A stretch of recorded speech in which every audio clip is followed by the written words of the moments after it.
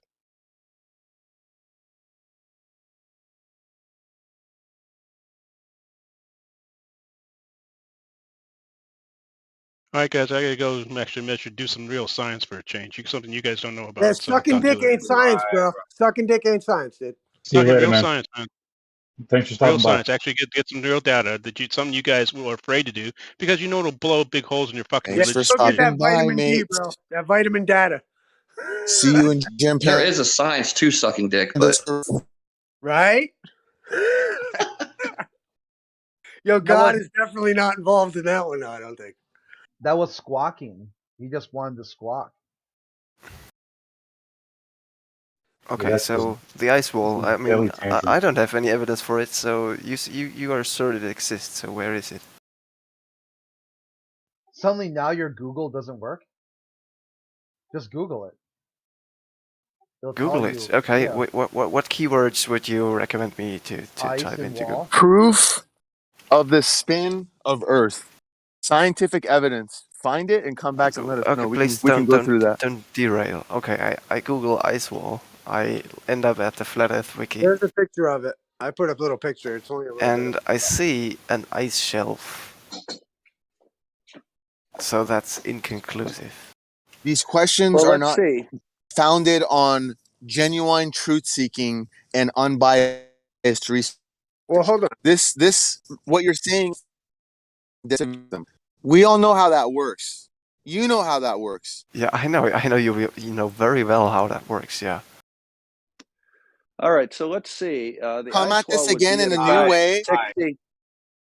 The ice wall would be at about 60 degrees south latitude, which means it's 150 degrees from the North Pole times 60 miles per degree would be 9,000 miles. Times 2 times pi, that would mean the ice wall would be about 70,000 miles long. So you can demonstrate that the coast of Antarctica is 70,000 miles long. Go ahead and put that up, would you? You're presupposing measurements anyway, though, dude. Based on the sphericity of the Earth that you have imagined already. It's already like presupposing measurements? Well, you're Are you backward. saying You're that backward latitude and engineer. longitude? You're Are you backward. saying are you saying 1 degree on the surface of the Earth is not 60 miles, 60 nautical miles? I don't know actually. I mean, I Can don't know. you show me 1 degree from if you do a radius out from the North Pole? Can you show me any 1 degree that's not 60 nautical miles? Well, if you're using the stars to map out the shape of the No, Earth, I'm not. I'm using the physical North Pole, the distance from the North Pole. Are you saying that latitude and longitude aren't real things? well, where's your 1 degree angle coming from then? Isn't it It's a coming from distance. Taurus? It's coming from your 360 line degree of latitude. circle. It's Yeah, coming isn't from your your angle latitude. coming from? What I'm talking about is you can't use the stars to measure the Earth anyway. But you're Can I use latitude and longitude to measure the Earth? how do you determine what the North is? Do you use Polaris? Are you saying we don't know? Are you saying we don't know where Are the North Pole is? Or are you using the magnetics? Are you saying we don't know where the geographic North Pole is? He's asking you where. It's at 90 degrees north latitude. And why is it called that? Because it's the North Pole of the Earth? Because it's under the That- North Star, right? No, because it's the North Pole of the surface of the Earth. It's a specific location. Are you And saying so latitude how and do we longitude don't give you? Are you saying latitude and longitude don't how give do you we a specific location? how do we determine that we're at the North Pole? It's at 90 degrees north latitude. Because the star Polaris is 90 degrees above you, right? Wouldn't we use a compass? Well, there's true north and magnetic north. So which one are we talking about? We need to That's figure what I'm that out. True north? True north? Because you're going to have to It's right. a And how, specific location, 90 degrees north. Are you saying latitude and longitude does not give right. you a specific location on Earth? I'm saying you determine north, like directly under north, by the being, North Pole being at your zenith. So Is it not a specific spot on the Earth? So how are you going to measure 1 degree unless you're measuring Polaris going down 1 degree? Polaris is, first of all, Polaris isn't stationary, so Oh it's my not a God! stationary star. Hold on. Polaris is not at the Let him North answer. Celestial Pole. Polaris Polaris is not changes. at the North Celestial Pole. Polaris moves in our relative, how we see it in the sky over a long period of time via precession. Polaris just right now happens to be near that area. So right now it could be a semi-accurate indicator, but that can't be the science of how we figure it out. But it is though, right? Because Latitude and longitude describe specific points on the Earth. The specific point that is at 90 degrees north latitude is defined by definition And how are as the you going North to Pole. determine 1 degree? Are you going to travel 60 miles and look up and call that 1 degree? Or are you going to travel however far it is before the star moves 1 degree south? Which way are you going? And in his model, I'm not going to argue the latitude and longitude. They describe one point on the Earth. Every latitude and longitude, combined with the elevation, of You can't course, answer the question. describe a single point on the Earth. I don't need to because it's a Of course, definition. I get it. You're a religious. I've given you the definition. You're a religious. No, I've given you the definition. If you don't believe latitude and longitude describe a specific point on the Earth, go ahead, take your phone, take a screenshot of your current latitude and longitude, How do and you see if I measure can't going 1 find your degree? house. How do you measure going 1 degree? You can measure a lot of different ways. Well, give me one then, because I've been asking for 5 GPS. fucking minutes, dude. GPS. Okay, let's say now we don't trust GPS. How else do we? How many degrees are in a circle? 360. Oh my God! What is their circumference of their model? What's 1 degree of that? 60 nautical miles. That's how they get it. So yep. That's where the 1 degree comes from. Yep. So are you telling me, again, getting back to the original point, are you telling me that the coast, you can document that the coast of Antarctica is 70,000 miles long? Because that's the only way you can have it if it's an ice wall. The shape of the Earth based on the stars, bro. No, I'm actually going. No, I'm not. It's peanut butter and jelly. I'm actually going out a flat plane. So the distance from the North Pole to 60 degrees south means that circumference is 70,000 miles. Just show me Antarctica has a coastline that's 70,000 miles long, and you've got a point. Show me curvature. Show me curvature, bro. Currently, we're looking at the coast of Antarctica. And on the flat Earth, that would have to be 70,000 miles long. Only Just if show you're me back some documentation. off the globe. Only if you're back engineering off the globe, so it's a moot point, so it's done. It's stupid. Are you saying the distance to 60 degrees south to the North Pole is not a known distance? I think they've got it mapped out on a WSG 84 fucking, datum set that you ascribe to the shape of the Earth. It's 150 degrees to the North Pole, 60 miles per degree. Okay, so that's 9,000 nautical miles. So are you questioning that? I'm just questioning whether or not we even know what the shape of the Earth is, or how would we determine the shape I'm of the using Earth? I'm using a flat Earth. I'm using a flat Earth. Do you have a problem with me using a flat Earth? Not at all. Not at all. I just think that the flat most people are using. Hold on, the flat Earth map people are using is the Azimuth equidistant or the Gleasons, and I'm just saying that those are, to me, they're a little red herringy. You know what I mean? Because they're based off of the globe model in the first place. Does it not give you Well, a distance to the south, to 60 degrees south from the North Pole? I Does tell you, that distance change depending on where you've got the map centered? you know what? No, I don't think that it does. You know, I agree that there's a 60-degree mile. You know, I think that makes 1 degree at 60 miles. I think that makes sense. I don't think you can Okay. determine how long the ice wall should be on a flat Earth based off of What's that. what's the formula for the circumference of a circle? Is it not 2 pi times the radius? If the North Pole is at the center of a circle of 60 degrees south, and it is, can you not calculate the circumference of that circle? Very simple. You take the radius, the distance from the North Pole, multiply it by 2, multiply it by pi, 70,000 miles. Go ahead and show me a 70,000 mile coastline to Antarctica. What about okay, but it goes both ways. Okay, and is this Bob? What's up, bro? Not much, So, man. cool. Well, what's up, Captain Cook? The thing is, look, let's give it to him, man. Let's talk about where deception could be taking place and all this. Let's talk about, do we have, because on the flip hand, on the globe, Antarctica is only what, 20,000 miles? Or I'm sorry, probably even like 12. Like, if you were to just put a circle around a 60 degree on the globe, how big is it? Well, let's see. That would be 30 degrees from the South Pole. Right. So that would be 1,800 miles times 2 times pi. So what's that? I don't know. I don't have a calculator right in front of me. Well, can you help me out? I'm driving. It'd be 3,600 miles times 3.14159. So roughly about 10 or 11,000 nautical miles. I think that would sound right.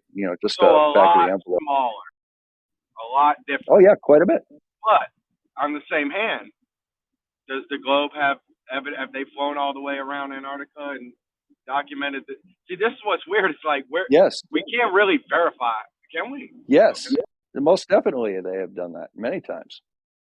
There was a lot of whaling there in the 19th century. You've got Admiral Byrd did 3 expeditions down there where they went around to Antarctica. There's an annual race that literally goes around Antarctica. So yeah, I mean, we're very clear. You betcha. So the girl and that that's went all the way civilians. around forever. That's civilians racing sailboats. So unless you can tell me a racing yacht can hit 100 knots, I think we're going to have to kind of go with their distances, don't you? I'm with you. Definitely. What I think would be even more telling is like, you don't even really need to have the distance. You can just kind of be like, all right, I'm going to make a circle around every part that encompasses Antarctica, and you're either going to have to, turn one way or the other to, encircle that landmass, to keep it on the inside of you or whatever. Like, correct. So let's say you're traveling clockwise or whatever on the Gleason's map, Antarctica is always going to be on your left side, of your craft.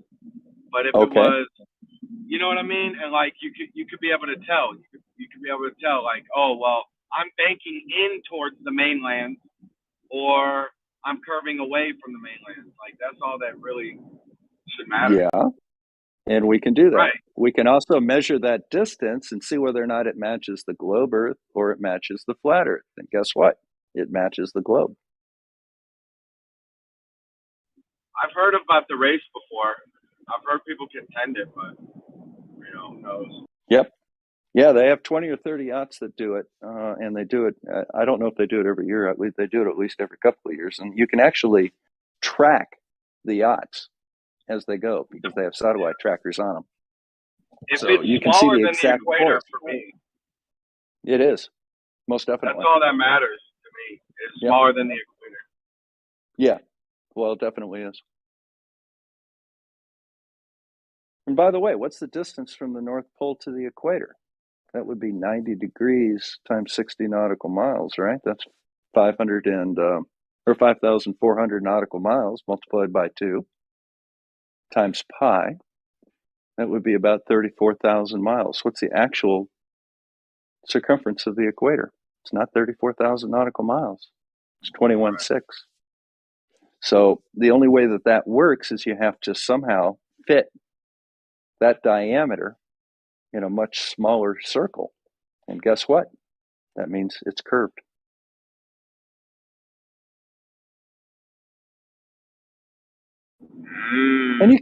And you can do this. You can do this anywhere you want. I did one between. I measured the circle of latitude, the distance of latitude between London and Bristol. I did it between Philadelphia and Pittsburgh.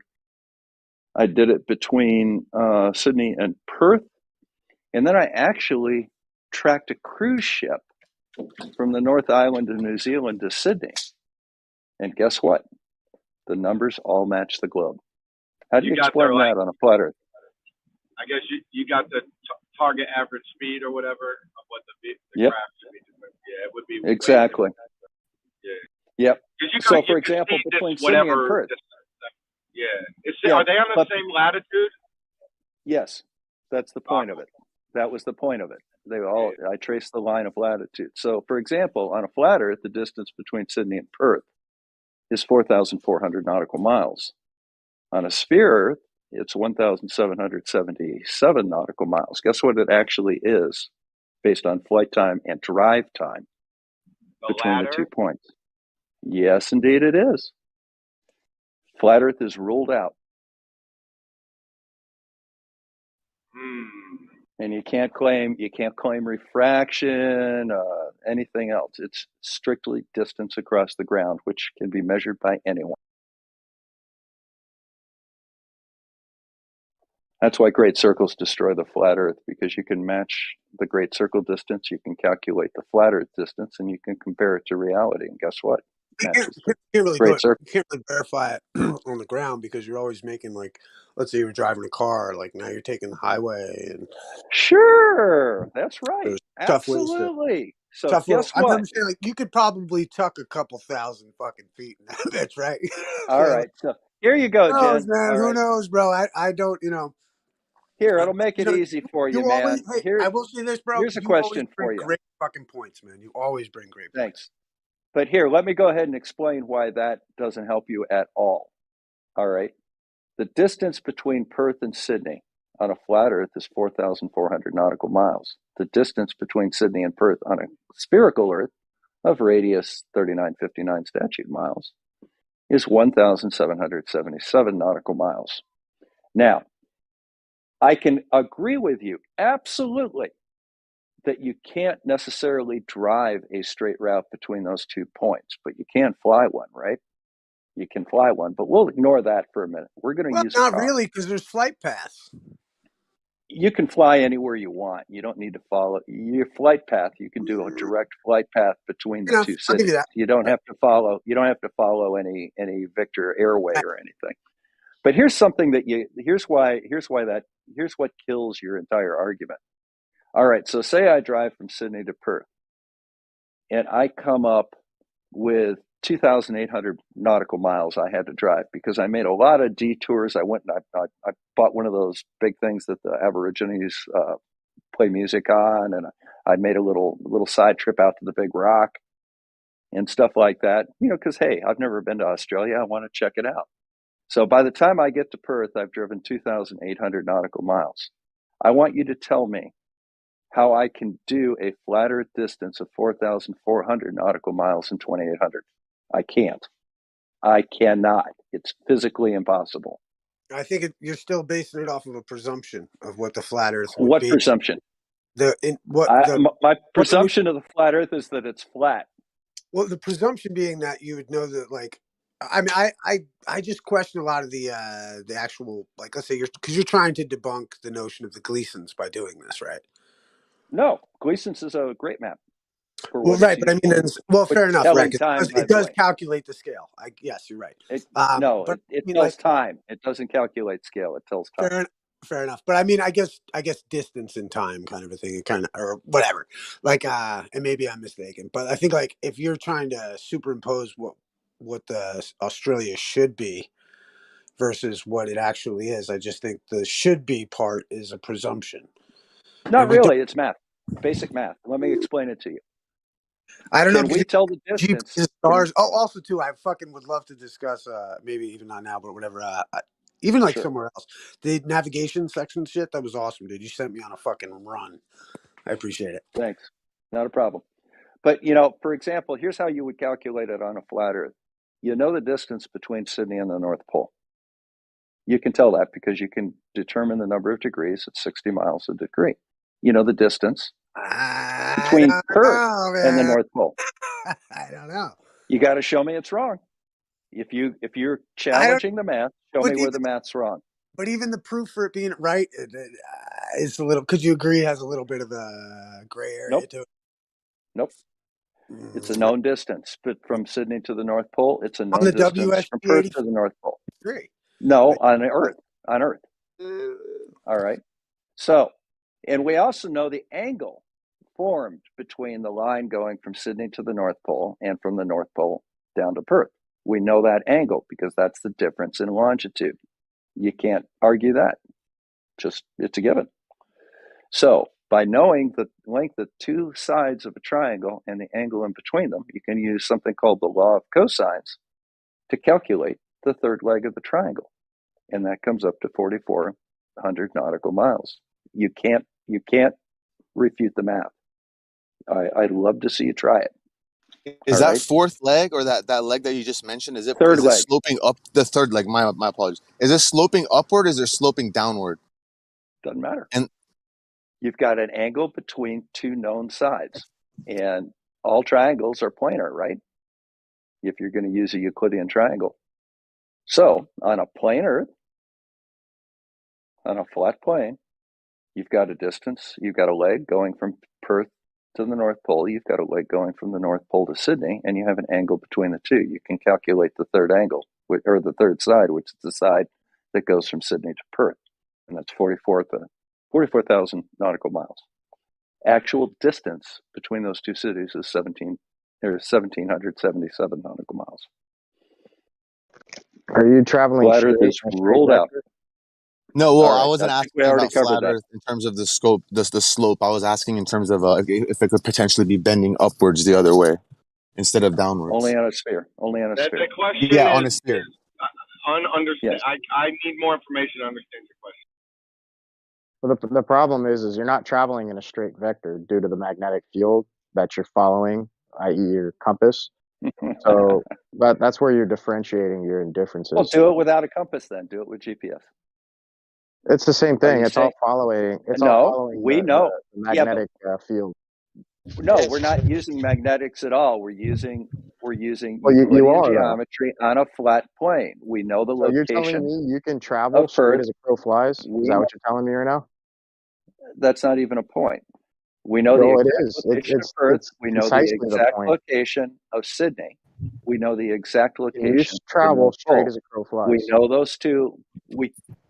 When we're doing the calculation, it is by definition a straight line. Yes. And I've already addressed not being able to travel in a straight line. So say I travel it and it's 2,800 nautical miles. What's that tell you? It tells you it's not a flat Earth.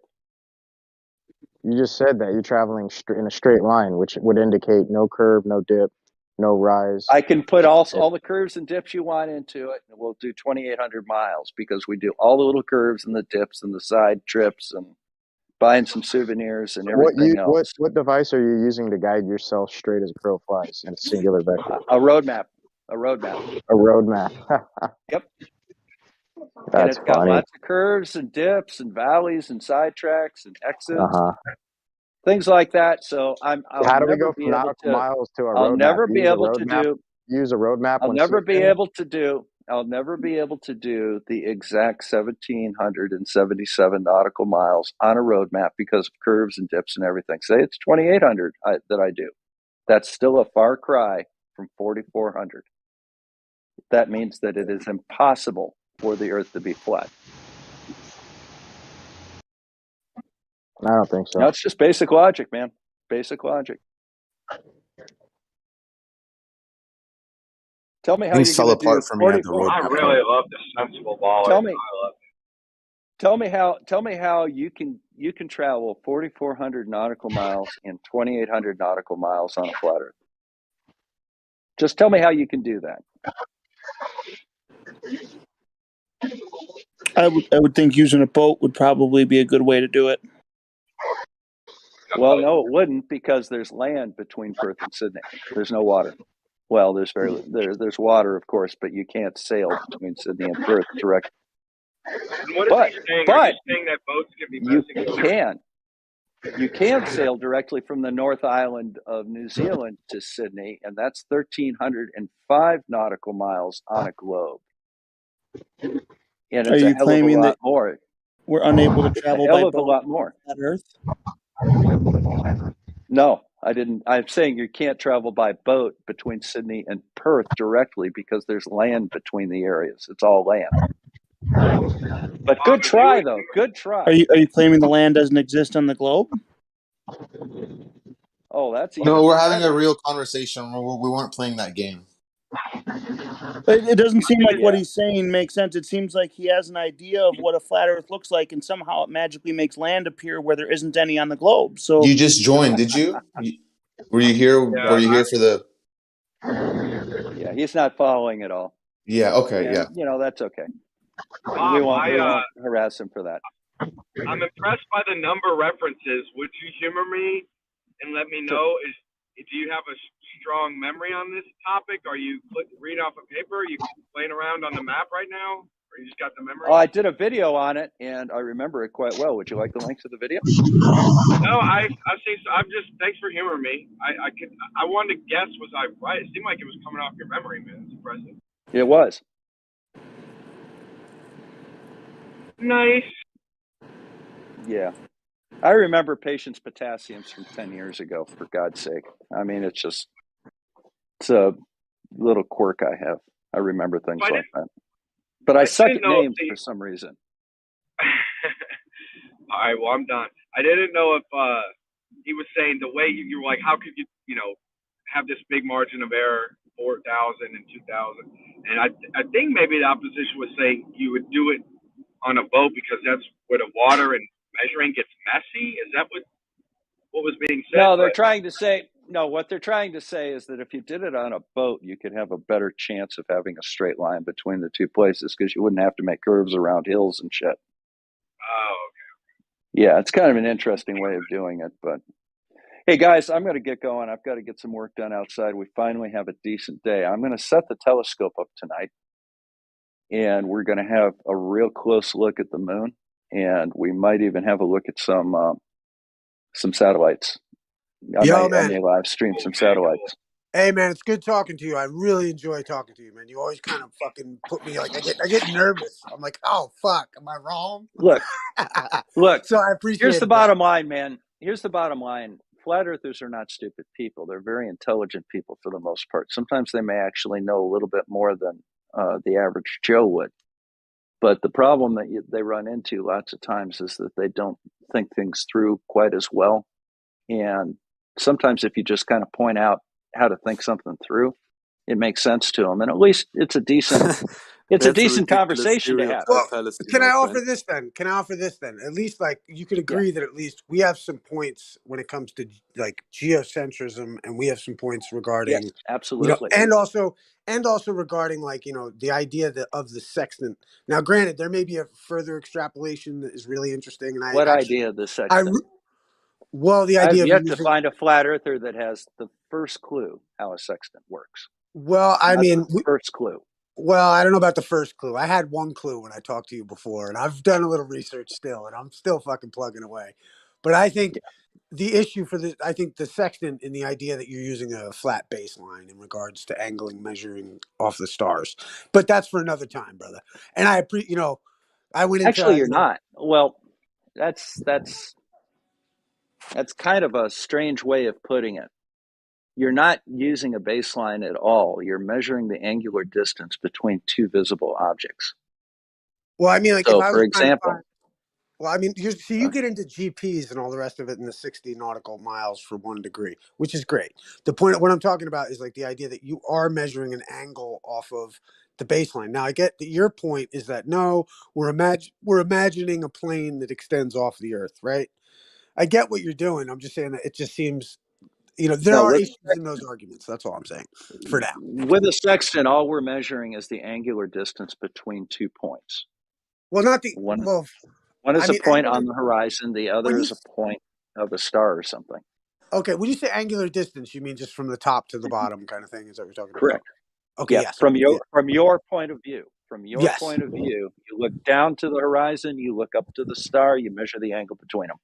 Would you also agree that it's common for like in early like learning navigation, like they tell you when using a sextant to imagine the Earth to be flat? Is that right?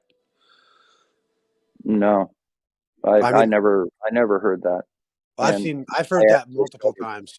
I've heard that multiple times in the videos I've watched. But I'd love to get into it. I love talking to you about the sextant. I don't even want to argue flat Earth. I just I like the operational procedure and the fact that you know so much about it, man. So it's a thank you. lot of fun. Yeah, it's a lot of fun. I have one actually. I have one. I just fuck it. Here's 2 things that you might want to try sometime. Well, mine's plastic too. Still works. Right, exactly. Here's 2 things that you might want to try. Do you recognize Jupiter in the sky? It's the real bright star. Yes, comes I can up. Okay, so you know Jupiter, and you know Saturn is right now. Saturn's off to the right of it, and it's about a quarter as bright. But if you look at Jupiter, and you measure the angle between Jupiter and the nearest lit part of the moon, you can find the angle between those 2 locations. That's one way they used to find longitude. It's very complex, but the point is that you can, whatever angle you have to hold the sextant to make that work, you can measure that angular distance between those 2 points. That sounds fun. Yeah, sounds fun. It is. And the other thing that you can do is you can turn the sextant on its side, and you can measure the angle between, say, a street light and a stop sign. You can measure the angle between the 2 poles that those are on. Yep. And that's one way that you can use something called pilotage in navigation, which is navigation by landmarks, through a channel, for example. It's not celestial navigation. It's direct navigation based on looking at the channel markers and looking at points on the land. Well, that's on known distances and stuff. That's really cool, though. Yes. Mm-hmm. But you can find right where you are within a couple of feet. Fuck yeah, so cool. Well, that's going to be on. Let's see, probably Common Sense Science. I think is what I'm going to stream that on tonight. But I got the telescope mount back. It's all repaired and tested and functional, and I'm actually going to install it out in the yard this afternoon. But it's really working. Well, I hope one day we do enough something to the moon that the telescope can see it from here on Earth. That would be amazing. I was going to say, Bob, if you do get a picture of the ISS, have them wave for us, would you? I'll try. That's actually my goal this year. I'm getting a mount. Awesome, no, I'm putting a mount in the backyard. Now, the thing is, I can see geostationary satellites very easily, but I'm having difficulty tracking low Earth orbit satellites. I can't track them well. You know what? You understand what I'm talking about? I can't track them as they go across the sky. They too quick. And what I want to do is I want to get better at that so that I can literally track it. And my goal is to take the 10-inch telescope, track the ISS, and be able to resolve the crew capsule and the solar panels and shit like that as it goes across the sky. Doesn't it move rather quickly, though? We're not going to buy that, Bob. Yeah. We're not going to buy that one, though. Yeah, but if I physically do it, and do it live, I think that's going to really. I mean, you may not buy it, but then again, that'd be cool. Yeah, it's been done. I just haven't personally done it. I'd like to be able to capture it. As far as tracking it, like I don't. Again, it's over my head, but like That mount's gonna have to friggin' swivel pretty quick, ain't it? Yeah, it goes across the sky in about and somewhere between, say, 3 and 7 minutes, 3 and 6 minutes, something like that. Wow. I mean, it hauls across. It hauls across, but it's not something that you see these things where it goes in front of this moon and it just flashes through. I don't know. You ever seen the ISS go overhead? Yeah. It looks like you know what Venus looks like or Jupiter. Well, no, Yeah. it steadily goes across and it doesn't blink, and Small dot that just goes it just across it. yeah, but I mean it moves, but it's not anything that you couldn't see with binoculars. You can track it pretty easy with that. Trying to get the mechanical mount to track it like that is difficult. I didn't know it was that. Like when it jumps in front of the moon, it looks like it's going in half a second. Yeah, oh yeah, it is. I guess there's 100 moons across the sky. How big angular size of the moon? How big is it again? Okay, well that's actually pretty easy to do. Now the ISS takes 92 minutes to circle the Earth. All right. Now that means that it does a degree. Yeah. So for every minute. 4 degrees a minute. Yeah, roughly 4 degrees a minute. So the moon is half. That's 8 moon diameters. So the moon is half a degree in diameter. So it would be. It's not 4 degrees a minute. That's the rotational speed of the Earth. Okay. No, 4 minutes a degree. 4 minutes a degree is the rotational speed of the Earth. The ISS goes over in 92 minutes, or say 90 minutes, just to make it kind of round. 360 divided by 90 is it's 4 degrees a minute. So that means that every 15 seconds it would do 1 degree, right? And that would mean that every 7.5 seconds it would do half a degree. But how much sky is over my head then? What am I 180 seeing? degrees. Nah. Horizon to horizon be 180 degrees of sky over your head. And what'll happen with the ISS But is that's it'll not rise. degrees of orbital circumference. No. So you figure it takes about 5 minutes to cross over your head. It goes 360 degrees every 90 minutes. So if it's 5 minutes, that would be 12, 18. So it'd be 1/18th. Be about 1/18th of 360. So probably 20 degrees. Somewhere right in there. A little less.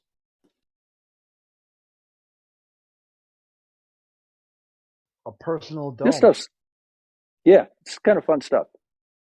But yeah, we'll, tonight we've got a 95% moon, which means it's going to be bright as shit out there.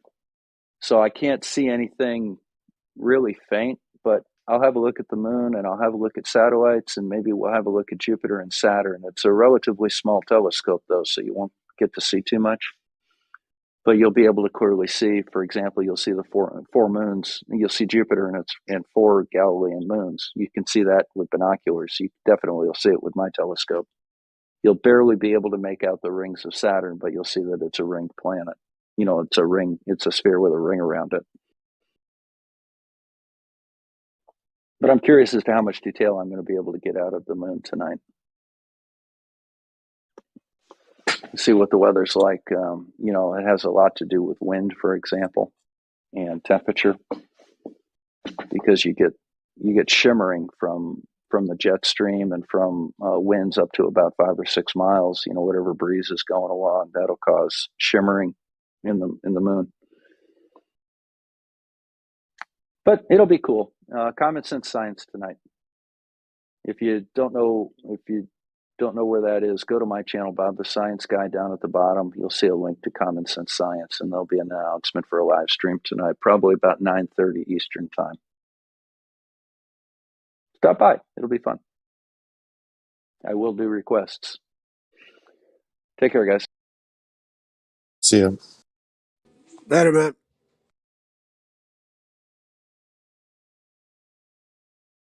That was brutal. I was biting my tongue the whole time.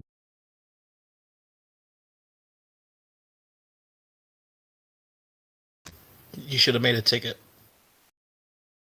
That's for you to do, Brent.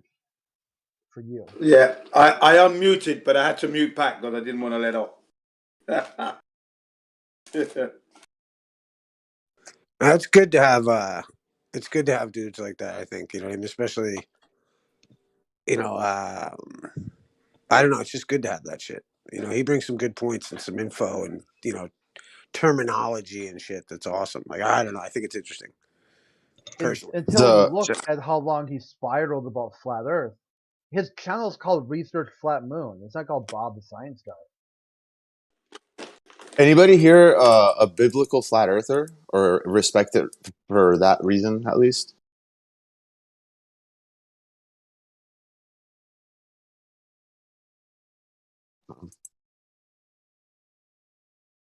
So I would say I'm biblical geocentric. I wouldn't Yeah. say biblical flat Earth.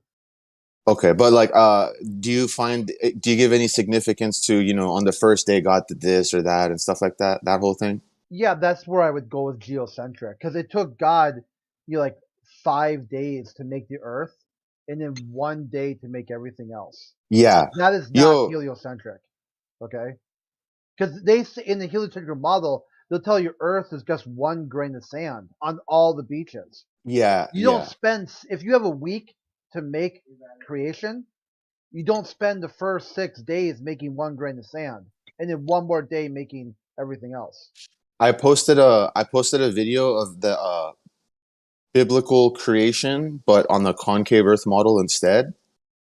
For anybody that may be interested in that, you know, pretty cool video. It goes over initial Genesis and this guy's interpretation of how it could fit into the concave Earth model.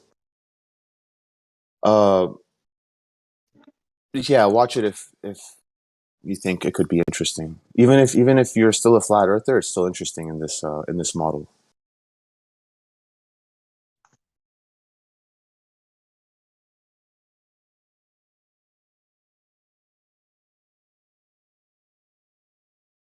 Hey, Crit, I got so I was in Gem Panda server Pops for like 2 weeks now. And I've been called Crit or Crit's clone more times than the amount of days I've been there. I know they love Because of this, I'm gonna need you to know concave Earth eventually, and you cannot believe it, but I need you to know it inside and out, and I'll help you with that, and we'll do it over time. Okay. Yeah, Yeah, some of the stuff I've looked over some of the stuff he sent me. I haven't got through the bottom of it yet. yeah, Yeah, they get this idea because in their worldview, this isn't about science. It's not about facts. It's not about logic or reason. It's about people. Their whole worldview is built on tribalism, caveman style tribalism, and it's really just TMZ BuzzFeed that they'll basically tell people that they're experts in someone else, and they don't even know what shoe size you wear. But they'll tell you they've walked all the miles that you've ever walked. Dude, just a little while ago, he was claiming that it was very simple logic, what he was saying. Very simple logic. I asked like 2 or 3 questions, and he got annoyed because I wasn't understanding because I wasn't in here long enough. Even though he was saying that his statement was simple logic, my questions should have caused him to be able to very quickly clear up all the issues just by stating the simple logic part, but he wouldn't. He was just claiming it was simple logic. His logic really boils down to the Earth is globe because it's not flat, but it looks flat, but not. So therefore globe. It's broken logic. It's not simple logic. It's straight up Down syndrome. Right. He obviously has an idea of what he thinks the world is, and then has another, for whatever reason, separate idea of what the world would be if other things were true that he doesn't think are true. And so he's falsified this thing that he made up in his mind and decides to attribute it to other people. It took me about 20 minutes, 15 minutes. I go, have you debunked flat Earth? He's like, yes. What is it? What is flat Earth? He's like, a retarded conspiracy theory of like mongrels online that just watch YouTube videos. I go, well, sure, maybe that's for you, right? Your version of flat Earth is that, and you debunk that. Now, as a flat Earther, flat Earth is a description of the surface of the Earth. So, what is flat Earth from a flat Earther's point of view? And he just kept repeating the same thing over and over again. It's a retarded conspiracy theory, la di da. And I'm like, oh, no, for a flat Earther. Okay, I understand what you think flat Earth is. Right. Now, what does a flat Earther think flat Earth is? Couldn't get it. He couldn't. He just the whole time went up, and he finally tried to like just cry victim, and then left. And I'm like, you didn't even get stage.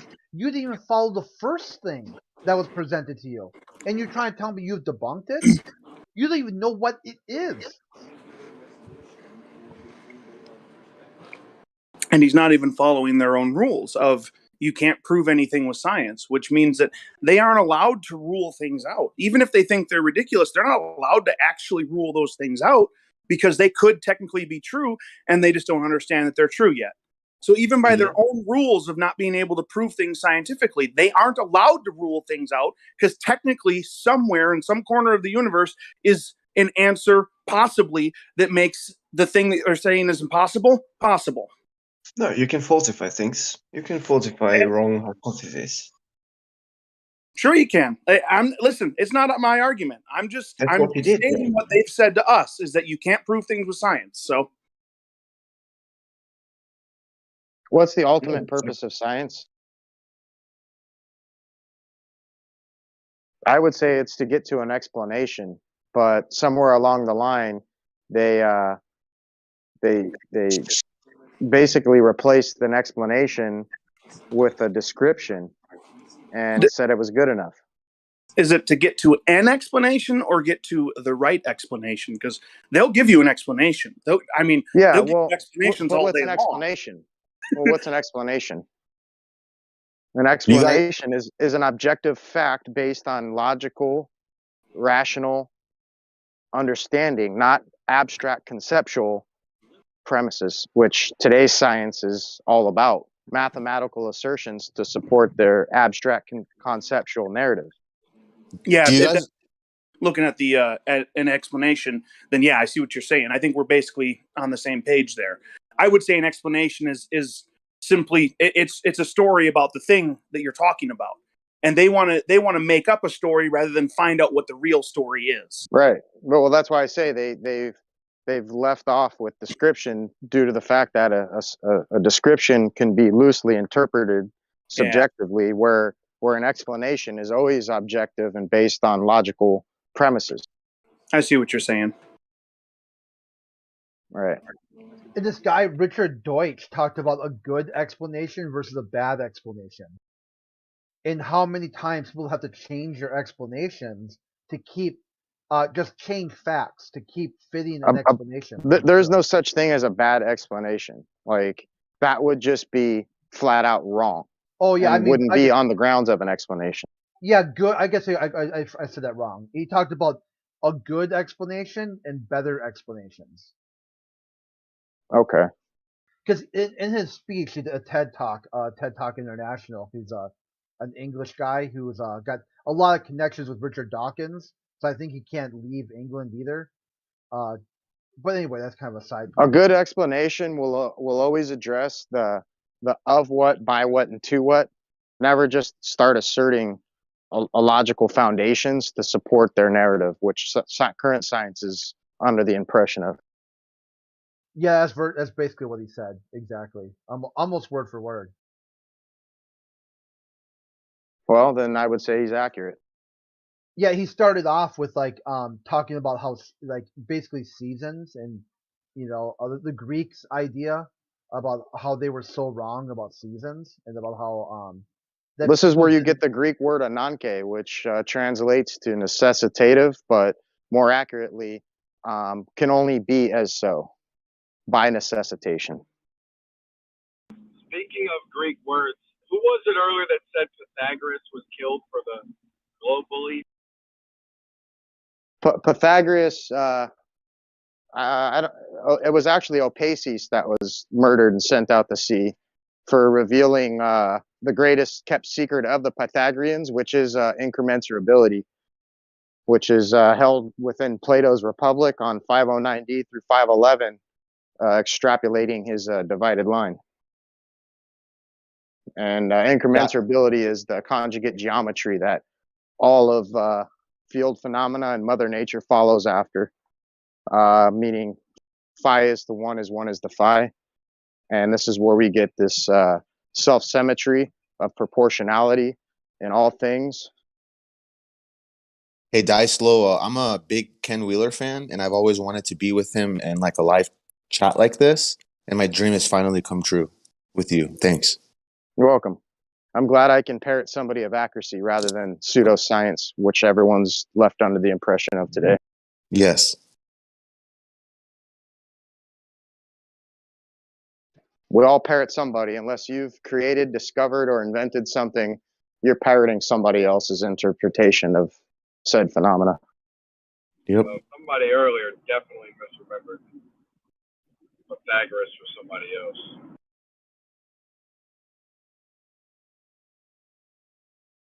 So it's just a matter of who you choose to parrot, man. That's all. I want to parrot the map, bro. Real map. Let's parrot that. Let's be like, you can go straight over the ice in the south and come around the other side, or you cannot. Then you're going to go into unventured territory. The It's one or picture, the other. the picture I just posted in a live stream text, if the world is flat, it's most likely going to be on this map right here.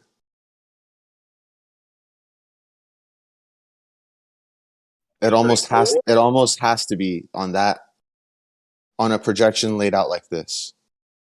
I'll post another one similar to this. Oh, you mean like a sphere? Oh yeah. No, it's not a sphere. It's definitely flat. It's no curvature on any of this. Okay, why project a flat plane onto another flat plane, and why would you distort it? Need to distort it? Bro, what is the Antarctic boat race doing there? I mean, come on, they're going to be a million miles away from the sun when they get to the outside. They'll actually be going against Antarctica. There could still be an ice wall outside of all this. Right. But in this projection, you'll have the most accurate continent sizes. You'll have the most accurate distances between continents. Your flight patterns will work. You have the issue with all of the southern hemisphere, aka below the equator. You have your other axis of rotation for the stars. Wait, how does California to Japan work? What are you talking about? It goes around. It goes around. So above it, above America, they go around that water. So like look at the temperature map. Look at that temperature map I posted. You see that cold area in the north and south? They could go around that. And that's where the wind patterns go around it. That's pretty cool, but the distance is going to be triple the distance. No, why would it? I mean, it's not as much as it is on the flat Earth map. It's across the fucking world. But it's just an equidistant azimuthal projection of the globe, right? It's focused on Central Africa, right? There's a few projections that are like this. So I'm showing different projections ultimately, but they're all essentially layered the same. There's a few projections like this. Central and Africa. Polyconic. North Pole. Yeah, as far as that one. Polyconic map projections look like this. Stereographic map projections look like this. Lambert azimuthal map projections look like this. It's just another model of how the world can work. The point is that they're all projections of the surface of a sphere. They're not a map of a flat surface.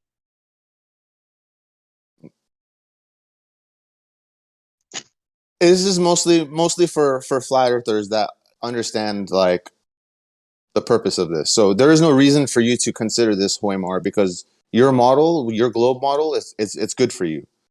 So this is just for the flat earthers who know that are convinced the Earth is flat and they have a model that various elements like the stars and the sun and everything else demonstrated on. What I'm sharing here is another demonstration and model of and a version of a flat Earth, where there is no curvature, and it's laid out in a different way, where these elements like the sun and the stars that are inherently flawed in this is my opinion, and this is what I'm here to discuss, over time. The mainstream flat Earth model with the azimuthal equidistant projection and the way the stars and everything goes around that singular point, there's problems inherent in this model. Not saying it's not flat, but other things. And this alternative flat Earth model, which is a series of models that are quote unquote called Pac-Man models, fixes a lot of holes. No glow. If a flat earther says this is how I think my flat Earth works, here are the stars layout, no glober is going to tell you or attempt to engage in an argument with you, trying to ask you about the southern axis of rotation. Because they see it's on there, it works. All the southern hemisphere countries are laid around it. They all see a different perspective of the same thing, just like their globe model does. It's still a glober is not going to look at this map and say your Australia to South America flight patterns don't work because of the distance. A glober is not going to look at this map and say what happens when there's an earthquake or around New Zealand, and when this earthquake happens, it triggers a tsunami, which is recorded via our instrumentation. And this tsunami ends up going all the way and hitting the east coast of South America. There's no way that's going to work on the mainstream flat Earth model, but in this model, it does work. And so, I mean, the way flights from the U.S. West Coast to, let's say, Japan or further south are going all the way around that. They certainly don't go over the North Pole, right? So another one. I have one for flight patterns. This particular projection is a little off, if you can see, compared to the other ones, but this is the idea. This is the idea of how it would work. I see. Yeah, I mean, more flight patterns fit onto that, but because all the land masses are close to the center. But do you see the outliers?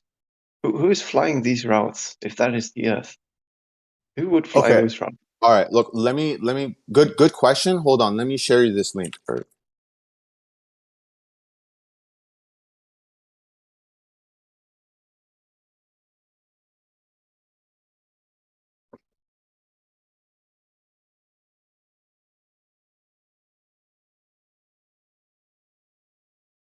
I mean, it's still a projection from the globe, regardless. All the land masses are measured based on the globe, and then projected onto some flat plane using a formula, right, to transform the coordinates. All maps of the Earth that we have are done this way, and there is no map of a flat Earth. So that's kind of a problem, right? For an idea that's thousands of years old. No, it's not. It's a problem for you because you're set on your model. But for other flat earthers who may be convinced that the Earth is flat, but intelligent enough with their own intelligence to pick out holes in the mainstream model, if they so have the desire and seeking to penetrate further, they'll attempt to find other models. Oh yeah, sure. No, I'm not against that. That's a good thing. Yeah. Yeah. So in terms of what you're saying, it would basically be against all models. So I don't want to discount what you're saying, but it's not the point of that. It's not the point of this. I'm just saying that you can't use a globe projection to demonstrate anything about a flat Earth, right? Because that's faulty. These are faulty premises.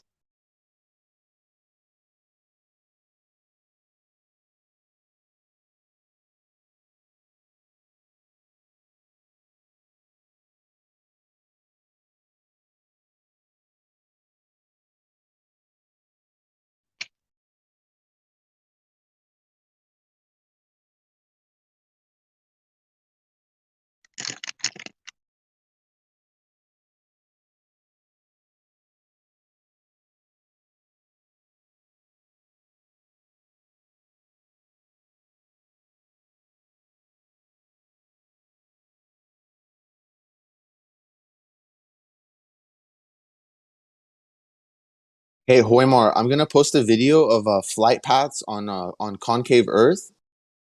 I just want you to. It's just like a 1-minute video. It's a recording of a 3D modeling program. I just want you to just hit play and just watch it. It just this isn't to convince you or prove you or anything. I find it interesting. I think it's really cool, and maybe you might enjoy that for that purpose too. Okay. Okay, yeah, I think the idea is cool because it would probably work pretty much the same than on a sphere where we live on the outside. Yeah. All that matters is that it is a sphere, regardless of which side we live on, for the flight path to work. Yeah.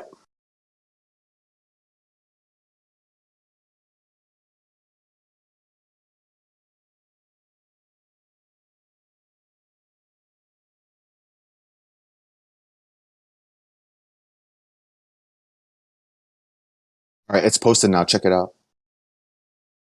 Okay.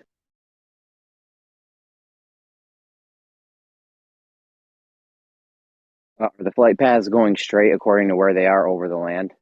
Yeah. It is. Check Yeah, this that's a out. big problem for anyone claiming a rotating model.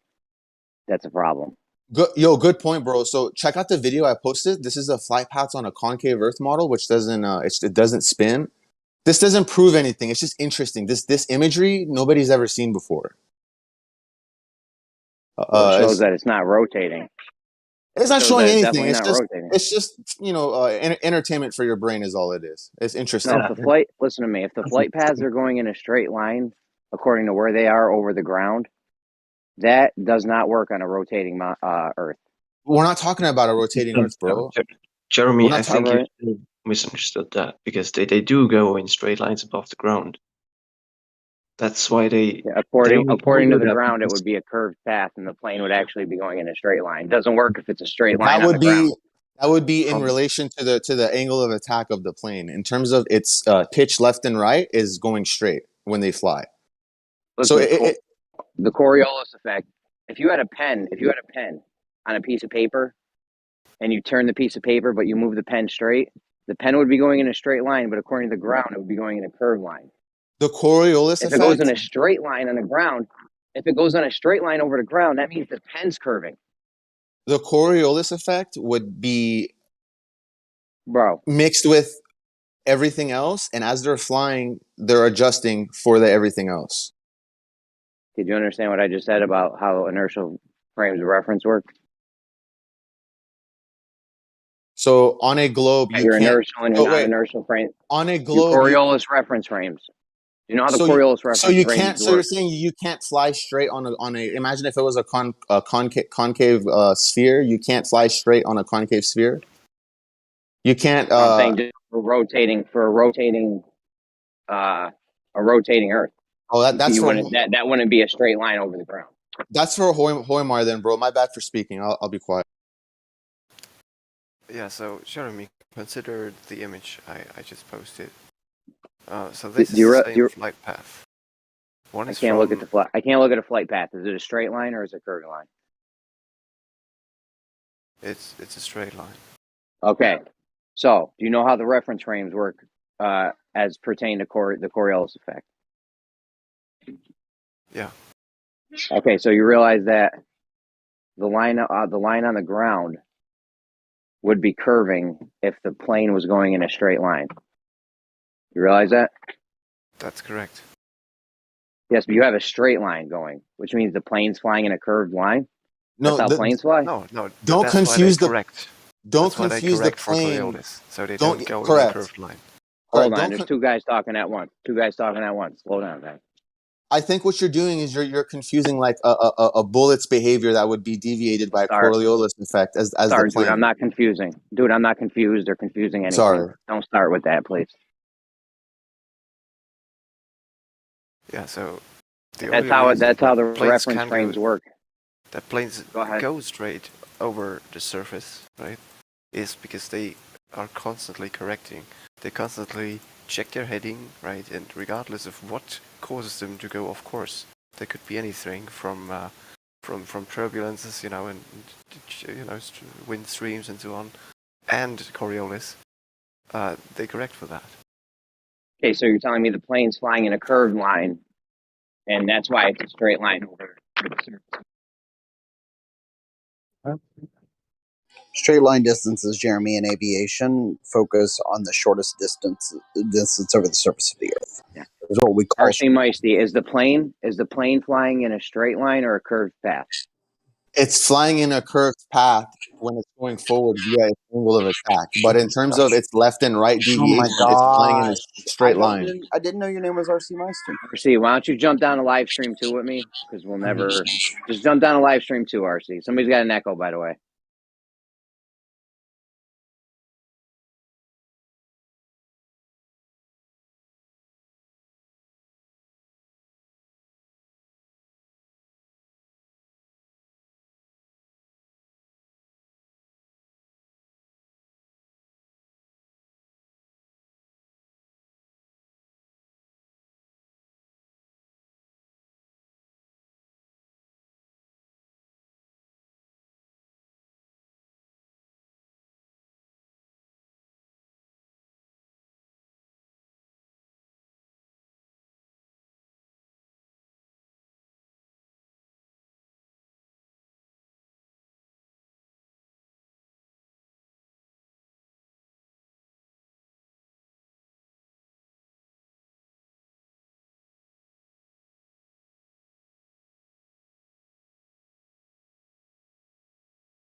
Yeah, Jeremy, can I ask a quick question regarding the what you were talking about with RC? Yeah. Yeah, can a ship take straight line from New York to UK, even though there is the Gulf Stream and the water isn't static, it's dynamic, so it's moving all the time? Bro, I don't know. We're talking about the planes. RC says they're going in a straight line over the ground. I mean, I was almost there with them, but I was just wondering, would you say that the boats on the oceans are doing straight lines? well, I don't know Sort about of like boats, the though. airplane? I don't Oh, know okay. about boats.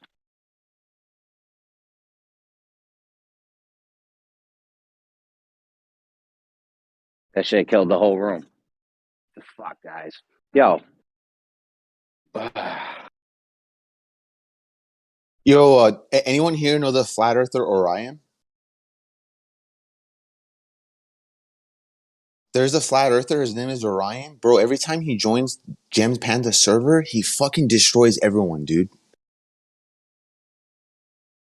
Yesterday in Panda In a good way or like in a bad way? In a good way for flat earthers. Yesterday he was in Gem Panda server, dude. It was like 5 people going against him. He destroyed every single one of them, man. His argument, Yeah, I remember that guy. his argument was relating to for the Globers to prove the spin of the Earth, and ultimately he boiled it down and he destroyed them in this way. Is everything he boiled down to is we can't do a correct scientific experiment, a real one, a true experiment to prove the curvature of the Earth because we don't have a control of a non-curvature test. No, he wasn't even talking about that. Not curvature. Spin. Yeah, but He was I mean, you can use the same argument to any evidence It's of true. any shape of Earth. So the Like- people he was debating with were bringing up gyro compasses and its way it works and things like that. But he would destroy them ultimately because No, that wasn't destroying them. I mean, I'm speaking of yesterday. It was invalid. Yeah, I was there. Yeah. Oh, I yeah. was there. It was invalid. His argument was invalid. Yeah. No, man, that was valid. No one can No, I prove mean, the he was curvature of just the spin of appealing the for Earth. more ad hocs. Like, It's what not if- an ad hoc, bro. It was. This guy is saying You don't have to scream. Because my bad, bro. Because my bad. Let me stop you on. Because gyro compasses precess, and the precessing is due to the Earth. They were falsely equivalating an effect and assuming that it's due to the spin of the Earth. They were saying because this gyro compass is precessing and due to the globe model, the way precession works, it was false equivalency. And I brought up how in the concave Earth model, there's also precession, but it's the celestial sphere, just the stars within the Earth that are precessing. Yeah, and their response was, I think, pretty good, because you can manipulate gyroscopes and see how that affects their precession. And yes, but right, you're but you're okay, testing it. Let me just try to finish that. My bad, bro. Go ahead. Right. So when you do that, when you play with gyroscopes and you rotate them, that affects their precession. And if you don't do anything, they're still processing a little bit constantly, right? And we know what can do that. We have no we think way we to know. test that for the sky. No, we no. Wait. We think we know do based know on our current science, No, right? I'm not saying we. If I'm not we saying were, I'm not saying we know the I cause. cut you off again. Go ahead. No problem. I mean, I'm not saying we know the cause. Well, we know one of the causes that can do that, and which is turning the gyroscope. Turning the gyroscope will cause it to process, and we can do that. You can do it on your house. You can do like it's pretty easy to replicate that, right? So we know at least one way that can do it, which is you rotate the gyroscope, right? We don't know any other way. Yes, but when you look down, when you get to the bottom of it, the reason why there's a control in science because it eliminates the infinite other possibilities of existence. This is why science is powerful, and this is why experiments are powerful, and this is why controls are a necessary and integral and a required part of a real scientific experiment. Well, you can actually. What you're saying could be true if the world is actually a globe, but you're discounting yourself and you're setting yourself up to be vulnerable. In the event where it could actually not be true, you would use a control to be sure of this. So because there is no control, because we cannot 100%. There is. No, because we can't stop the curvature. We can't run an experiment on a surface that is not rotating. Okay, wait. So you don't have control for, say, how fast the Earth's rotating, bro. right? Respond back to what I said. Is the issue here is let him finish. I never finished to let him finish. We can't run an experiment on a surface that is stationary and not spinning. You have to have the control of it's happening and it's not happening. And you perform the experiment and then you interpret the results. The experiments were limited to by design. If we're assuming it's spinning, you can't stop the spinning. Everything you do, every experiment you do, every measurement you do, every observation you do, you can't stop the spinning. So we're setting ourselves up to get fucked if we're actually wrong. This is why science works, guys. But that's the thing. You might have no control on how fast the Earth's rotating. Doesn't mean you have no control at all. There are things we can control about that. For example, if the Earth's rotating, right, and it's spherical, the speed of rotation will change depending on your latitude. You can control for that. You can do the same experiment in different latitude and see if that matches a spherical Earth rotating, right? So you can measure control. the difference of your assumed spin, but you can't create an experiment of no spin to confirm it. I can't repeat the same thing or make it any more simpler. So I will leave it there and let you speak all you want, but I can't explain it any simpler than that. Go ahead. Well, when you set a pendulum, the one way you can make it precise is you rotate the platform of the pendulum, right? If you don't, you're hardly going to see it processing.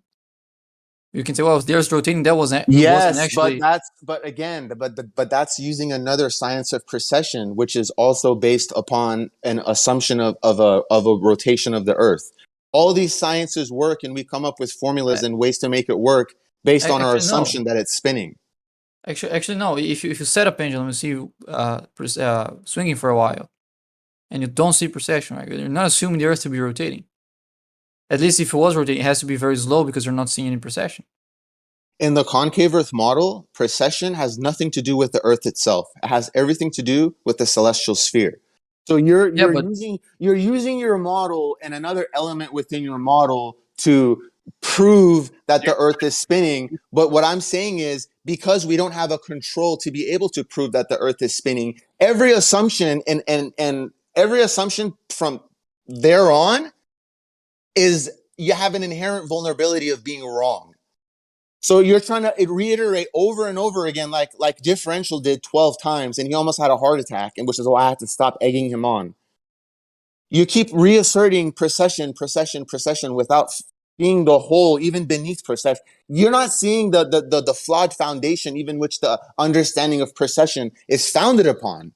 But no one's saying that this proves under like an absolute certainty that the Earth's rotating. The thing is, if the Earth's rotating, you have this expectancy of not only precession, but a specific. You're precession. using elements within the model to back up itself, bro. No, I'm not finished. Let him finish. God Yeah. damn it. So I mean, we have Newtonian mechanics that's pretty much backed up by evidence.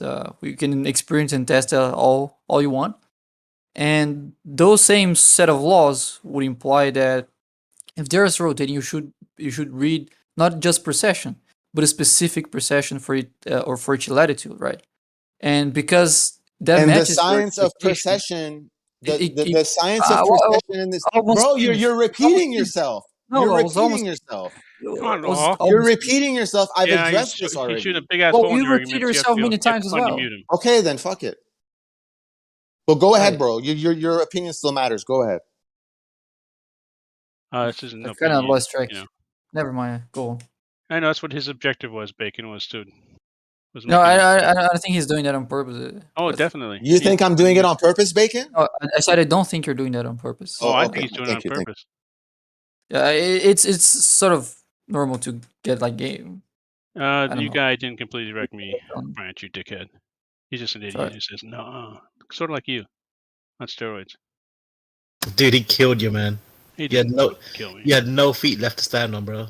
Killed you. It was an awful. Yeah, I know, I understand, Way because laid he's you a out. flat earther, and all flat earthers think flat earthers do it, but That- they never do anything. Like that did you night actually you go cried look a at the little, sun? didn't you? Before you Did went you, to bed, you did cried you a actually go little. look at the sun? Did you cry a little bit though? Before Did you went actually to go bed? do the Eratosthenes experiment today? It was a perfect day to do it. Me? Yeah, you. Why You would, know, do why your would own I have research. gone to do that experiment? Because it's like do your own research, you know. What are you talking Actually, about? do something rather than sit here and talk. What the fuck are you talking about? I'm talking about Orion killing you in a debate the other day. I'm talking about you now. See, because you and he are the same. Because you never do anything. You just sit here. Oh, okay. So going out there and measuring the fucking shape of the Earth makes me a global. Yeah. All right, man. You can go out there and do that Yeah, shit. did you? I don't need I to. did. I You don't need need to. Oh, I don't need to because I'm a. I'm a Branch better- doesn't need to because I'm he is such a a better glober fundamentalist than who. you. I'm such a better glober than you that I don't even need to do experiments. Yeah, I don't even need to do it because I don't need data. I just need to say shit. You actually need to do experiments to know the shape of the Earth, man. Chode never did it either because he's too fucked up you are stupid in the to head, stick bro. in the ground. You don't even know the shape of the Earth until you do experiments. What's That's up with correct. that? What's Yeah, up we with need that? evidence. Exactly. What's up with that, man? It's called You- evidence.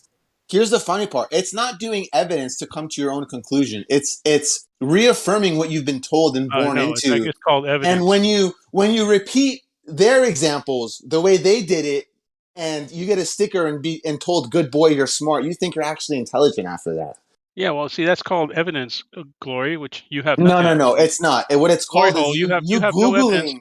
Glory hole, What it's no called, evidence of the concave Hey, Earth. NASA shield. What it's called is you don't You know have the no answer. evidence So you of pull up Google and find out how others did not it. Google. Then come in This is here hey, you come this in isn't here, Google, moron. repeat it, Moron, and think this you're isn't right Google. because you're repeating Yeah. verbatim what your Earth representation of your moron. I'm gonna have to timeline tells temporary you. mute Glory someone. hole. Hold on a second. I'm gonna temporary mute someone. Guys, you need to please don't name call and go one at a time. This isn't. We don't need to get all riled up. What's the new guy, the Orion's point that you can't use anything to prove the rotation because we're already rotating? Because we don't have a control to be able to test of a non-rotating Earth. Oh, fuck. Okay, so with that heat, I can say that you can never prove that heat causes water to boil because you can never get rid of heat. Why right? are we discounting the control in a scientific experiment? Sure. How can you prove that heat causes anything? Because you can never get rid of heat because absolute zero can never be attained. You could run experiments controlling heat. You can't run and I can experiments controlling the alleged rotation. assumed curvature of the Earth. Or why do I Yeah, keep saying curvature, I bro? can. Oh, I can take a gyro and move it. There, I manipulated You the could rotation. move it, but you're not changing the rotation of the Earth. It's always going on. It's always I'm happening. changing the rotation, so it doesn't matter. You're changing the rotation of the compass. You're changing. You're changing the rotation of the compass, which is attached to the ground, which is So spinning. the Earth is rotating now. Yeah. You're allowing to see what is possible. So if you left water there, you would be able to know, oh, did it get hot or not? So all the flat earthers agree the Earth is rotating now. I can actually make water boil using cold water. Can you make water not be affected by the spin of the Earth? So the Earth is spinning now, Glory Hole? Can you run an experiment with a control? You can. Are you, bro? Okay, you fucked up. You're now muted. Okay, you can run an Glory experiment Hole. I'm going to with a funny mute you until you control answer my question. of temperature. You can modify temperature. You can't run an experiment controlling the spin of the Earth. I'm going to talk over you. Glory, did you mute Nessa? Yeah, bro, he's abusive. I'm going to talk over you, moron. He's abusive. But I'm if not you gonna do put up that, with that. You answer the question. But if you do that, you're gonna speak over him all the He time, needs and to that's not. annoying for everyone. He needs to stop being abusive. He needs to stop talking over people. And then I'll once he talk does over that, you I can all the unmute him. time. If he I'm gonna talk over chooses you. to speak over me Hello? intentionally as I'm speaking, after he knows why I muted him, that's his problem, not mine. I temp muted both of you guys. You guys need to relax, man. Go one at a time. You can't have anyone muted because you won't know if they're talking or not, and then you're going to talk over them. Please, guys, come on. Yeah, for respect of everyone else, I unmuted him, so I don't speak over him.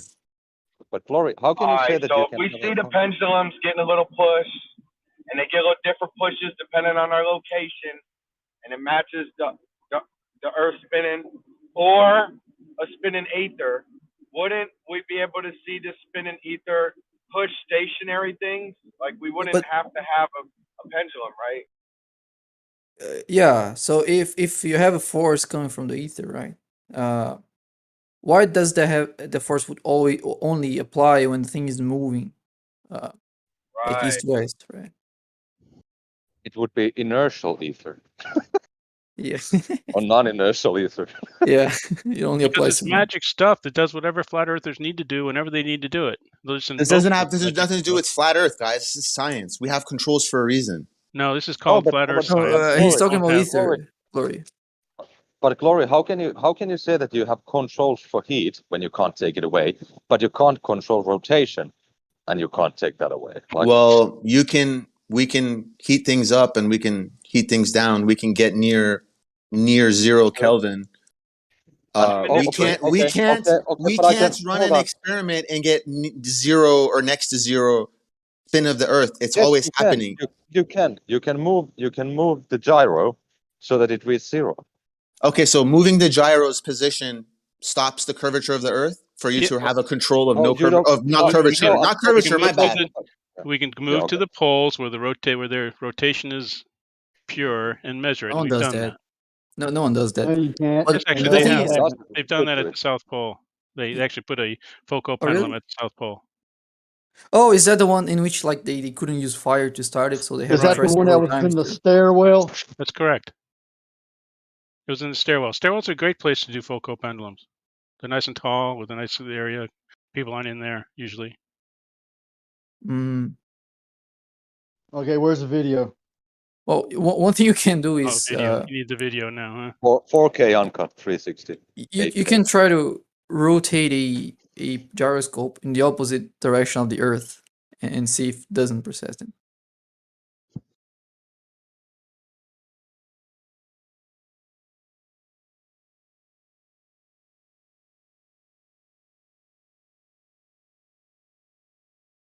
How come the ether, the so-called magical flat Earth ether, flows the opposite direction in the southern hemisphere?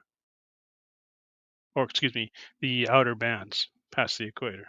Because that's what their model necessitates, and unfortunately, it doesn't work. Right? That's correct. At least the mainstream one doesn't work. That's correct. Very good. So the Earth isn't flat, and it's definitely not concave. No, it's not that it's not flat. It's that it could still be flat, but their model that they're basing all the other elements around doesn't work. That's correct. So you have no evidence for the flat Earth, and you sure as hell don't have any for the concave Earth.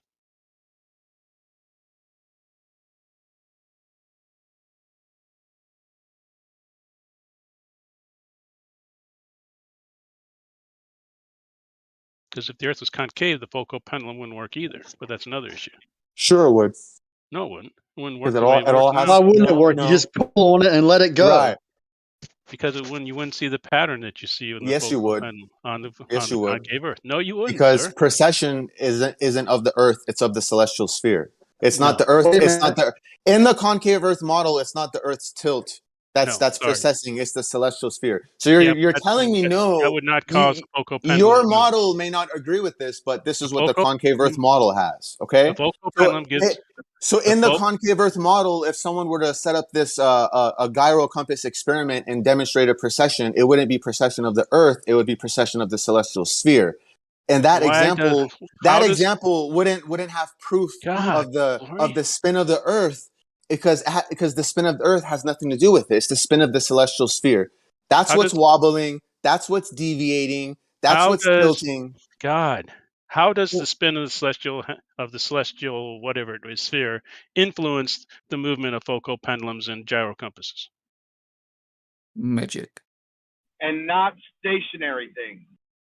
And it would be, why exactly? How come that doesn't, for example, that doesn't tilt things that are at the equator westwards, right?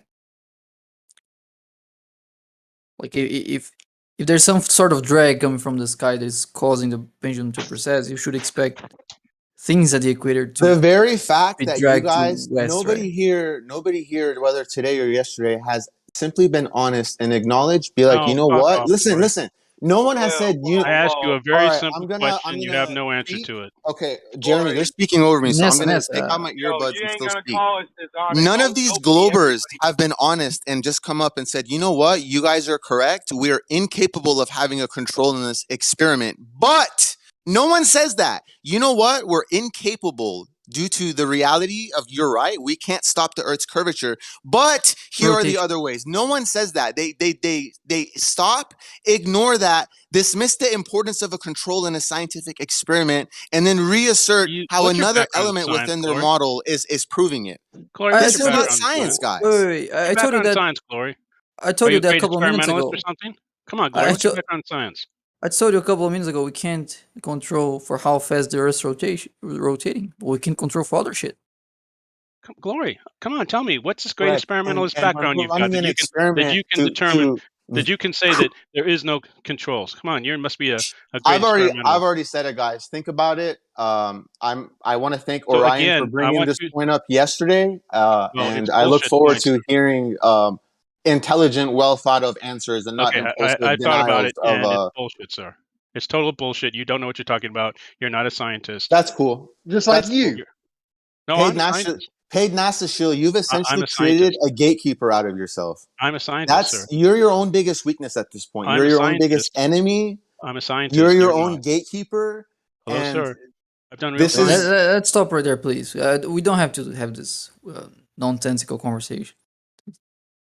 Yes, she'll be quiet.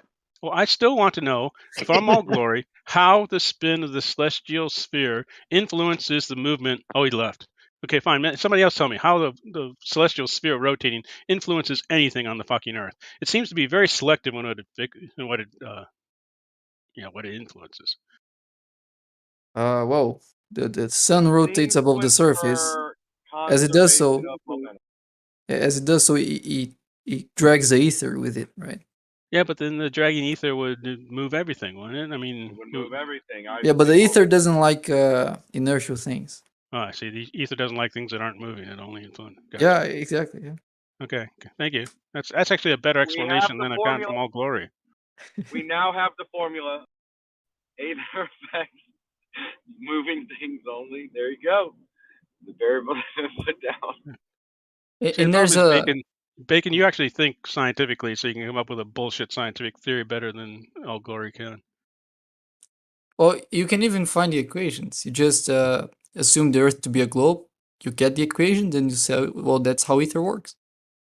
But you forgot the most important thing. Ether is sentient. So obviously it only affects things that it likes. Oh, the ether is sentient. Yeah, and the ether doesn't like to be tested also. Yeah. All right. NASA done cracked the egg. So what's wrong with Satan anyway?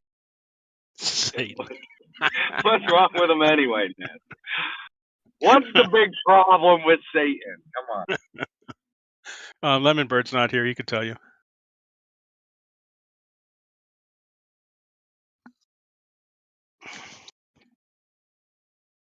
It's like, even if it was like this sun worship, like, say, who cares? I don't even care. Oh, RC, are you here?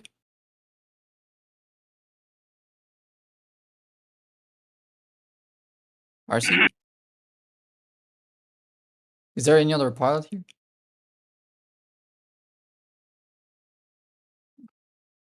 Oh, that's a shame. I'm a pilot of love, baby.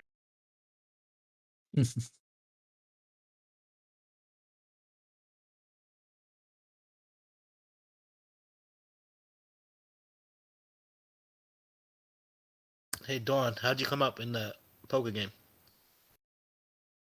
Made like a little bit over double the money. Damn, that's good shit. Made it to the top 5%, man, and then ran lost to 80-20. You see, man, people should have put down that $50. They would have doubled up. I have a new part of the argument to my planes and aiming at the city thing. You got a new one? Real quick, can I tell Branch, I wasn't looking forward to sending somebody $4,000 more, and I was so excited to try to send them a 4K, man. Yeah. Anyway, Jeremy, what's up? So if the planes were actually flying in a straight line, because we know how Coriolis works, we know that the inertial reference frame is the actual path of the object.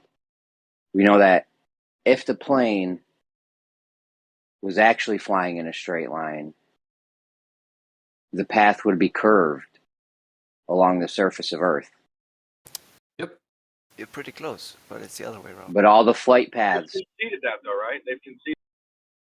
All the flight paths are on straight lines. It's straight line from city to city. Yep. Yeah, straight line on the surface. So it's on the surface. They want to have jetpacks on the football. I don't know why, but so they're flying on it. Yeah, so they're flying. You're flying in a curved path, downwards and upwards, but it's still going straight. That's curved path. Forget the up and down. No, but it's curved downwards and upwards, but they're Forget going the up and down is irrelevant. Not vertically. Not vertically. You could have a drone, and your drone can fly forward, but have a deviation in its upwards and downwardsness and its tilt, but it could still be flying in a straight. Okay, listen. We're not worried about the. Hold on, let's sort this guy. We're not worried about the up and down. Up and down is irrelevant. We're talking about left to right, straight. Yeah, I would say straight in relation to the surface of the Earth. Yep. Yeah, which means, yeah. So it's straight according to the surface of Earth. That's the non-inertial reference frame. So in order to do that, the plane would actually have to be curving. You know, I'm with Jeremy on that. Yes, Jeremy. Why not? Since we know it's going to have a little deviation, even though it's a little, and even though the wind is going to be more, and even though it's easy to aim straight at it, why wouldn't they take that little advantage? Since the wind's going to be chaotic and you could balance that, why not just take the little advantage? Because with time, if you try to do that, if you try to follow the. So Jeremy, I've been listening very carefully to how you're talking about this here, and I've just been observing. I think there are two things. Okay, first, you keep saying above versus below or spinning beneath. Just there's a difference here. We are within a rotating body, okay, not above or below a rotating body. First thing.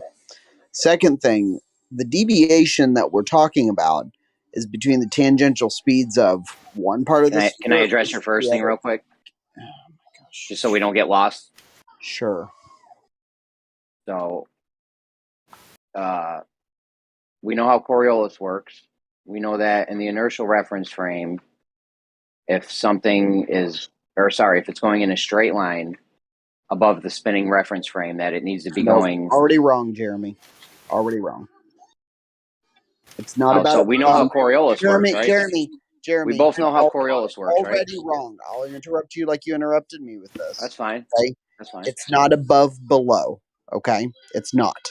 You are within a rotating body. You're moving from one part of the rotating body to the other part of the rotating body. Okay? It is like you have a marble on a Ferris wheel, or what do you call it, merry-go-round, and you're passing it from the inside to the outside. Okay? You are not above or below. You are on the thing. Okay? And you're just passing it from the inside to the outside.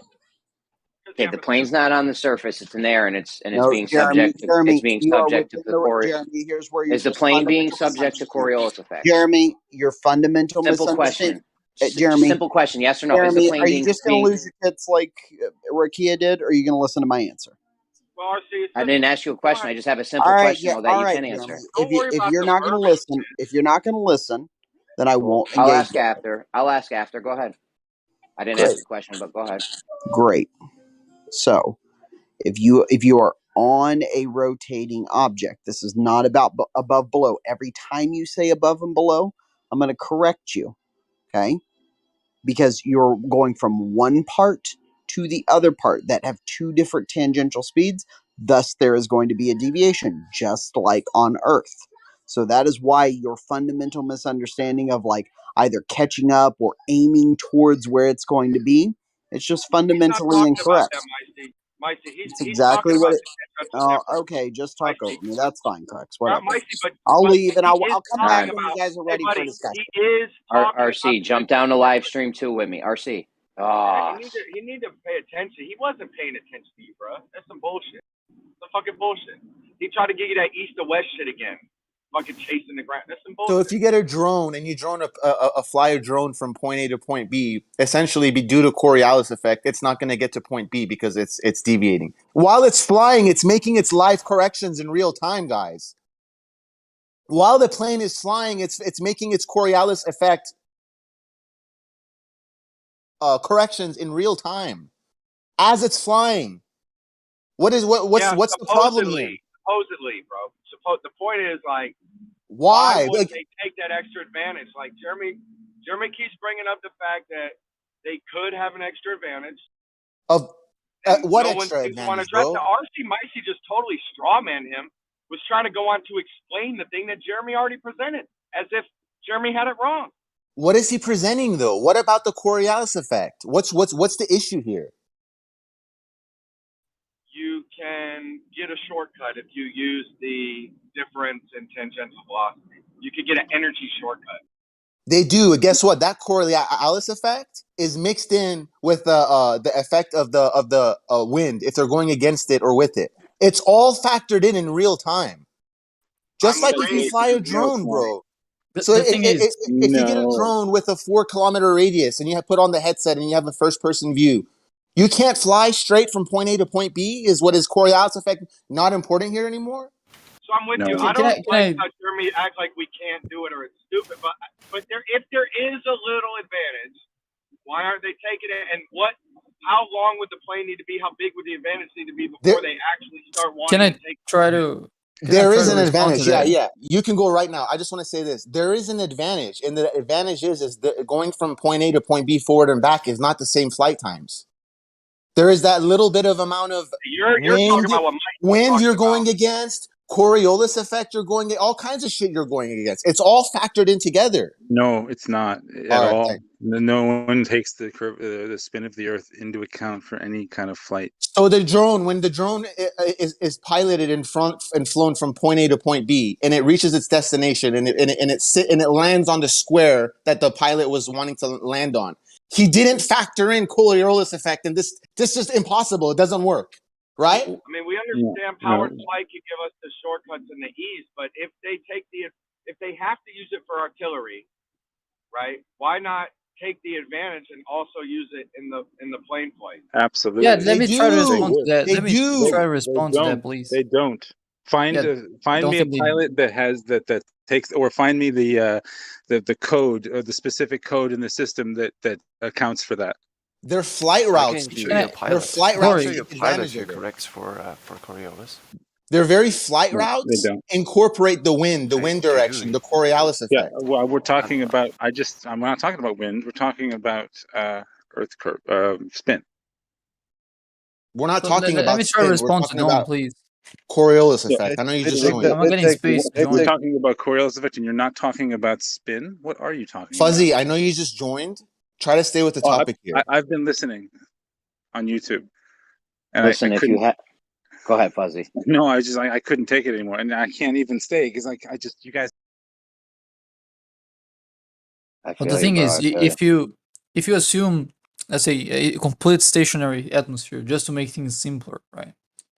And you try to follow the path that would be the most energy efficient, right? And use, let's say, try to follow the inertial path of taking into account how fast the Earth is spinning. As you do that, the sideway speed of your airplane, as you change your latitude, is going to increasingly be against the atmosphere.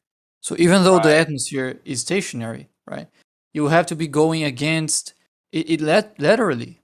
That's not good for airplanes, because airplanes. The bigger problem. Go ahead. It's not my turn to speak. Go ahead.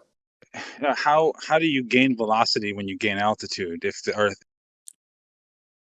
What do you mean? The atmosphere is traveling with the Earth, right? You have to. The higher you gain in altitude, the faster you have to actually go to keep up, right? To keep a hover. Yep. So how do you gain momentum and velocity with altitude? By gaining momentum. Yeah, I mean, you have turbines, right? They're pushing against the atmosphere. No, I'm just going straight up. I'm hovering. You're hovering with an airplane? So you're keeping a steady altitude? Helicopter. I'm just hovering. I'm just sitting there. Okay, what about when I gain altitude, how do I gain velocity at the same time? You don't. Wait, so how are you gaining altitude? You just said the higher you go up to maintain velocity, to maintain the same spin of the Earth, the farther away you are from the center of the merry-go-round, the faster tangential speed you have. Yep. Right.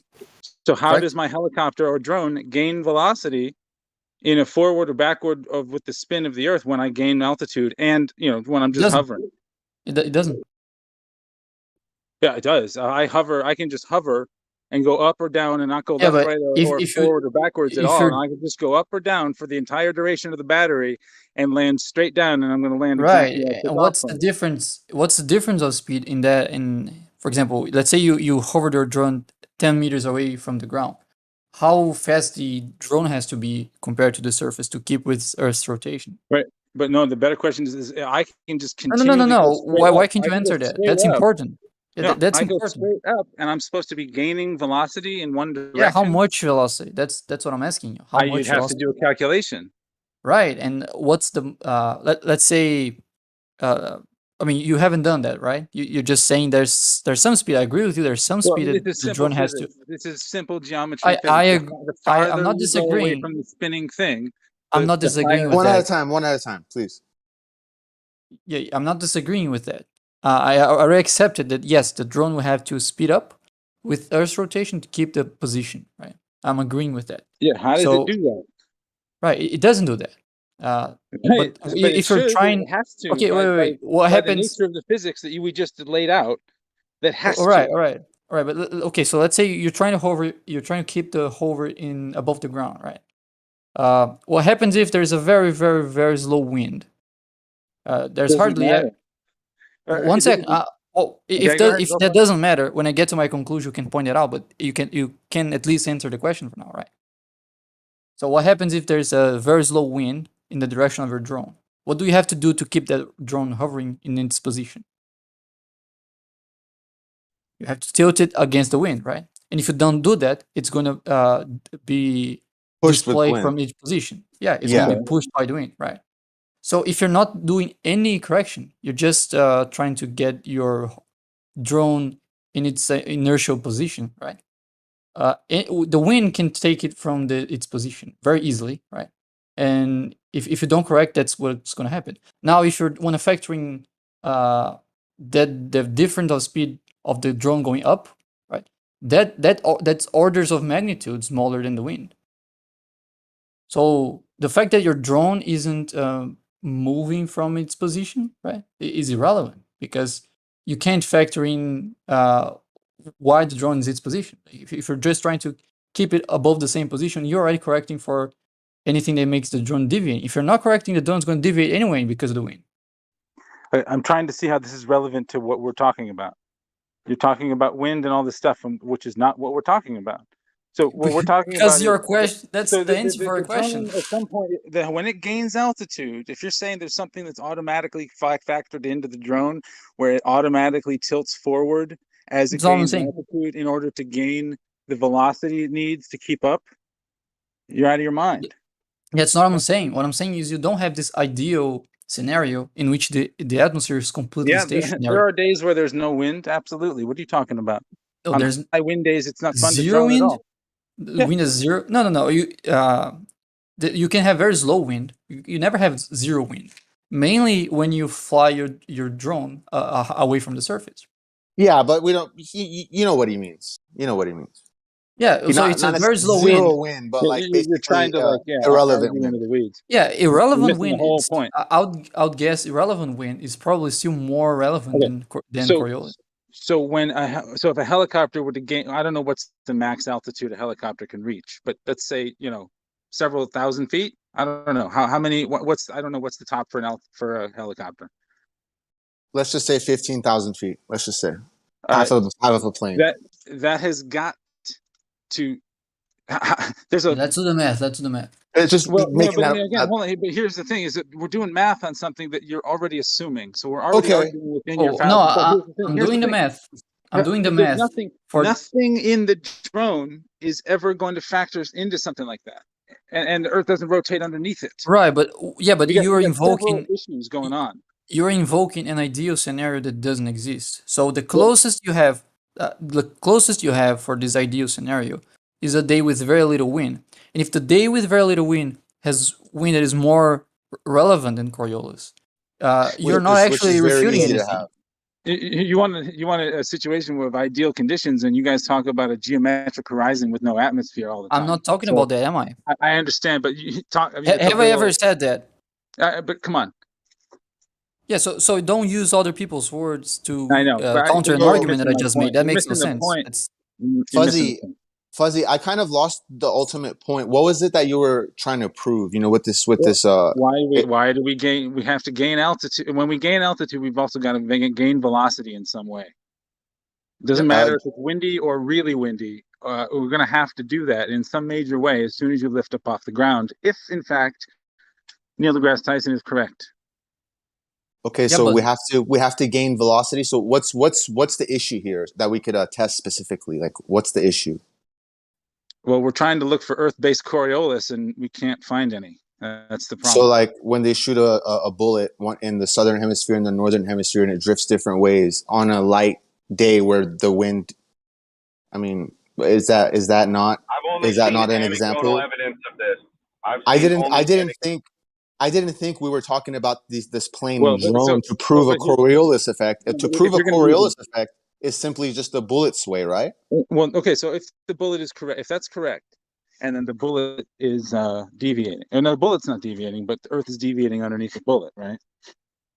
That's right? That's Earth is deviating underneath the bullet. That's what's causing Coriolis effect, right? Pretty much, yeah. The bullet isn't accelerated anymore, but the Earth still rotates. The bullet goes in a straight line for about 5 to 10 seconds while it's in the air, and you think that 5 to 10 seconds in the air proves Earth moving, right? But if I were to take a drone and shoot that like a bullet in a straight line in one direction, the Earth is never going to deviate under it for a half hour. Fuzzy, that's a good point. That's a good point. That's another flaw in this experiment. Is it's again, it's invoking the assumption of a spinning Earth and trying to run experiments when we don't have a control where we can stop the spin of the Earth, because that's impossible. But that's my point. But if people are going to say that a bullet proves Earth Coriolis, then a drone doing the exact same thing for much longer in the air than 5 seconds should absolutely show that same deviation, but it doesn't. So it seems to be a flaw in the logic of the timeline we live in, where they're observing this effect of the drift of the bullet, and they're calling it the Coriolis effect, and that could be the Coriolis effect. We could call it that. We could call that effect that we observe right there as the Coriolis effect. But where science may seem to be going wrong is then assuming that Coriolis effect has anything to do with the spin of the Earth, when in the beginning they were never able to prove the spin of the Earth, because it's impossible, because you don't have a fucking control of not being able to have a non-spinning Earth. Did that make sense? Their own logic hurts them. But ultimately, so this points out a flaw in the Glober's end, but this flaw in the Glober's end doesn't prove whatever point that you're trying to make. You still haven't proved the point. All we found is a potential flaw in that way of thinking. It's not a potential flaw. It is a flaw. And if there are flaws in a model, then how many flaws need to be found before that model is discounted? Okay, Fuzzy, what I agree with you on there, but what does any of this that we're talking about have to do with what we were talking about prior, which was straight lines flying on a globe? What does this ultimately have to do with that? Because if there was an actual Earth-based Coriolis and flights wanting to fly in a straight line, they would fly to where the city is going to be in several hours when the Earth rotates underneath the plane. But that's not how planes operate. They are. They are constantly keeping their heading, and they constantly adjust for whatever forces are pushing them off that designated course. Except that. Well, do you have a source? Because Fuzzy, so you guys keep saying that. Fuzzy, so if you man a little drone and put on this headset, and you have the bird eye view or whatever, and fly to point A to point B, and you have a square landing pad that you land on. As you're flying from point A to point B, is by your very act of flying not already accounting for the wind, the Coriolis effect, and whatever other effect that could possibly exist that is impacting the drone? The drone is accounting for it and making its adjustments and flying a straight line from. Shortcut, bro. Why not?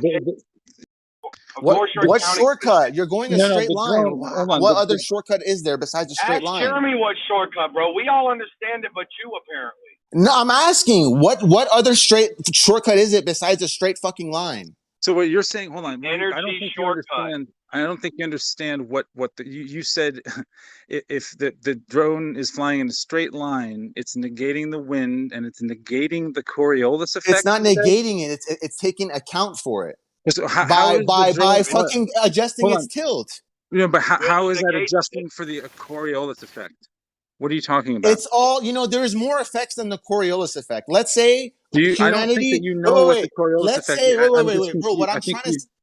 What I'm trying to say is, let's say humanity 100 years from now discovers 3 more forces that are acting upon this drone that we haven't discovered yet. Just the fact that the drone is flying straight from point A to point B, it's already accounting and adjusting for these forces. Okay, hold on a second. Exactly. That's a good point. That's a good approach. Hold on. How is a drone flying in a straight line accounting for the Coriolis effect? Because it's trying to fly in a straight line, right? No. I don't. You don't, bro. Because of this, Fuzzy. Hold on. It's a all right. I'll let you go. Question. Because the whole point of the Coriolis effect is that an object, in this case the drone, goes in a straight line. We on the ground observe something called the Coriolis effect, where it appears that drone is deviating into a curve, but it in fact is going in a straight line. That's the Coriolis effect. Coriolis effect isn't something appearing that when it's really not. Fuzzy, now it's my turn. It is a now it's my turn. I get to ask now. I get to ask now. Real quick. Incorrect, bro. That's what the Okay. I have a question. If I'm wrong, I'll figure it out. Fuzzy, what's the difference between if you're at the equator and you fire and a sniper fires a bullet northward to the northern hemisphere and southward to the southern hemisphere, what the sniper notices is that there is a drift in one direction in the southern hemisphere and a drift in another direction in the northern hemisphere. What they're calling this effect is the Coriolis effect. Now that we just saw the bullet do that, that same person takes a drone and flies that drone to a landing pad that it has. This drone landed the landing pad while the bullet wait, I'm almost done. While the bullet deviated from the landing pad. Why did the bullet deviate? Wait, I'm almost done. Why did the bullet deviate and the drone didn't? Because the drone is actively making corrections as it's flying. Once you shoot the bullet, it's free. Hold on. So the bullet is the bullet in fact going in a straight line, or is wind affecting it, or the Magnus force of the spin of the bullet? Bro, you lost your point, man. I'm out. You lost your point. I'm out, bro. Hold on. There's no point to this. Point everybody agrees with. Nobody disagrees with your point, man. They're trying to take it deep. Yeah. Because when you say the sniper bullets, I'm using your example, right? The sniper bullets, are they going in a straight line? No. Or are they actually curving? They're actually curving? Yes. So they're not going in a straight line? No. So I don't think you understand what the Coriolis effect Do you is. understand that the Coriolis effect is also affecting the drone, but the drone is still going a straight line because it's actively correcting for it? Do you know why it's called an effect? Bro, I don't know what you're for, man. I'm not in this. You're saying, Glory, you are I'm not in this, man. You guys think you're thinking deep, but you're really not. But look, bro, you're saying straight line, and it means two different things. Like, you're talking about a corrected straight line, which looks different in 3D space than the uncorrected straight line, which looks like the curve in 3D space. Like, you're using this term messy. Okay. No, this all started with, we were talking about planes flying a straight line on a globe. And we were saying, yes, planes can fly a straight line from a globe. You can have a point A and a point B and literally fly a straight line. And as you're flying, you're accounting for wind, you're accounting for Coriolis, you're accounting for everything that could possibly exist. You end up flying a fucking straight line. What is wrong with that? You don't understand what the Coriolis effect is. It's not something. I don't know what the Coriolis effect is. The plane can't account for the Coriolis effect. It can, as long as it tries to. Why does the sniper aims at his target? 1 second, Glory. Go ahead. Like, okay, the plane can easily account for whatever if it has a trajectory it wants to follow. So if it wants to follow this trajectory and it gets get deviated to the right, it goes to the left. If it goes to get deviated to the left, it goes to right. If it's losing altitude, it noses up. If it's gaining altitude, it noses down. Whatever is taking the plane out of its trajectory, it can account for it. It doesn't have to know what's causing that. So you can say airplanes cannot account for Coriolis. Airplanes are going to account for whatever is taking them out of their trajectory. This is kindergarten bullshit. Jeremy has a great point on the table, which opened this whole door, and that is, like my man's talking about this sniper bullet, it's going to go off to the side of the target if you aim straight at target, so they're going to lead it or whatever. Yeah. That's the free, and so why and when would we lead with the plane? It's like a free little advantage. Why don't we lead with it? Here, perfect example for you guys. So we see what the bullets do. Military can shoot ballistic missiles, and the Coriolis effect would also affect the ballistic missiles, but yet they can have. But yet they can have. Wait! Stop! But yet they could have pinpoint accuracy. How? Let me tell it for you, because it's kindergarten. The missile's correcting itself. It has self-correction. It steers itself. That's the difference. The plane also does the same thing.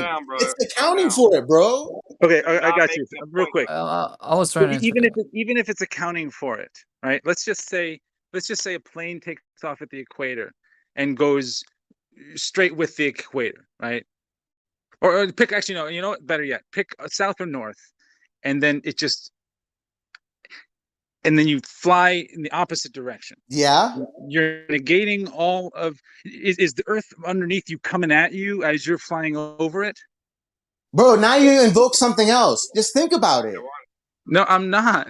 If the sniper, if the sniper has to lead a little to the left or right to account for the fact that the Earth is going to move underneath the bullet, then why would a pilot not fly in a way that where the Earth is going to fly under him so that or her so that they can land when it comes towards them?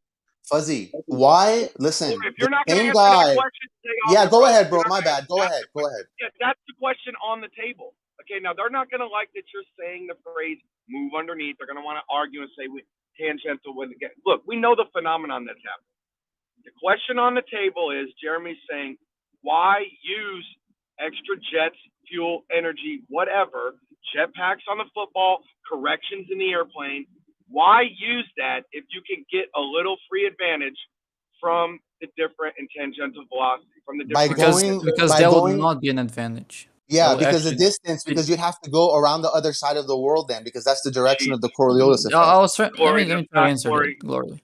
Right. So if you try to follow the path dictated by Coriolis, I mean, I think I already addressed that, but you now are no longer in the same reference frame of the atmosphere you're flying in. You're trying to keep your initial frame of reference. So, for example, when you shoot a bullet, right? The bullet it doesn't fly using aerodynamics. It's just follow its inertia. So it still has the same frame of reference when it was shot. That's not the case for airplanes. Airplanes are flying, are using the atmosphere. So you can think of that. Frame of reference doesn't change. What are you talking about? I can explain that. Right. So okay. So the atmosphere has its own speed, right? And no, it's going apparently as fast as the Earth, or exactly different tangentially as you gain altitude somehow. Right. So but at any point you are if you're in a different point in the atmosphere, that gives you a different speed, right? That's what I'm saying. What you just said doesn't make sense. Why? Before, when you said before. Yeah, I said it has its own. I said it has its own speed because as you're flying through the atmosphere, you're going to face different speeds of rotation in the atmosphere. As you go to the poles, that speed slows down. As you go up, that speed increases. As you go to the equator, that speed increases. So as you're flying through the atmosphere, you're facing the atmosphere in various different speeds, right? So you think the gas, the air in front of the airplane is traveling literally at different speeds than? Are you seriously? Well, it is.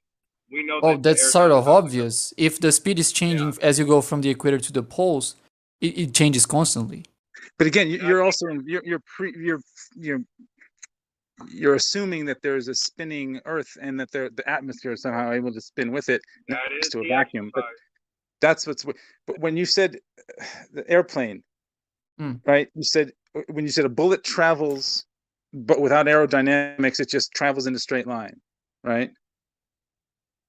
No, not exactly straight line. It's still affected by aerodynamics, but it's less affected than airplanes.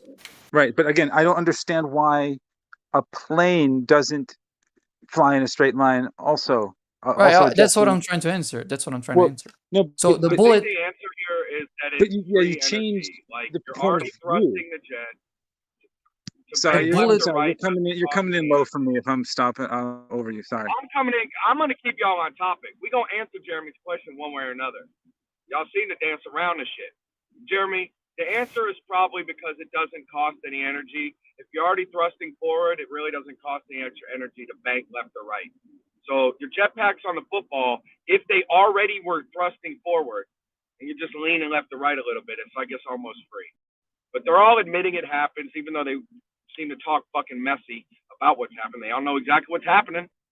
Well, if you don't, you shouldn't be talking about it. Well, hold on. If it's already going, what if instead of you're trying to get to an airport that's already away from you and you have to go faster than the spin to catch up? Yeah, and you have to accelerate at 0.02 meters per second squared, which is basically nothing. Yeah, exactly. Yeah, there you go. He gave you the numbers. How about that?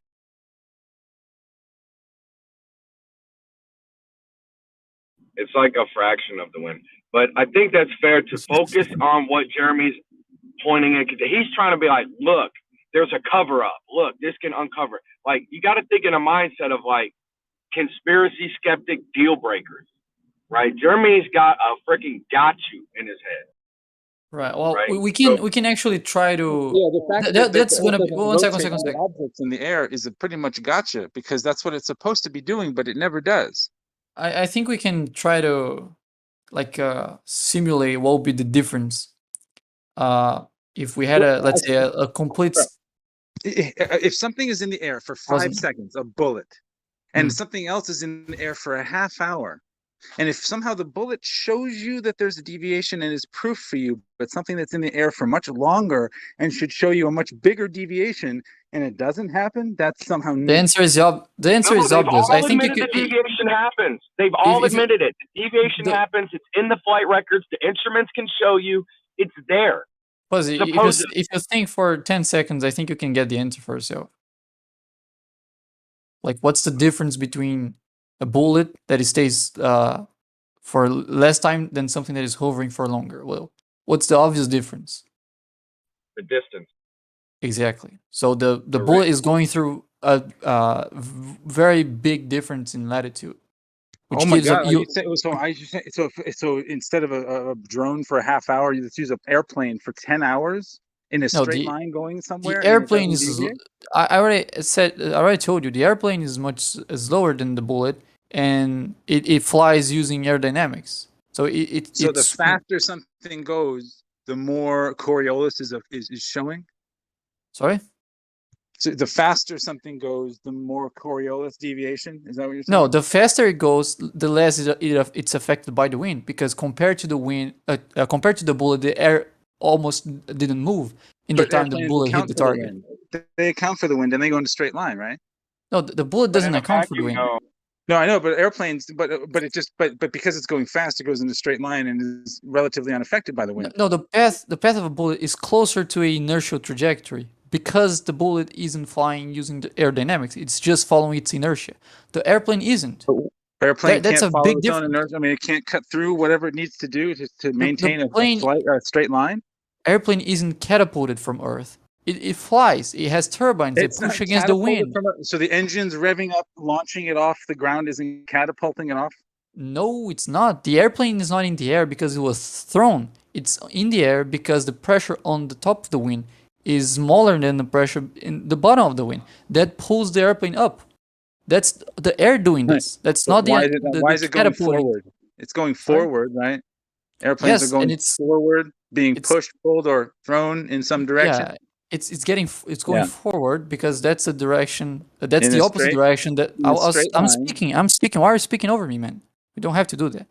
So the airplane is going forward because the wings are providing the necessary force for it to be in there.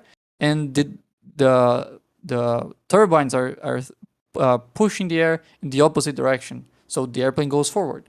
It's not due to its inertia. It's due in to a straight line, right? Like a bullet in a straight line.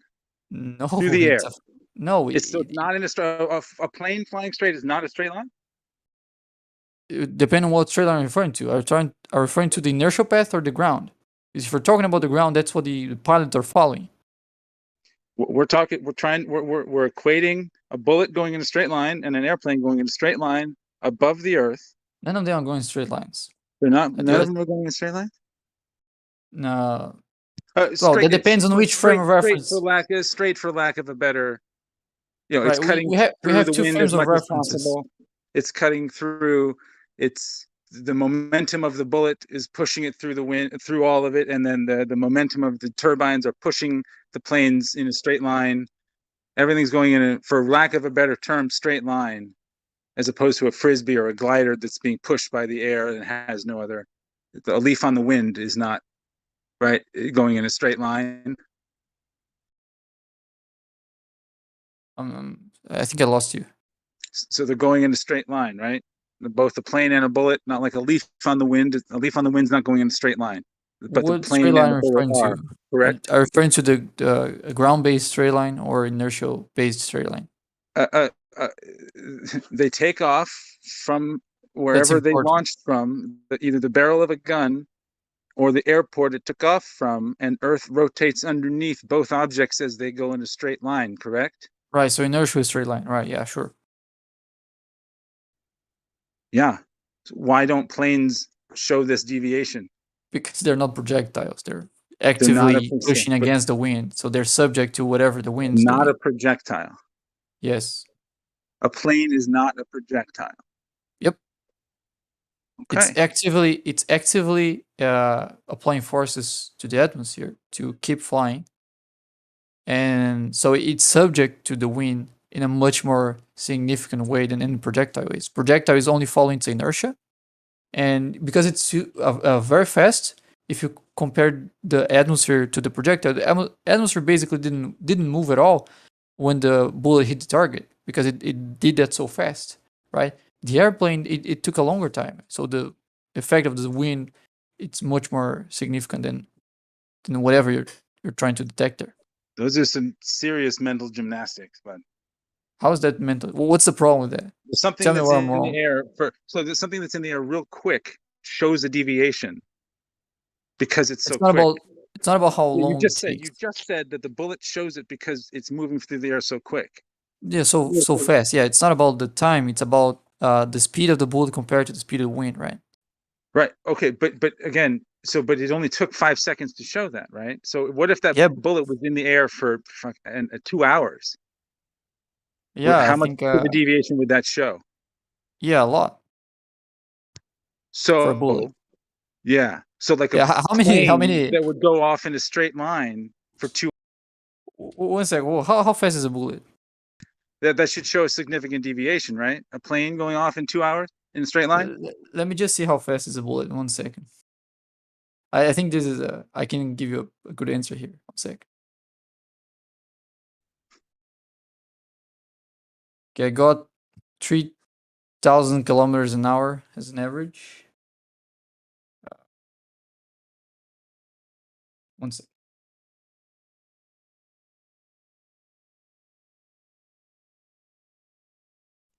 But it's also quite simple. It's like if the Earth is rotating underneath the bullet, the Earth is definitely going to rotate underneath a plane.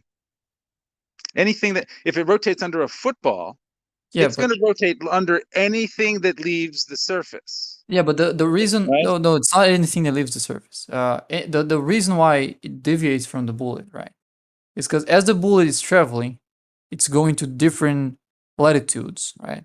And as it goes through different latitudes, the speed of the ground is changing, and the sideways speed of the bullet isn't, right? So why why? 1 sec. Why isn't the sideways or the east-west speed of the bullet changing? Why? Tell me that. But okay, but if this deviation is on a football, which is only the length of less than a football, can you answer me that? But you're missing the point. If this deviation is present on a football, which is much less of a distance, then it should easily show up elsewhere too. Okay, I still think you should answer that question. So I'm at the equator and I shoot north, right? And as I shoot north, the bullet is not gonna deviate to the left or to the right on itself, right? Only the ground is actually going to deviate to the left or to the right, right? Why can't the bullet deviate to the left or to the right? Why can't the bullet do that? Well, it actually could, because it would absolutely have a spin of the longer it's in the air, the longer it's going to rotate. No, not the ground, not compared to the ground, like compared to its inertial trajectory. So I shot a bullet north from the equator, right? The speed of the ground is changing as the bullet goes north. That's going to create a deviation from the ground in the trajectory of the bullet. So the bullet's going to start to go east, right? Because it's faster than the ground. Why can't the bullet just go west, right? Just to keep with the ground. Why can't the bullet do that? Well, the other person would have to aim that way. And again, even if the person we're already begging the question by just even talking about this question. My point was, no, it's not begging the question, because we're not saying that's the case. We're not saying that's the case. You're already saying the ground is moving. You're already begging the question. You already have your outcome. That's not begging the question, because it's not a premise of my conclusion. that's the scenario we're evaluating. We're trying to talk about the spin of Fuzzy. the Earth, right? Fuzzy. Yeah, and you're trying to talk what we should and shouldn't see if the Earth is spinning. So of course we are Right. we're If under your the example is true, you have to wait until I finish so you can speak. We can't keep speaking over each other. You're evading the initial question by asking some other nonsense. It's not other nonsense. You're calling detected by a football, and it's only Fuzzy. traveling 50 yards, and it's only in the Okay. air for a few seconds, and it can be then absolutely something else in the air for much longer and further. Following inertia. This, right? The ball is a projectile. It's just following its inertia. It's anything that leaves the surface. Like, are you kidding? Yeah, but you're going to say that the football. I don't get why you don't. I don't understand how you don't get this. The ball and the bullet are very different examples. You can't just use the bullet to say that should happen to the airplane. The airplane is subject to things that the bullet isn't. The airplane is doing things that the ball isn't doing. Okay. I got you. All right. How about this? Those are relevant. So if I kick the football up in the air in the stadium, in the middle of the stadium, and then right at the peak of it, it launches into it transforms. We hit a button and it turns into a hot air balloon. Okay. And how long are we gonna have to wait before the stadium crashes? Like, because the football's not that high. It's not higher than the stadium. So the stadium seats are gonna eventually rotate into that floating football right there, right? Okay. Are you saying that? Yeah. Yeah. If there's no wind, therefore the Earth, so the atmosphere is not rotating with the objects in the air, with the ground. What do you mean? So if I kick the football up in the air, and that's up in the air, floating there, without any kind of wind, it's just wind or anything, eventually you just the stadium seats are going to run into it, right? Yeah.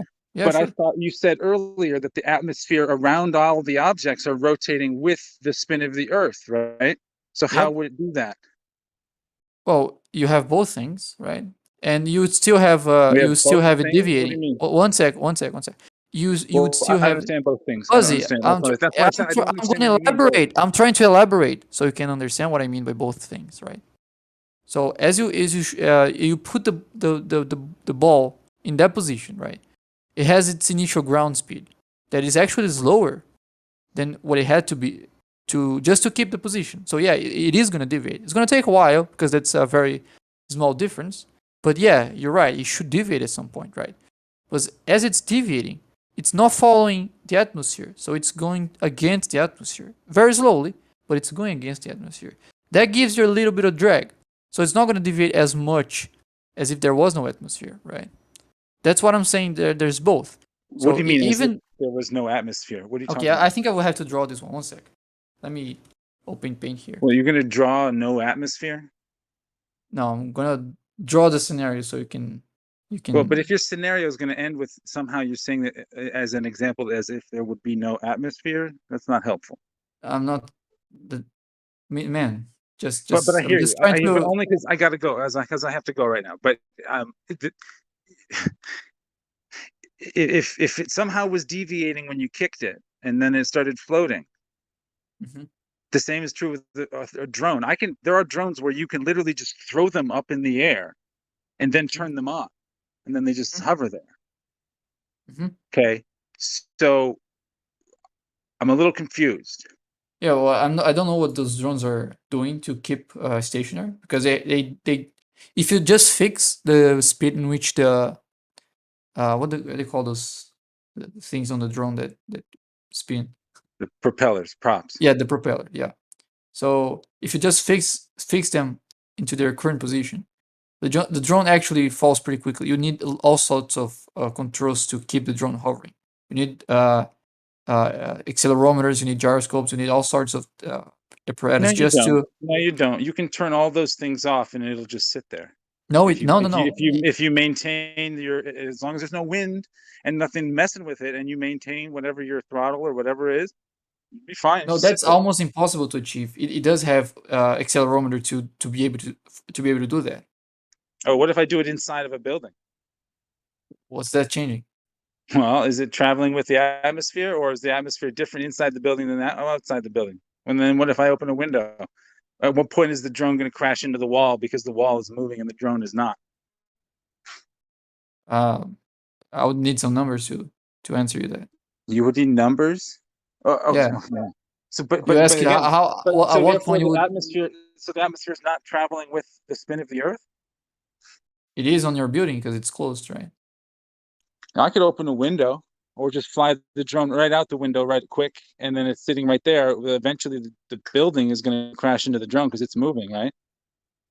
Not because it's moving, but because it's moving at different speed than the inertia of the drone, right? The building is moving according to the Yes. drone. If I took the drone So off, is the drone. so you really don't see the double speak that you're going with right now, right? Like the amount Show of me. times you've gone back and forth. Show me. You Show me the double can't have the Earth traveling with the atmosphere traveling with the Earth, and have a football be able to be kicked and be separate from that atmosphere. And traveling with it, it would all just travel at the same, and you would never see a deviation. So if you're going to see a deviation, no, you would. It would take a while. Like and when you kick the ball, you're sending something with a momentum that is not the same momentum like an airplane as. taking off the runway. Why That's you never wait until I can finish a sentence? Because I already know what you're going to say, and You momentum you of an can't say airplane is that. also I can play the same game and interrupt you all the time and say I already know what you're going to say next, but that's going to be very annoying for you, right? So don't do that, trying please. to point out your double speak, and when you do it, You don't have to interrupt me to do that. Well, when you're doing it, I'm trying to point it out. Go for it, and I do have to go.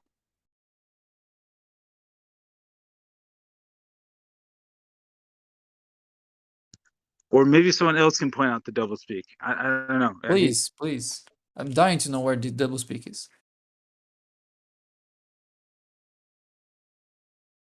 Any takers? I actually don't think anyone's following this conversation. Yeah, I'll be right back there. Well, I'm listening. I've been listening. I'm not sure why Coriolis is so hard to grasp.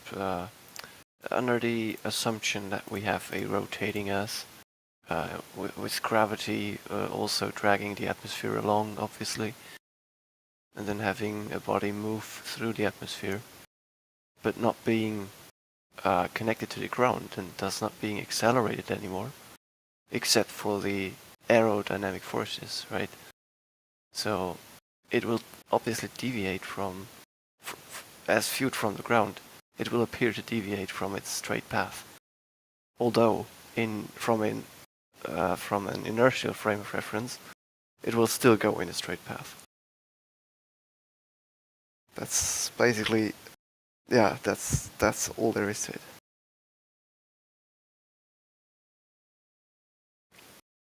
I'm wondering how easy it would be. We could measure. Like if you're in a high building and you drop something, it shouldn't hit directly below. It should deviate east, right?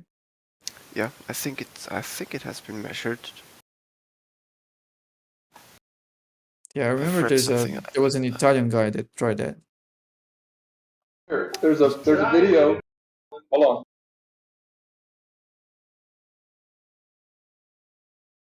But like if you're doing with a balloon or something that has a lot of drag in the atmosphere, the deviation from Coriolis is going against the atmosphere, even if there's no wind.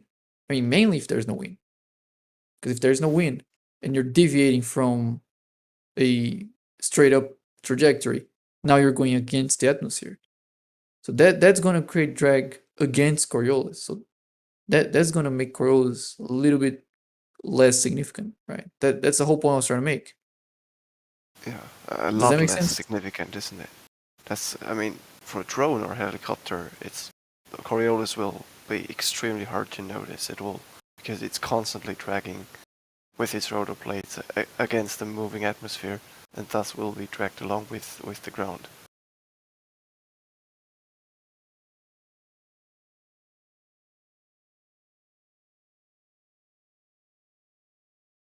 So yeah, but I think ballistic projectiles are a much better example to show this.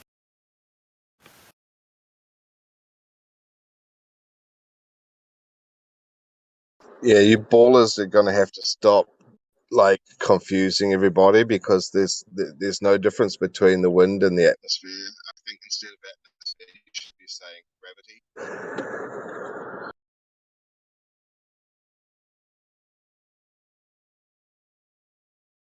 Oh, pure.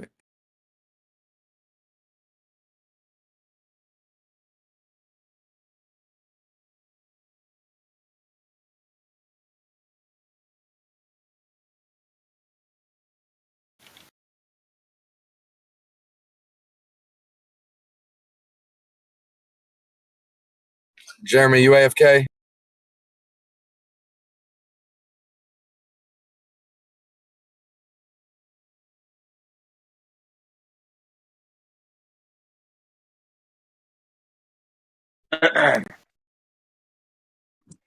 You there, bro?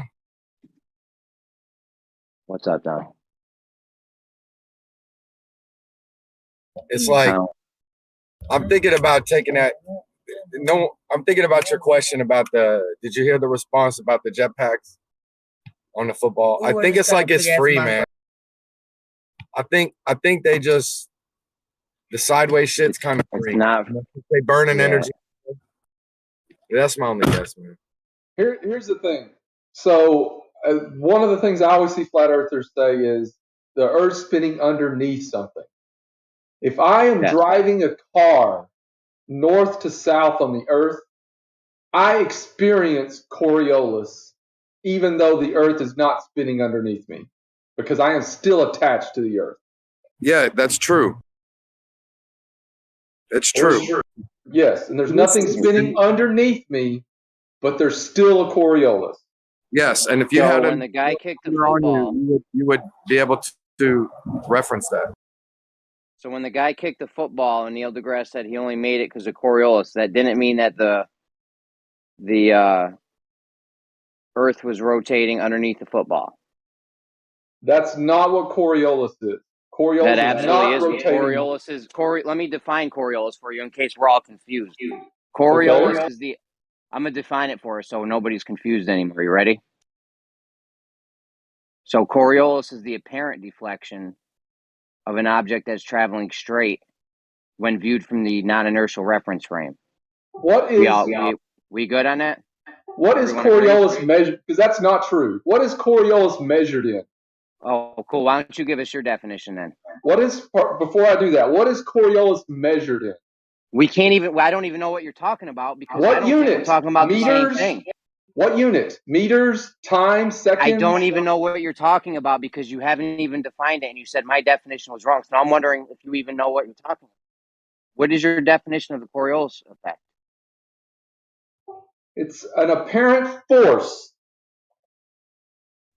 that results. Okay, I'm going to bring. You know what? I'm going to bring a definition. Coriolis is just an effect. It's a visual effect. All it is an effect. It's what not is a force. it measured in? Hold on. What is it? I'm going to bring. Hold on. I'm going to bring my definition up. You bring your definition up. We'll see. We'll see where the difference is.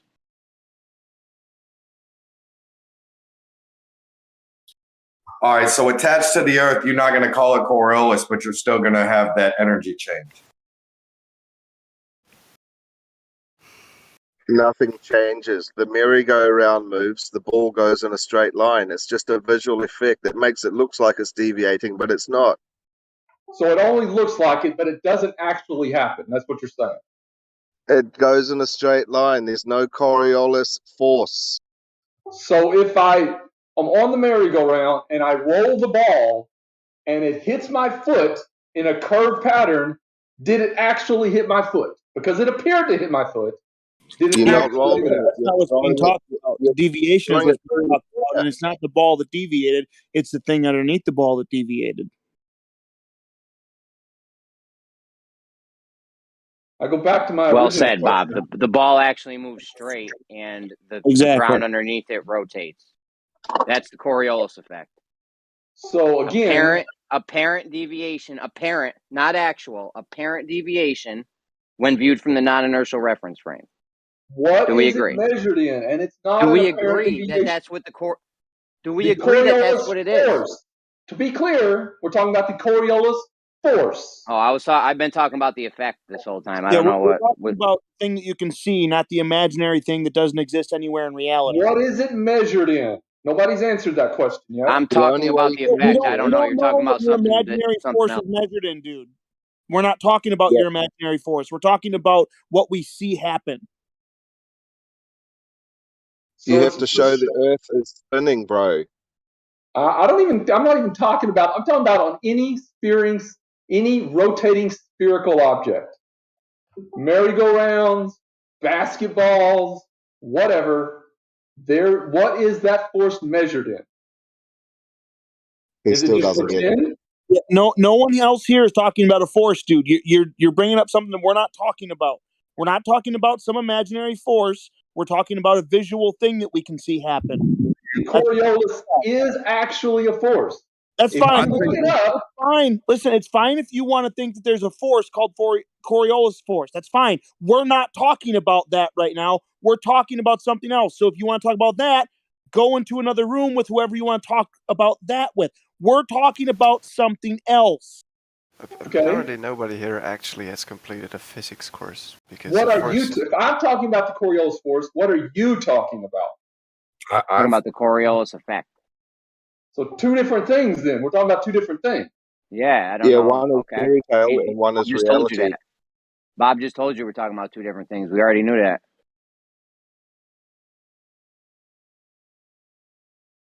Yeah, that's what I was saying. The thing that you're talking about, we aren't talking about. So we aren't going to try and define for you how it's measured or anything like that, because we're not talking about that thing. We're talking about something else. I was actually the one that started it, right?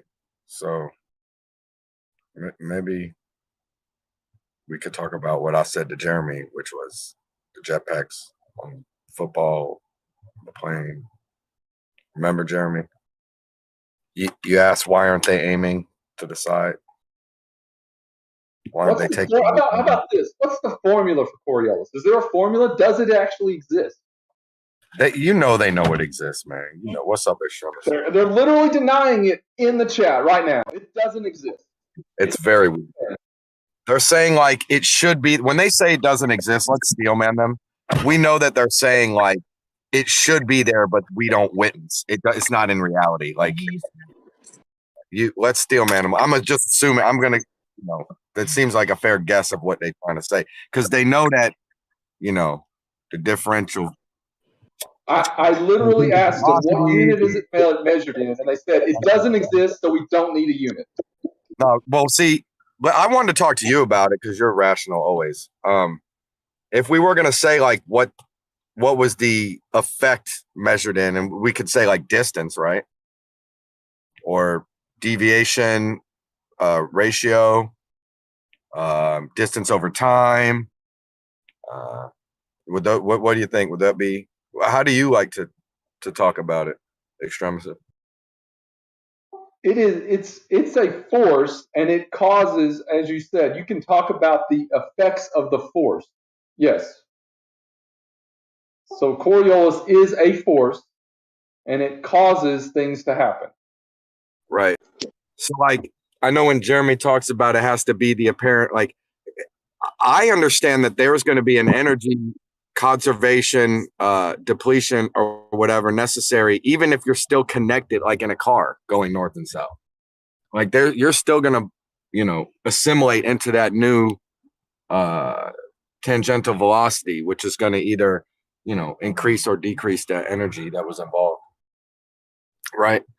But I don't know if you still title it Coriolis at that point. But either way, Jeremy really badly wants to know why the planes don't lead their target, basically, when traveling north and south. That's the big question that's been going on for 2 days with rocket packs on a football and all this nonsense. So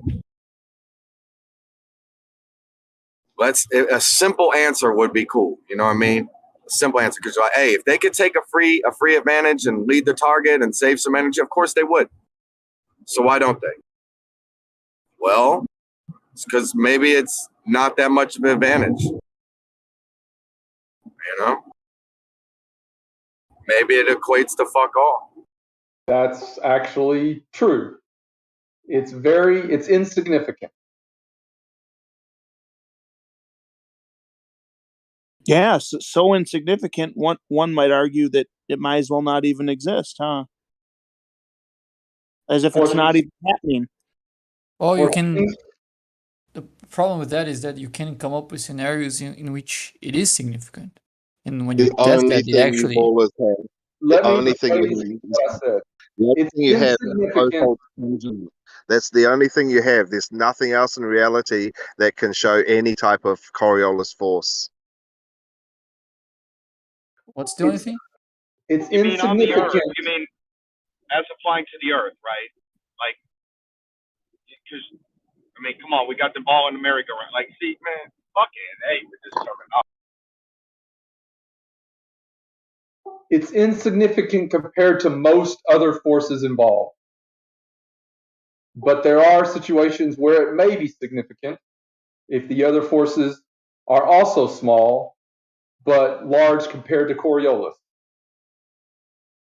Yeah, like with artillery, you know, you're not constantly pushing forward extra, and you're not adjust. You know, they gotta go ahead and lead it with the artillery or the sniper bullet. But with the planes, since you know, already like, you know what I mean, you're already micro correcting everything else anyway, and you're pushing forward like that left to right shit. It ain't nothing, man, nothing. But at least again, we're on the horizon. They've been admitted that it should be there. There are possibly instruments. Don, we did the math. We did the math in gems. Hold on, we did the math in gems. It should be about 20 to 30 miles from Alaska to Hawaii. Okay, that's cool. 20 now, miles. Let's talk over 8 hours, and you have a 20-mile-an-hour wind that's low over 8 hours, so that's 160 miles. So you're already going to be correct in 160 miles possibly. What is 20? That you're talking about 10%. I'm telling you, it's a 9 to 1, easy 9 to 1. Yeah, but the point is, you wouldn't want to. You have to expend more energy when you're fighting the wind. When you're fighting the Coriolis, you're expending more energy. You're not. That's why I will argue with you. That's where maybe it seems at first glance, because you know the football and example. But if you kind of think about it, if you are going to need the forward thrust of the jet anyway, going on constantly, that left to right might be kind of like free energy. You're not using. You're just leaning a little bit. You're not really costing Not more. free. You know what I mean? You know what I mean? Sorry, but what's the speed of the spin of the Earth at the equator?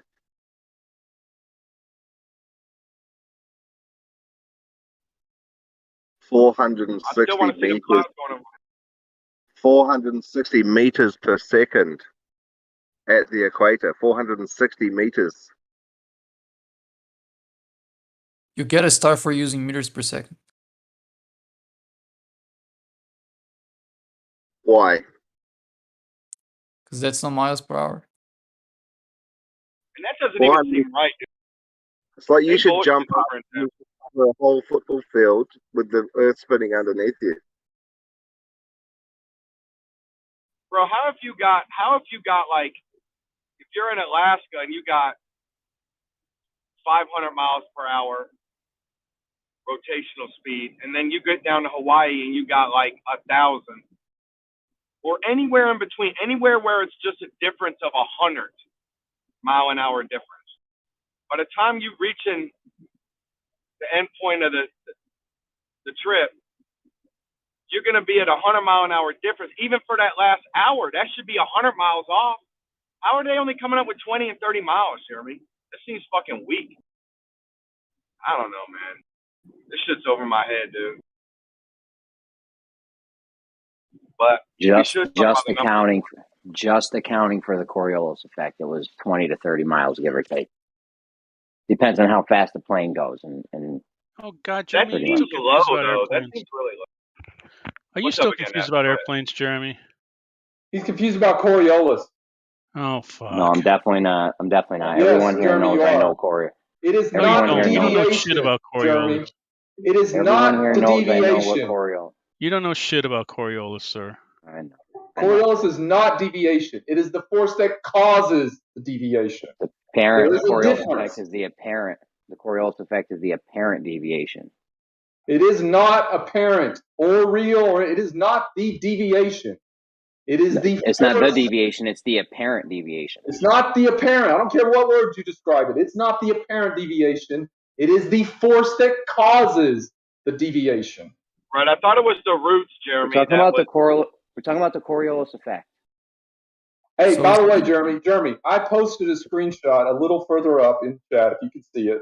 I Googled definition Coriolis effect, and it comes back with an effect which a mass moving in a rotating system experiences a force.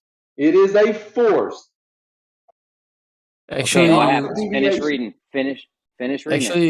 Actually, look finish the reading definition. Let him finish reading it. Acting perpendicular to the direction of rotation. And on the Earth, the effect tends to define moving objects to the right in the northern hemisphere and the and to the left in the southern hemisphere, and is important in the formation of cyclonic weather systems.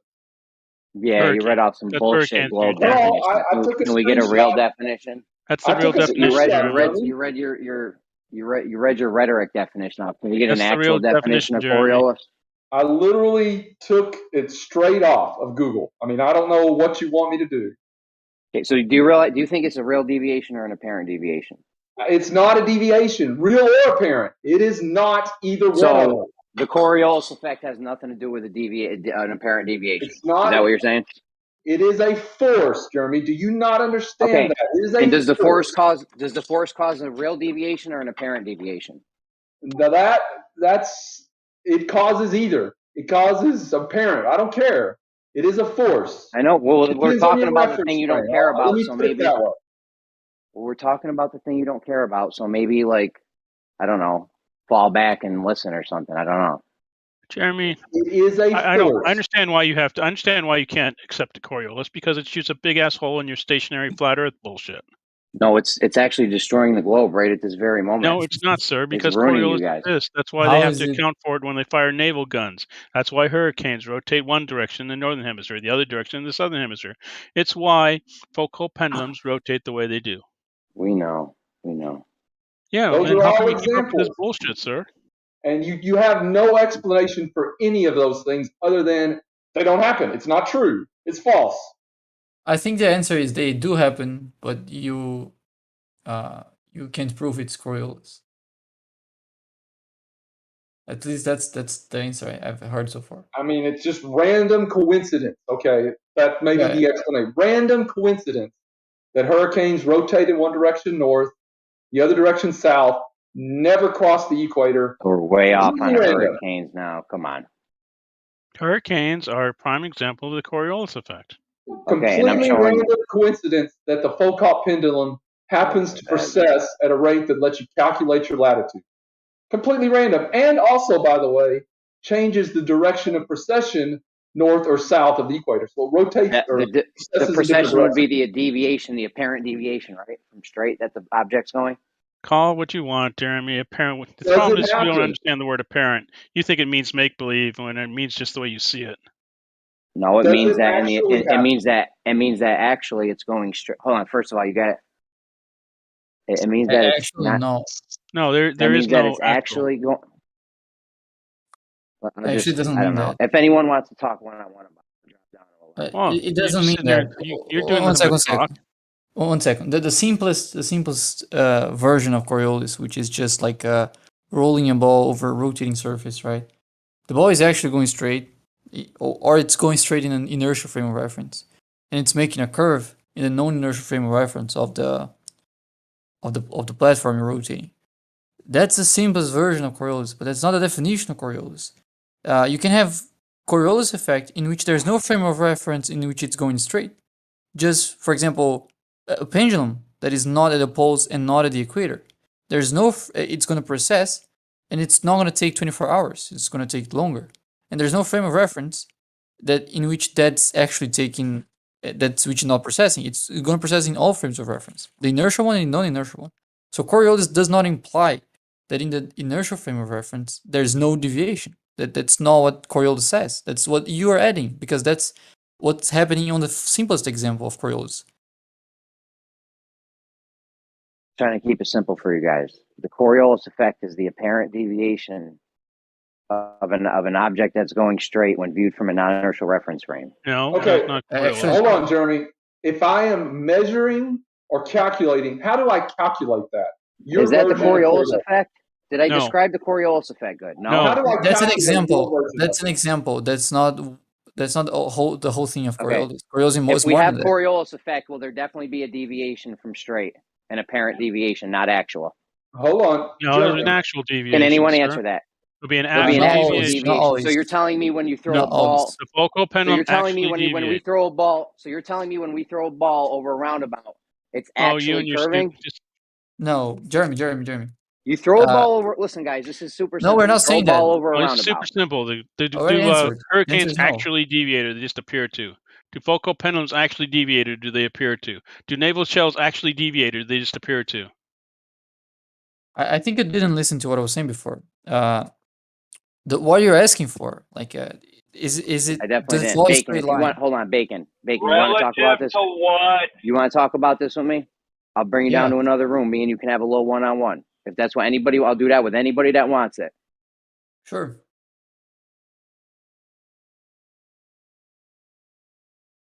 You mean one Yeah, at a bro, I'll time? meet you in live stream. Yeah, man, I can't deal with like 4 or 5 people talking about wind and shit. Like, that ain't gonna work. People that don't know what the Coriolis effect is, I can't talk to people that don't know about the deviation due to the Coriolis effect. Like, that ain't gonna work either. If anybody doesn't understand that you have to have an apparent deviation when you have the Coriolis effect, there's no point in having a one-on-one with. Yeah, but that's not a deviation Not from apparent, straight. Jeremy. It actually happens. One second. That's So not. you're telling me the ball, when we throw a ball over the in a straight line over the roundabout, it actually curves? So That's when you dumb, dude. when you have That's a hurricane, fucking do they dumb. actually deviate? Wait, Nessa, let me try to answer that. So, it's not always a deviation from straight. It is always a deviation, but not always a deviation from straight. And then, Jeremy, don't you have to say relative to what in response to your question? You said, is it actually deviating? Yeah, when he says actual, it's in reference to an inertial frame of reference. Okay. Yes, because that's the path that it's actually taking is in the inertial frame of reference, Observe from and we where? know that the apparent deviation is only an illusion caused by you being on the non-inertial reference frame. What do you mean it's an illusion? It's just as good a description of the movement as the one you have from the inertial reference frame. Yes, but it's not actually curving, though. But it's not actually curving. It's going in a straight My line. frame of reference is rotating. Hold on, Jeremy. Let me do this. If I am on the merry-go-round and I roll the bowling ball in one frame of reference, it hits my foot. Does it hit my foot in the other frame of reference?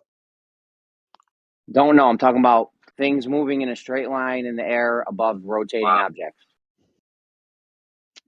I answered your question. I don't know. Yeah, he's talking about the trajectory. This isn't on the ground. We're not rolling something on the ground. We're in the air above it. Can we just let's use artillery. Oh, he has one example of it's not really the Coriolis effect that he thinks the Coriolis effect that he thinks slays all the other Coriolis effects. The football thing? Exactly. That's the thing. He's using the simplest example of Coriolis to create the general definition of Coriolis that actually does not match other instances of Coriolis. Doesn't match precessional pendulums. Precessional pendulums are not deviating from. I mean, if you look to pendulums that are in latitude 45 degrees, let's say, from space, you're not rotating with the Earth. You're a stationary observer. You're still going to see the pendulum precess. There's no frame of reference in which the pendulum is not precessing. So it's not deviating from straight. Because unless you're standing on the pendulum. What do you mean? Like what? That's probably the only frame of reference. You're going to know you're going forward and backward if you're standing on the pendulum. Your accelerometer on the pendulum. Right? I don't think so. No, even. And here's what gets another weird too is Jeremy, you always talk about the two frames, but then if you do zoom back you got to think of 3D, real, true 3D space also. Like, there's in real extra 3D shit going on space, Don, in real 3D space, the ball's moving straight. But not the German, It's on I a see it straight path curving around. No, I trajectory. see it curving It around only with the Earth. appears the curve. It only appears the curve because the thing's rotating underneath you. Jeremy, Or in so I front of me, kicked the but football. I kicked the football. The Coriolis force or effect or whatever moved it a certain distance from its actual path. What It was changed that? its tangential speed. Hold It on. changed its tangential. Oh, I thought you were done. My bad. Not quite. Almost. I'm asking a question here. What is that? What is that unit measured in? What is it measured in? Feet? Is it measured in seconds? Don't know. Grams? Don't know. So hold on. Still hold don't on. know. Okay. You don't know what Coriolis is measured in. Why would you think you know what it is if you don't even know the unit? Well, I know that it's going to be an apparent No, you deviation. don't. If you don't know the I unit, know you that there's don't going know to what be an it is. apparent. Relax, bro. I know that there's going to be an apparent deviation when viewed from a non-inertial reference frame. That's a fact. If you don't know the unit, It's you not don't incorrect. know what it is. Is what I said incorrect? Yes. If you don't know the unit, it's not. You don't know what you're talking about. That's all I got to say. All right. Good talk. Yeah, that's mentally retarded. You don't know what the direction to a destination is because you don't know what unit you're going to measure it in. That's retarded. You can know what navigation is. You can know what a path is, all without knowing what unit you're going to measure it in. Only an idiot about the path. person would think that you need to know the unit of measurement to know what the thing is, or someone who's both. You Well, have he's to talking about understand the unit to Yeah, he's talking. understand the subject. Is all I'm saying. Talking about the concept in physics. It's not And like you don't need asking to, about the don't path. need to understand the We're unit. talking about. I wasn't finished path. part though. You can know what a path Well, you is. understand in your example, you're working in directional units or path units. Like, you at least know the things you're working with. Hey, I understand. We did the math earlier in GEMS. They said you'd be off by about 20 to 30 miles if you flew in a straight line towards Canada and didn't adjust for or towards Hawaii and didn't adjust for the Coriolis effect. You'd be about 20 to 30 miles off. So Okay? it's 20 to 30 miles. Is that the Coriolis? The 20 to 30 miles, is that Coriolis? That would be the apparent deviation, because that straight line path would appear to be curving to us. Yes so or you're no? saying Yes. Coriolis is a distance. That's my point of my questions earlier. It's a distance. It's the amount of apparent that's deviation. what I thought it was. It's the amount of apparent deviation we would see from the straight line path of the plane. Well, it can be inches, it can be miles, it can be meters. It's a distance. That's what you're saying. The amount of deviation for the Coriolis effect, that's how much it would be off if you flew from Alaska to Canada or Alaska to Hawaii. If you didn't adjust for Coriolis, the whole flight, you'd be off about 20 to 30 miles by the time you got to your city in Hawaii. If the plane just went straight. That's got to be too low. Either way, unless they were like adding in extra variables. How fast? You got to figure out how fast does a plane fly? 500 miles an hour. Yeah.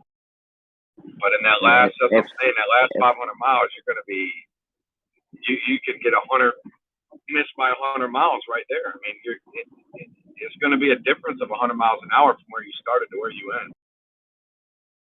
Listen to me, these flight paths, they trace out straight lines on a globe.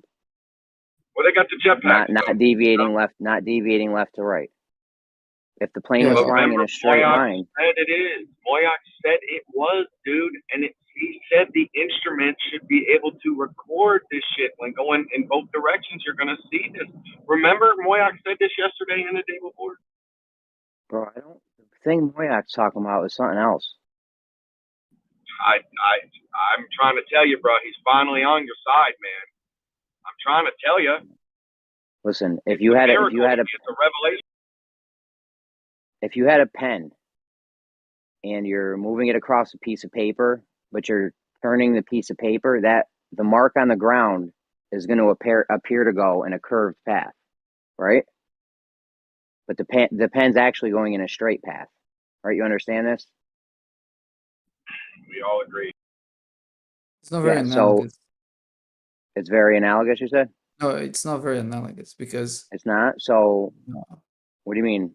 How so? because there's no tangential speed on the pen, and in that scenario, like it's too simpler, I think. Than I move what's the pen at the happening. I move the pen at the same speed the whole time. Yeah, but we're talking about a rotation speed. Like you're facing the paper in different speeds as you draw the line with the pen. That's Jeremy, I that have to agree with can him a do little that bit with a here. pen. Yeah.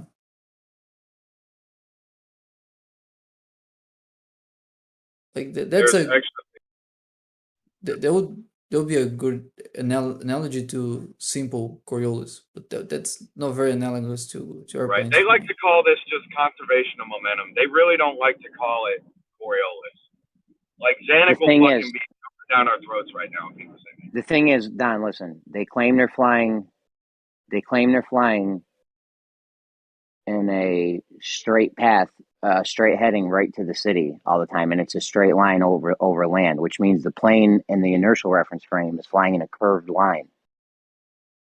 It's not straight. We all agree on this, man. Your only point is they should be taking the advantage and aiming to the side. That's your point.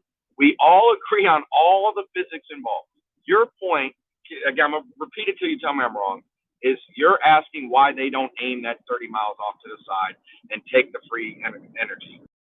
That's what you're asking. And I'm right. And I'm like, we're telling you it's because it's almost free for them to lean a little bit to the left and then go straight there since they're already powered flight forward. Almost free in a business world adds up to billions of dollars by the end of the year, Don. No, you just pulled $1 billion out your ass. It was $1 million earlier, now it's $1 billion. You're just pulling that number I don't out know, your 30 ass. miles worth of jet fuel every flight north south. How many miles do you think that's going to add up to? But that's the thing. It's not 30 miles of jet fuel. It's $1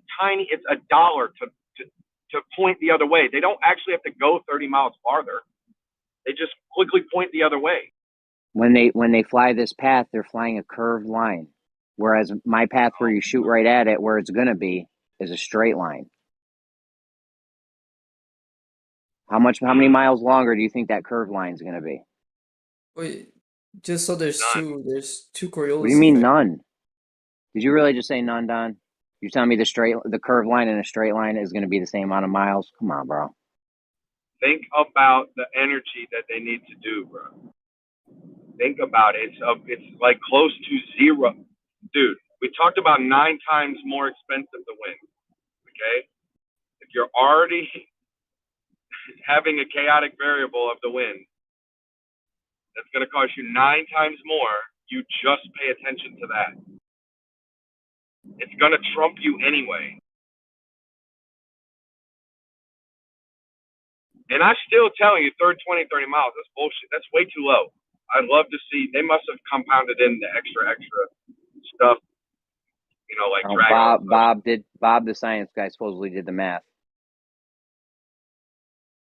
In a vacuum in 3D space, I don't see it being that minute, but maybe he added on space.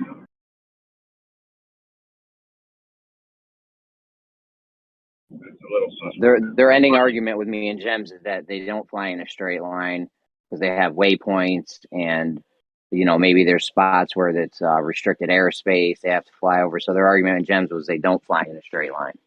Right. Yeah, if you actually take a look at flight radar, they don't just go from straight from the one airplane to the other. To the airport to the other. Except RC has lines drawn over a map, straight geodesics going from one airport to the other one, and he claims that's how we know the distance between those two airports is. Those lines actually exist. Straight lines. But they don't go like right from the airport using those lines. They first leave the airport. They get the route. Yeah, they get up in the air, and then they go on their straight line path straight to the other airport until it's time to land.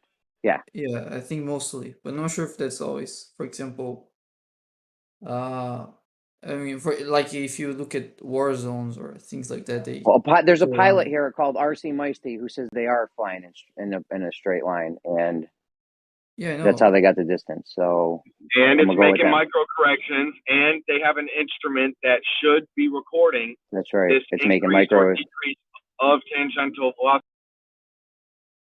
Yeah, for example, one way they know their speed is the pitot tubes, I guess. I'm not sure if that's the English term for it. That's wind based, for example. There's even there was a accident that killed a lot of people because I think a bee was creating a hive in the tube, and when the guy was flying, he didn't know how fast the airplane was. One of the tubes was saying like he was very fast, the other was saying he was very slow, and he thought he was very fast, but actually he was very slow. And then he started, yeah. Oh, I think it's the was, yeah. He thought he was very fast, so he tried to gain altitude to lose speed, but he was very slow. So at some point the airplane stalled, and then he fell and crashed to the ground. Actually, I think he hit the ocean.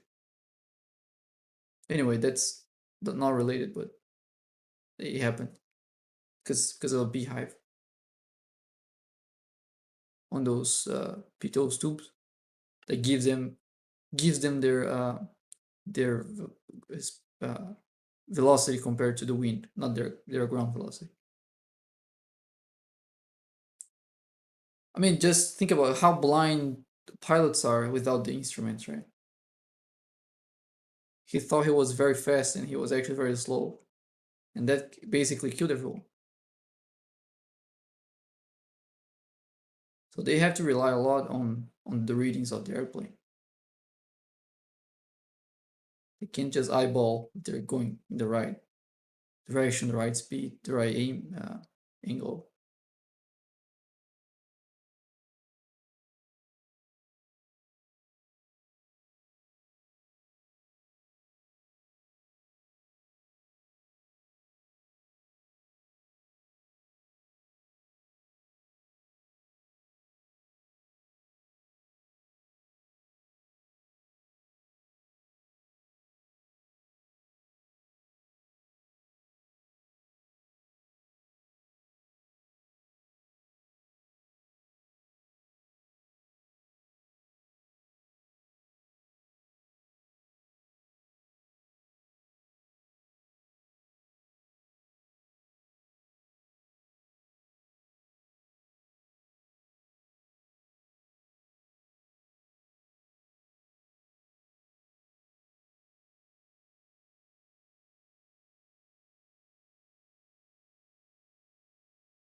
The plane would be flying in a straight line. They would want to go the shortest distance. They would use a straight line. They already claim they're doing straight lines over the map. However, if it's a straight line on the map, then it has to be a curved line in the inertial reference frame. You understand that? Does everyone understand that? Like, this is simple, guys. Come on. What did you say? If it's a straight line on the map, it can't be a straight line in the inertial reference frame. Do you understand that? Yep, exactly. Yeah. Yes, and they are claiming that they're flying in straight line geodesics on the map. So they're flying in a curved line. In inertial We're all frame of clear on reference. that. We're not arguing that part. Yep. All right. Okay, so if this was really happening and they would figure out where they need to fly because they would want to fly actually in a straight line and not in a curved line. Right? Do we agree on that or no? Can you say that again? Sorry. Okay, does the plane want to fly? Do you think they would want to fly planes in a curved line or a straight line? In whatever one is easier to follow and less fuel consumptive. They would want to fly in the shortest path, the straight line, right? No, because they use the atmosphere to fly. If they try to do that, that's actually going to be worse. If they were doing that, why are all RC's lines in a straight line? Yeah, because that's You think it magic? You think those lines magically happen to match the wind and stuff? No, but Hey, what's this timer for? If you try to go for the inertial one, you're gonna face heavier winds. And sideways winds, which is not good for airplanes. Like, just think about it. If you try to make the inertial straight line you're referring to, you're going sideways against the atmosphere. You can't fly like that. Like, following the atmosphere is the more stable way you can fly. And having the ground as reference, it makes it easier to stay on course. So it sounds like it's the best course of action. Okay, so they're flying in a straight line path from city to city. So they're clearly, whatever is happening, they're just always flying against the wind.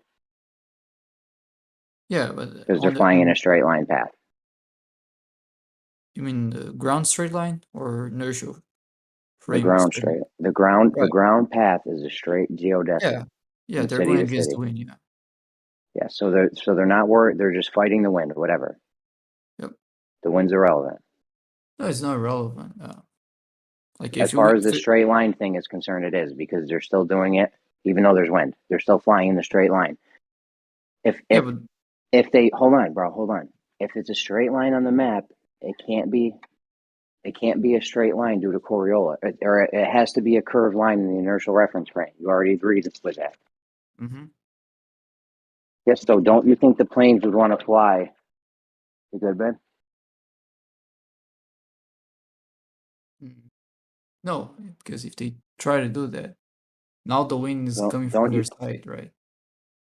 Dude, the wind's irrelevant, bro. They're No, it's not relevant. already flying straight lines regardless of what the wind's doing. They're already flying straight lines. Sometimes the wind's blowing at them, sometimes it's blowing behind them. The wind's not relevant. Yeah, but on average, the wind is not doing that much if you're going a straight line to the ground. So we're not worried about the wind.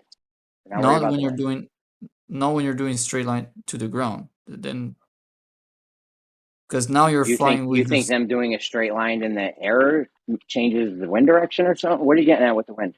No, if you're doing the inertial trajectory, you're not keeping up with the atmosphere. So now you're going sideways against the atmosphere. You're going sideways against the atmosphere. Yeah, if you're trying to follow the inertial trajectory. Dude, that don't even make sense, bro. Yeah, okay, so for example, you're at the equator and you want to go to a city that is north, right? That city is going east slower than the equator. So because you're going faster, you would actually have to move to aim west, right? Okay, so can I not just fly in a straight line to, I don't know, 30 miles to the side of that city? What you're saying doesn't make sense at all, dude. What you're saying doesn't make sense. That's what I mean. You need to rethink this. Let me try to go slower. They could always fly in a straight line 30 miles east or west of the city, right? Without having to do this magical tangential speed change thing that you're trying to bring up right now. I don't know why you're even bringing this. I'm sorry. You act like they couldn't. You act like they couldn't fly in a straight line path 30 miles to the left or the right of the city without having to adjust for this tangential speed thing. No, the shit you're saying don't make sense. If you're referring to the ground straight line, sure they can, because then they're not facing. I mean, the wind is keeping up with their trajectory, right? Like if you picture a station, a atmosphere that is in lockstep with Earth, just to simplify things. If you make the ground straight line, the wind is constantly it just goes against your direction in a constant way. There's no problem with that. If you try to follow your trajectory, your inertial trajectory, as you go in that, let's say, inertial straight line, your east-west velocity is not matching the atmosphere anymore. So you're gonna face winds coming from the side of you, not coming from the So front you're of you. telling me I can't fly 30 miles to the west of the city without having to, No. and my tangential velocity won't change. No, if you make no, it's not about the direction. It's about the trajectory. So if your trajectory is a Yeah, straight you're line, saying I can't have a trajectory to a city that's 30 miles to the west or east of it. What you're saying doesn't make sense, no, dude. that's not what I'm saying, Jeremy. Pretend we have a trajectory 30 miles to the east or west of the city. Is that a problem? No, that doesn't change anything. Okay. That's what we need to do, is have a trajectory at the time of departure to 30 miles east or west of the location. Not a problem. You just said it.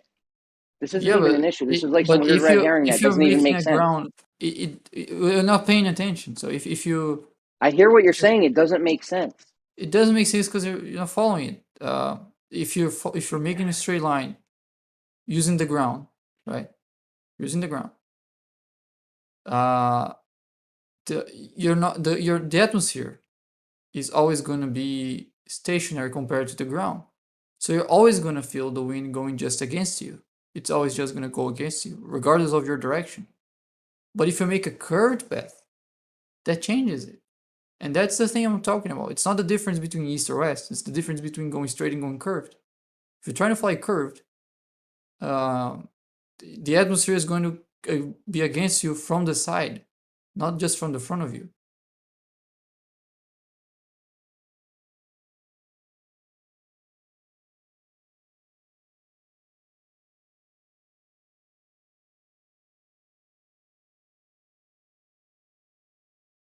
So you're saying it's impossible for something to lead a target because its tangential velocity don't match and it'll be flying sideways. Is that what you're saying?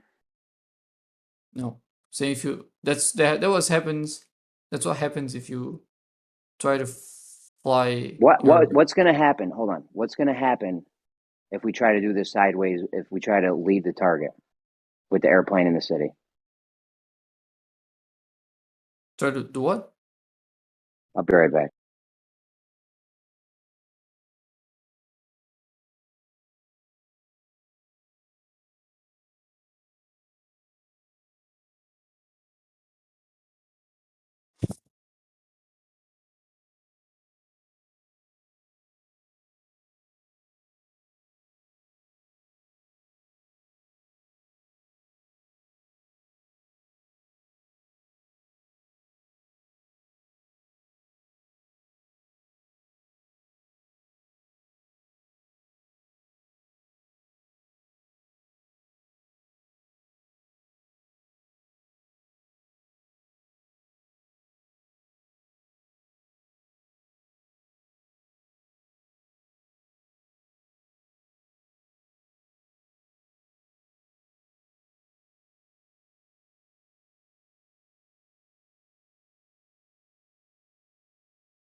In fact, we're going to see if we try to do this straight line thing.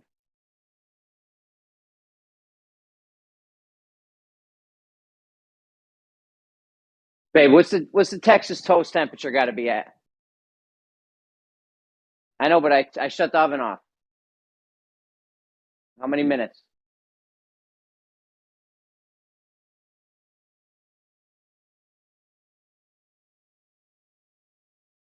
Very distracted here. What is the effect we're going to see when we try to do this straight line flight at where the city's going to be?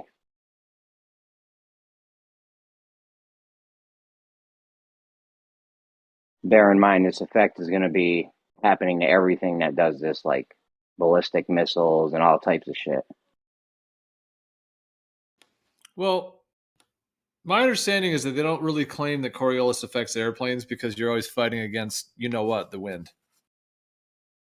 No, yeah, no, it does affect airplanes. Hold on.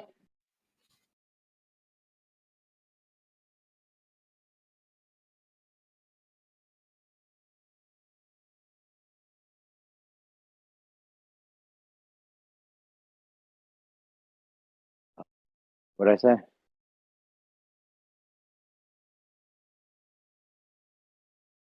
What'd you say, Joe? I don't know, man. Is there like what productive could we come to right now? Like what's I mean, I don't think we're gonna get anywhere with this. Yeah, we could they have a bunch of wonky theories that aren't reality. So I don't know. Or do we need to keep thinking about them, or should we just move on? We can move on. Or we could keep thinking about it. I don't know. I mean, I'm not trying to like shut anything down. I'm just saying like. Yeah, no, we've been doing this for days. It's fine. We could change the topic. Well, let's just try. Okay, well, let's just.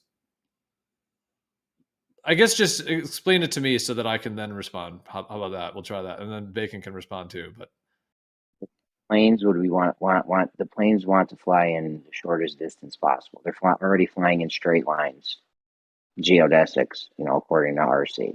So they're already flying in straight lines according to the non-inertial reference frame, though, which means when they're in the air, they're actually taking a curve, which wouldn't make sense because they would want to take the straight distance path, the shortest path.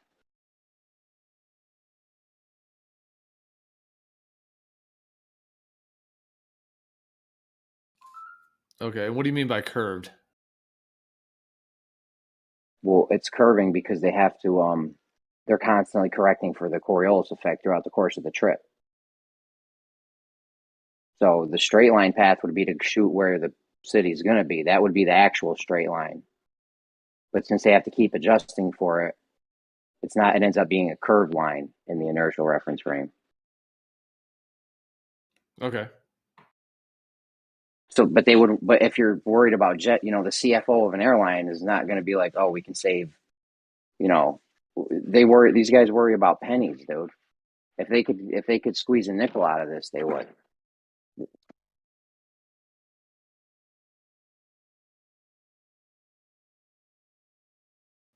Okay, so there's a discrepancy in jet fuel, is what you're saying? Well, no, I'm just saying they would want to fly in the straight line path and not a curved path. Obviously, that's the shortest point distance. They're not doing that though. They're actually flying in a curved path, which doesn't make sense. You would fly in a straight path. You're in the air. Okay, so you're saying that they are actually flying straight paths, but they're saying that Coriolis is making a curve, but they're not because that would cost more fuel? No, they're actually flying in a curved path because the path on the ground, if you trace the path over the ground, it's a straight line. It can't be a straight line in both reference frames.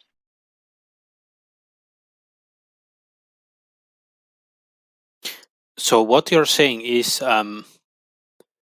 in order to fly the straightest path possible, you don't want to fly straight on the ground. Yeah, exactly. I was actually thinking about this earlier. Let's use the merry-go-round as an example case then to figure if what you say makes sense.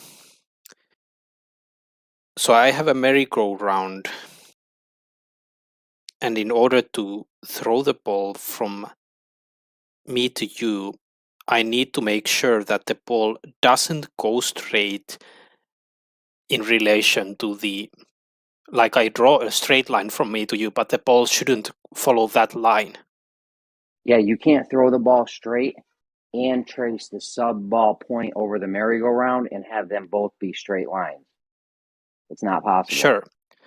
Sure, but what you literally said is you don't want the ball to follow the straight line that you just drew. It needs to... On the surface of the merry-go-round, no. You don't want that to be a straight line. You want that to be a curved line because you want the ball to be actually going straight.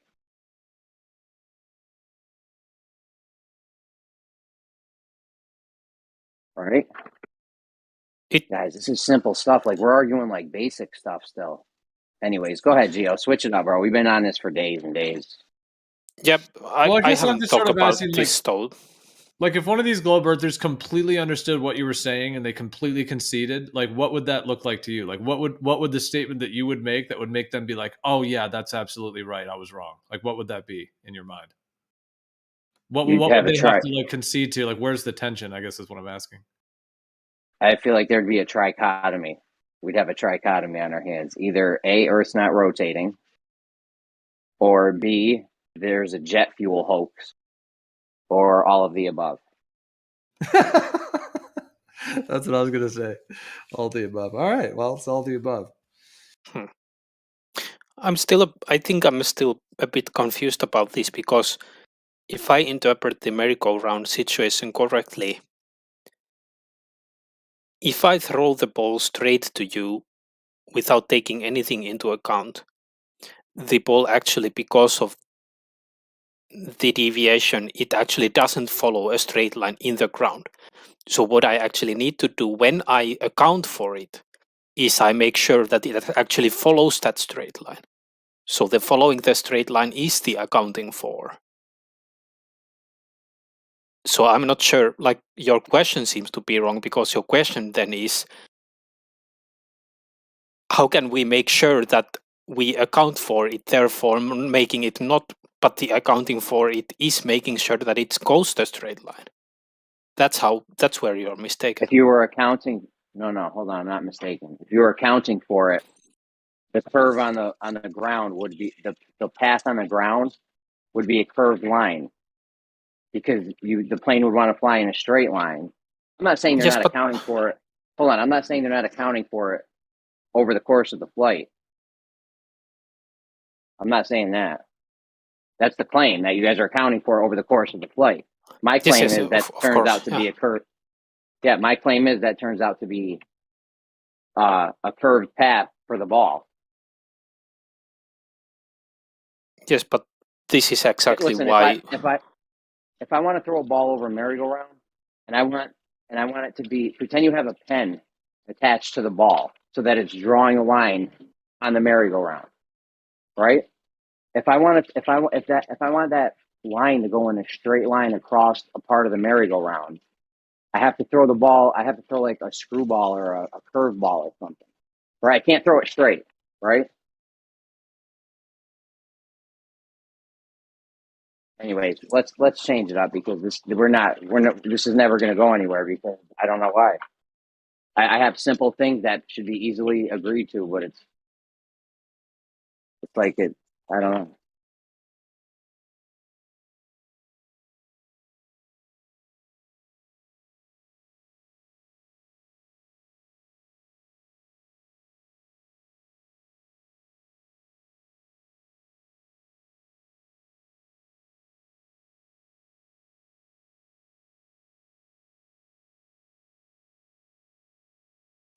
You know that idea of like taking a helicopter and just like hovering it over the Earth, and then people say, "Oh, the Earth should be spinning underneath it." Yeah, that's not what would happen in the globe model, because they have the you have to be moving. You have to be going up or down, or you have to be changing your latitude. Right. But also, like, the atmosphere is stuck to the globe to some degree. They claim that there's the little, it's in sync, but then there's the little bit of difference that causes the Coriolis, but it's like, it's from changing your tangential speed.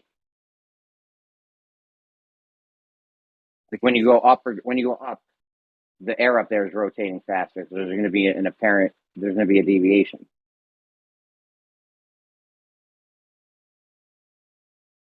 Same thing with changing your latitude. There's going to be an apparent deviation because you change your tangential speed. yeah. Well, these are the problems when you make up the idea that the Earth is spinning when it isn't.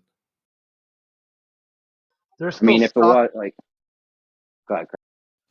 There's just problems with that. It's like you can't. Yeah, go ahead, Craig. Also, they're still stuck on like the toilet flush proves the globe. That's actually factually incorrect. No one is stuck on that except you pretending that people are stuck with that. I don't know. Somebody broke me off with that about a year ago. Yeah, you're lying again, Lori. After it was No, well you're debunked. actually I think lying it was either because I'm left not. lane. Yeah. It was either left lane or B-ball. I can't So a remember year which one of them ago, sent me to toilet. if we want to be like pedantic about this, is year ago? Is it now? Yeah, that's right now. Thank you. So you're lying, Grit. I'm not saying you're lying, Jeremy. All you need to remember is you are Thank you. and I am me. You are not me, and I am not you. Can and you? You do you. If I had a conversation with someone a year ago, and they told me the toilet flush proves a globe, I'm going to count that as current events. Even more so in the context of a conversation that has lasted years, multiple years. If you can't follow that, then that's a you issue. Even more so if you add a claim of lying to it. Sure. It But you shows added me a claim of lying when I didn't lie. So I only use that's you, what do you you? say for one purpose and one purpose Yes, and only. I will mute you if you say the rest of it. Yeah, because you know it. I don't need to say it. It's the baseline. Every time you open your mouth to address me, it's only used Well, you're for one going purpose. on mute anyway, Grit. See you later. Yeah, take care. Because it's a baseline. So you already know what my response is going to be. It's been that way for 2 years. Working on 2 years now. Which is still right now. See, to me, what you're currently doing, Grit, is just spiraling and bullshit, and I would rather not take part in it, so I will just ignore this completely. Let's move the discussion to something else. Yeah, hence baseline. You're the one who wanted to squawk and start talking about people lying over a toilet flush, of all things. Again, I suggest that we move the discussion forwards. Like, go ahead, guys. Let's move it to something else.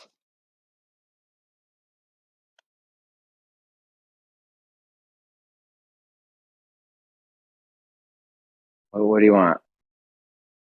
How do you want it? Refraction, gravity.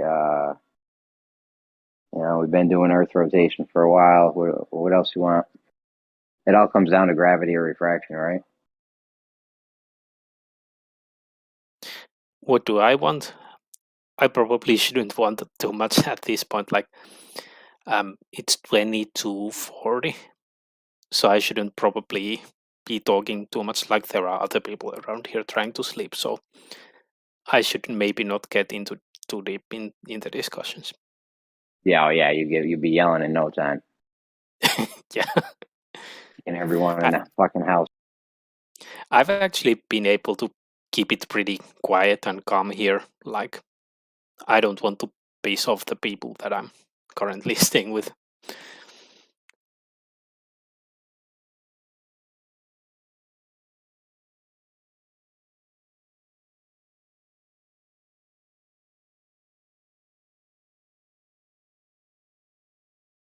P-Brain supposedly debunked. He puts out some good stuff.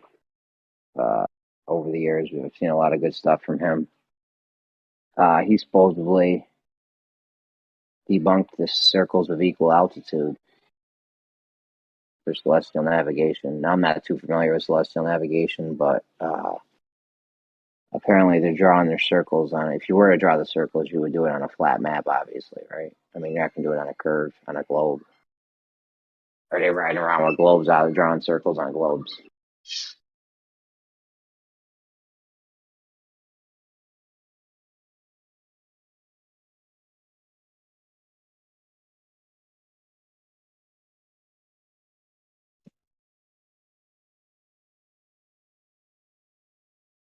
I thought that'd get a rise out of everyone. For B-ball? B-ball, I don't know about B-ball. He's loose cannon, this guy.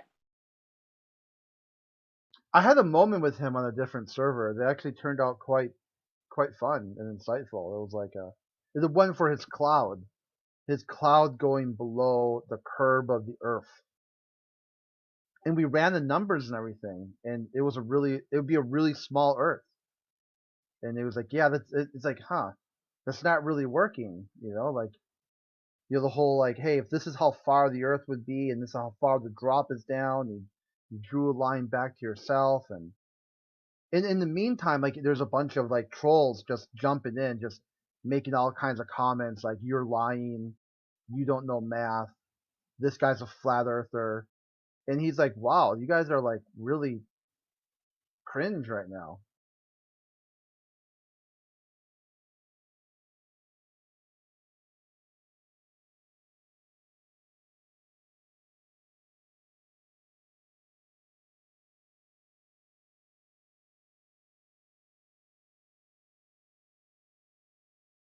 It's kind of like why some of them are still stuck on the toilet flush.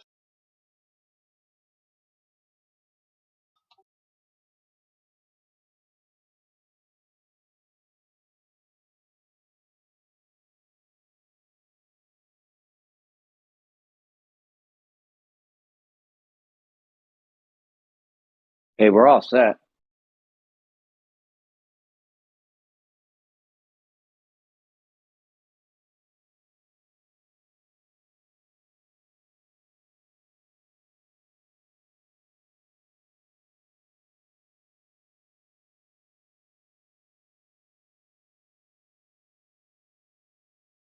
Here we go. I got Mr. Giggles on October 5th, 2021. So 5 months ago, said toilet flushing improves the globe. On this server. Lori busted again. Meanwhile, busted. Hold on. Meanwhile, busted. So who's busted for what? You're busted. There 5 months ago, Mr. Giggles. So what? What's your? Busted. This is why Where you am I can't busted? think. You're not able to process information. Yes, Grit, you're going on mute. You're spiraling again. Somebody really This used is that 5 months ago? Yeah, 5 months ago, Mr. Giggles posted toilet flushing. So one person, maybe two, say this. The conclusion is everyone else, every single glober out there is stuck with this. No glober can think. The globers are all idiotic. They are stupid. They cannot think. They lack critical thinking. They are all stuck. Content you Not added. only You is this added. person stuck, everyone else too. You added that. Every glober out there says this. Every glober. That's not why just you this one triggered. person. So this is why you triggered about it and tried to claim a lie. So Grit, this is a I'm guy not who sure says where he you works got for me NASA. busted because you're just showing one person, yet you're saying that everyone is stuck. Content So you you're added. painting people with a broad brush. Yeah, content you added again. And it's You fallacious triggered and you're yourself. doing it purposefully. Hence You're why lying. the baseline is I only use what you say to figure out what type of special stupid you are. Dude, what is wrong with you guys? Today's lesson is what is a lie. If someone says if right you guys now, can, all right, you're gonna be muted if you can't have a normal conversation. I don't know what this is. This is like mental disease. So either pop out of it or get to a regular conversation, or you're gonna be muted. yeah, if that's where it has to go, because this guy just jumps in conversation, starts calling me a liar. Then when I prove I wasn't lying, he just puts me on mute and talks over me, and somehow it's my problem. Yeah, it's your problem.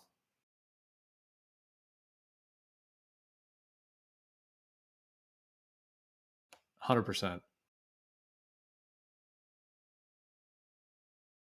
As in, so how do I fix that then? How would I fix that problem? If no matter what I say, I'm called a liar, and then when I show what I'm talking about, I'm still called a liar. How would you fix that? Let's say that. What procedure? What would you add to the conversation, or what would you demonstrate to show that people in 2022 are still talking about the toilet flush?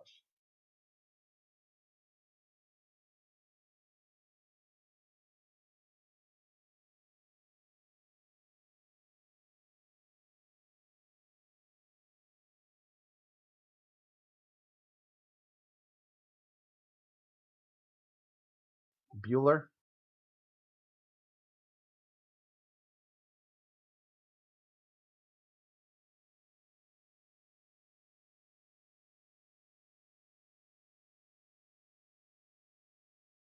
what the context is not just a few weeks ago, me and Jerry were having a pleasant conversation about diffusing and rolling things back and finding some sort of middle ground for a conflict. And he talked all over Jerry the whole time. Wouldn't even let Jerry even explain what he was saying. Then said, oh, he didn't have him muted. I'm lying about that. Guys said, either there's two things going on right now. Either you got Jerry muted or you're talking over him to try to turn the place into a dumpster fire. He said, I'm lying on both accounts. Turns out that he was actually had Jerry muted. That's what this is about. That's the context. He just wants to try to get even now. And you're letting him think it's me who's the problem. It wouldn't matter what I said today.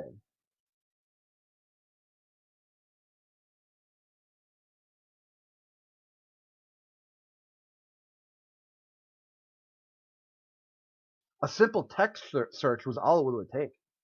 Just type in toilet flush. You can see people talking about it just a few months ago. All right. Well, in general, I haven't really heard anyone actually say toilet flushes or anything about the shape of the Earth. But I imagine if you said that guy posted it, he might have been joking. But I don't think that's really an argument that people use anymore.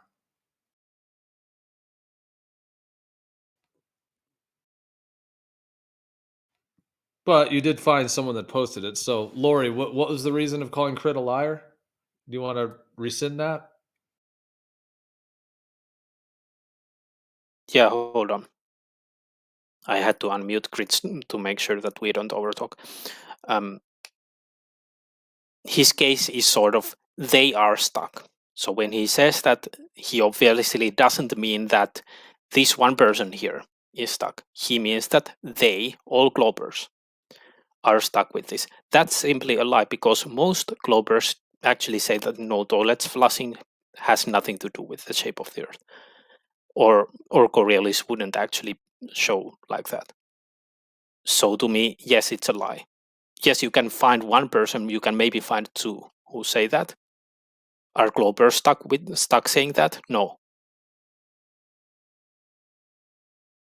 I really don't think that's worth making an issue over, Laurie. Seriously, both sides overly generalise almost all of the time. So to make a fight out of that, I think, to be honest, is just a bit childish, and I don't care. I'm not on anyone's side here, but that line of argument I think is pointless, because that generalisation of they and the globe side or the flatty, it just happens all the time. So we just let it go in one ear and out the other.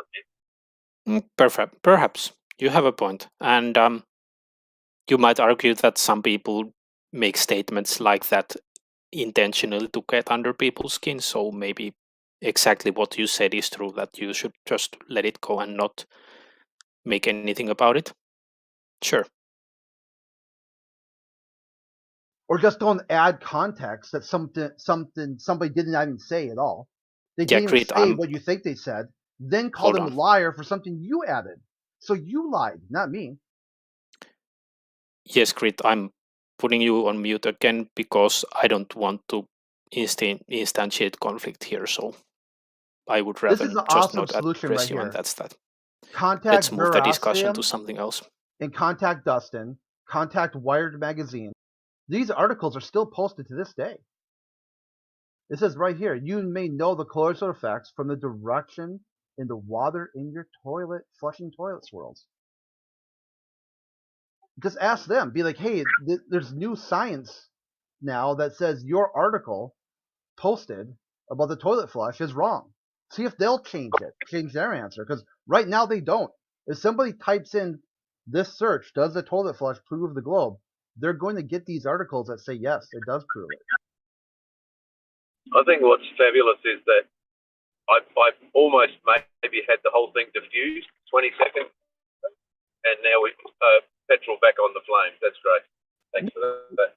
This is the thing, right? The thing is that these resources are out there. People who are new to the conversation will find these things. So I've had people ask this for me.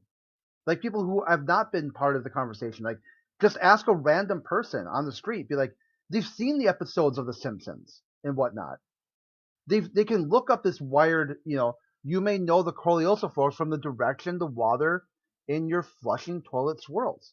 You can go to these destination vacations on the equator where they show a guy holding a pan and water spinning one direction. He walks 30 feet over, water spins the other direction, goes back, and then walks 30 feet again, and it spins the opposite direction.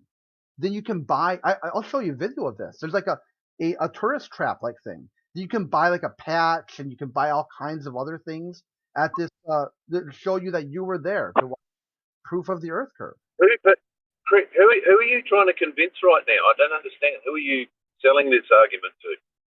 It's not. It's just a conversation. The argument's for live stream too. If there's someone who wants right here, right now, are you trying to convince someone that toilet flushing doesn't prove anything, or is this just rhetoric? I'm not quite sure of the context of this. Yeah, the context would be currently, right now, there are people who advocate for the globe and also advocate that you can prove the globe via toilet flush or draining water. Ooh. Wired Magazine, Dustin from Smarter Every Day, Veritasium. And here I'm looking for the No, tourist they location. actually didn't say you can do that with toilet water. They said themselves that if you think you're doing that, you're actually not doing that. You have to. What they did is they went in as north and as south as they could do, and they didn't use a toilet. They used a pool in which they could control. Like they had lots of things floating in the water, and they set it there for hours until the water was completely stationary, right? If you try to do with a toilet, that's just too much noise on your. That doesn't work. That's not supposed to work. They don't argue for that. And they went to the most extreme latitudes they could go for to test that, because you're not supposed to be able to do that on the equator. And if you think they're arguing for it, then you didn't watch the video. Yeah, here's two more resources. So yeah, you can go to these you can look these up. These sites, these are still there. Yeah, and they show you dumping those water. are fake. Yeah, and people fall for it, just like the Right. Earth, just like the globe Earth is fake, and people fall for it. Well, those aren't people here debating with flat earthers. Those are people trying to get money. That's all. What you're saying is people are arguing for the globe using that. Actually, no. People who are actually here arguing for the globe don't fall for that shit. Yeah, they fall for it. You can see in the video people Who? falling for it. No, I said people who come here to debate for the globe don't fall for it. Oh yeah, Not Mr. people on the Giggles. video. Yeah, Mr. Giggles 5 months ago posted it. Right. Yeah, a guy 5 months ago fall for that. All right. Yeah, I can take that.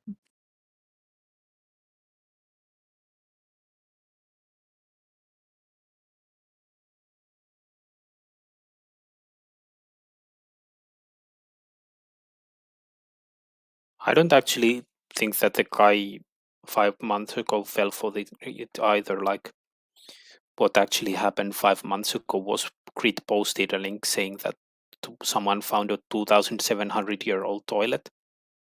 And then he said, globalist will now say on toilet flush proof the Earth is rotating. So it was the same drama back then.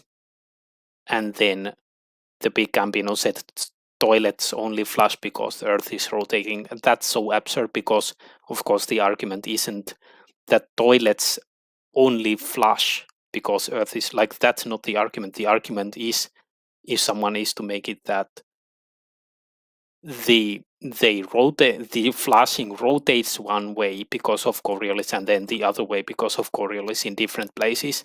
No one is actually saying that the reason why toilet flushing works to begin with. So Gambino is clearly a joke.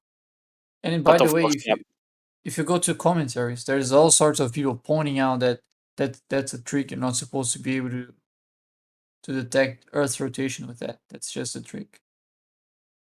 Yeah, almost half of the comments are saying that.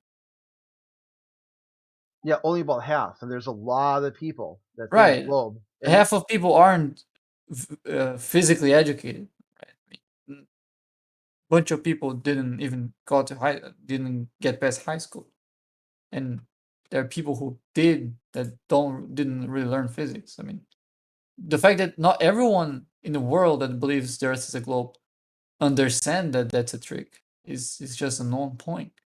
Everyone that is here debating for it knows that that's a trick, knows that that doesn't make sense. Trying to put that on our side is just a straw man. No one else here is falling for that. Because about this, it really goes back to this idea that you've got proof going back thousands of years. Well, here's a toilet from thousands of years ago. Yeah. Sounds like a joke to me. Okay, well I can accept that. For you, it was a joke. For others, it was a lie.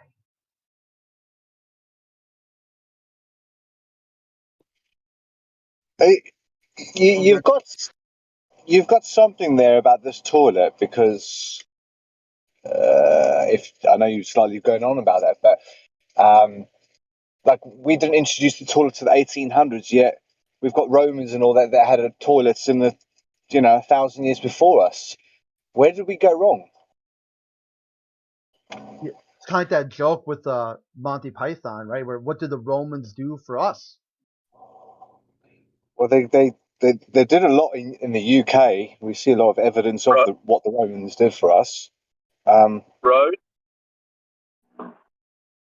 Well, roads, toilets, irrigation. Okay, apart from roads, what did the Romans ever do for us? The aqueduct? Yeah, fresh water supply.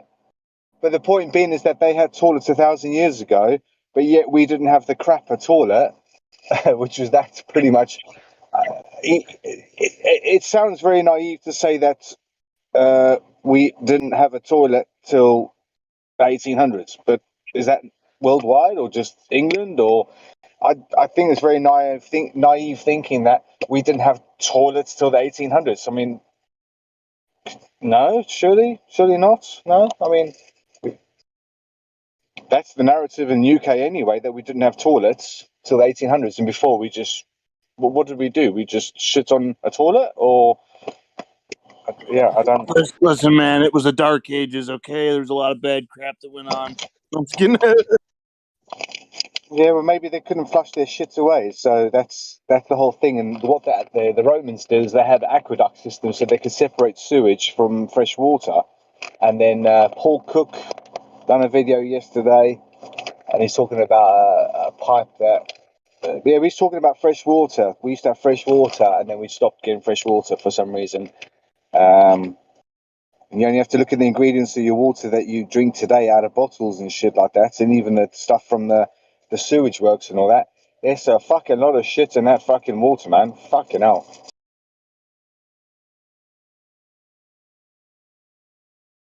So I think our history is what we're making, isn't it?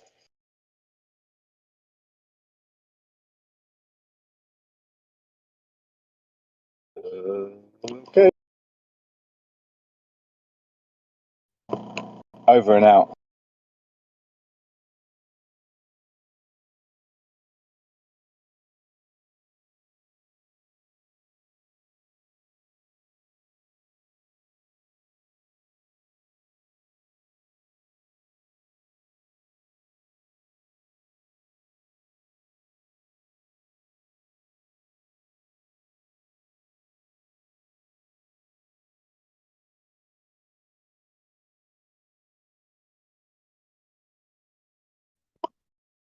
Hey, Conspiracy Santa, man. What do you reckon of Oh, no. I think we already spoke about that. Sorry, man. What's that? Sorry, say again. No, I was saying the other night that I'll be looking into this lunar-centric thing. Like a lunar-centric concave type of model, where possibly the middle. Yeah, I was looking at that, but I don't know if you gave it much thought or anything. I doubt it. Kind of trying to get a mechanism of the Earth moving type of thing, a force of gravity. If it's not an expulsion from the center, but just merely the encasing that we're standing on is moving and we're just being pulled outwards, because of that momentum, that force. Yeah, I'm starting to look into a lot more of this concave stuff. It really adds a lot to the conversation. Where in the past, globalists used to be like, everyone is against the flat Earth. Nobody understands it. It's dumb. These people are uneducated. And now you got a third opinion to the conversation. Not just the multiple varies of flat Earth. You know, the realm Earth, the simulation, tutorial field, you know, infinite plane. All these other ideas or cosmologies built into flat Earth that, you know, a wide swath of people. Now you've got concave people adding to the conversation. Yeah, I went through. It's still in the back of my mind, but I've come out of this sort of pro-late, sort of upright rugby ball type of shape. But it's still, I got into it through measurements and map making and shit like that, and model making. But it was like the Easter egg. It was the you know, the decorations, the ribbon that we have for Christmas always gets wrapped up in a sequence of, you know, the way the sun goes up and down towards the north and then down to south and back again. And it also gives flat sides as well. Well, flat earth sides. You know, if everyone's hanging around that equator to 50 south or 50 north, then something more like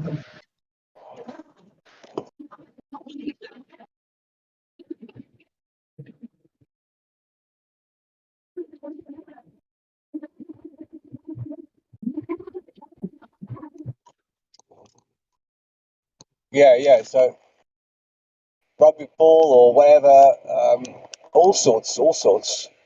Even the old world maps were like rugby balls, but on their side. So oblate. Yeah, I'm just trying to get this model. It definitely seems like two flat sides, but maybe it's not the obvious thing of what I've been saying for ages. But it's fucking hard if you try and work out the surface area. You know, like what's surface area of a shape. You have to at least come to some close dimensions that have some type of meaning to them.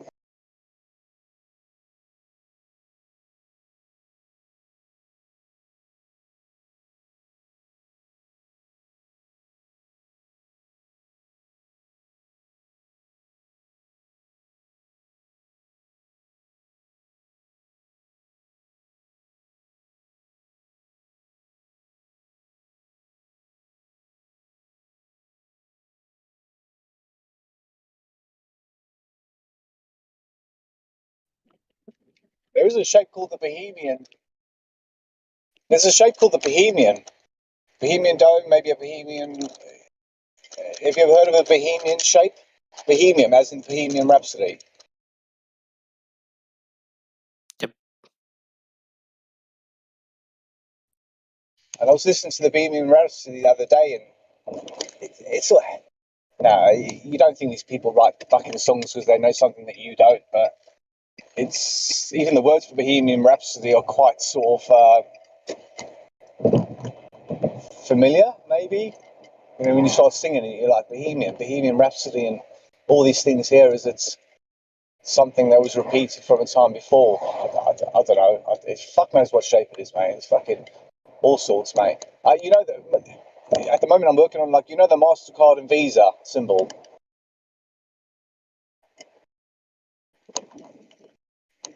Yeah, when they integrate in the middle. So surface area being like a donut, but they integrate it in the middle, which makes the surface area a bit smaller.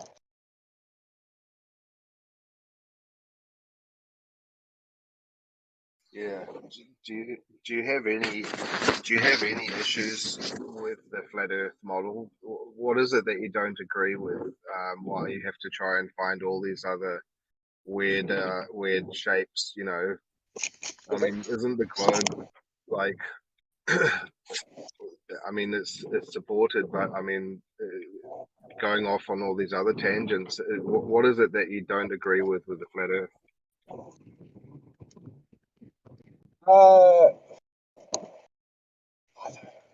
it's one of these arguments. It's one of these conversations. Like, do you want to have with someone that fully believes in a flat plane? I believe in two flat planes. You know, even the word plane itself. There's a third meaning of the word plane, which means full. It's spelled Pleine. You know, translations meaning that they were trying to say that no, we live in something that has a volume. You know, maybe just the translations and stuff. What I would agree with, I'm struggling to get the distances from Santiago to Sydney, or most of the things in the Pacific. To be honest with you, that's where I struggle with. Everything else we can say observation-wise, yeah, blah blah blah. But when it comes to mapping it out, it's a fucking struggle, man. A fucking struggle. No matter how much you can get it, I can't get it to what they have today. The best equator I got was like 33,000 equator. But the question is, where's the equator? You know, if they're hiding land in the north or they've made stuff up, it makes a big impact on the flat Earth. And if you were to make everything equidistant and sorted, it would end up being a cone shape. It might cone down or might cone up. It might be a. And then people say, "Oh, you know, what about the curvature?" Yeah, there's hardly any curvature if you're going from the top of the pyramid to the cone to the bottom of it. It's a whole lot of fucking stuff. I mean, I don't disagree with stuff because I don't know any different. You know what I mean? It's not. I can turn around and say, "Oh, guess."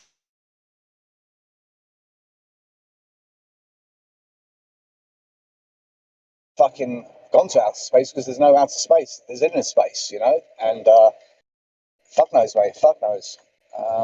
Definitely, like, take a flat Earth. Well, I don't agree with. I don't think it's natural, man. It just doesn't seem natural. That's probably one maybe basic conversation we could have. What form does this flat Earth? If it was more of a toroidal shape, then you could say you've got a glass dome ceiling and the bottom slightly concave. All sorts, man. Fuck knows.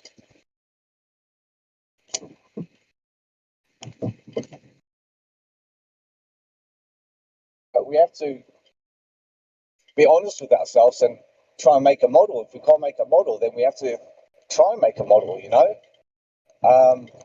Observations, this, that, and the other. Yeah, but I think the maths is wrong, and what we do is we're comparing what we see against the calculation or the calculator they give us, the equation they give us, which is an equation that actually they use in music, inverse square law and shit like that. It's if you try and make a sphere using paint on your PC, you're not going to get a circle. You're just going to get loads of fucking squares, aren't you? Hence, possibly this, you know, the square law. Tell me some stuff, man. You know, where are you at?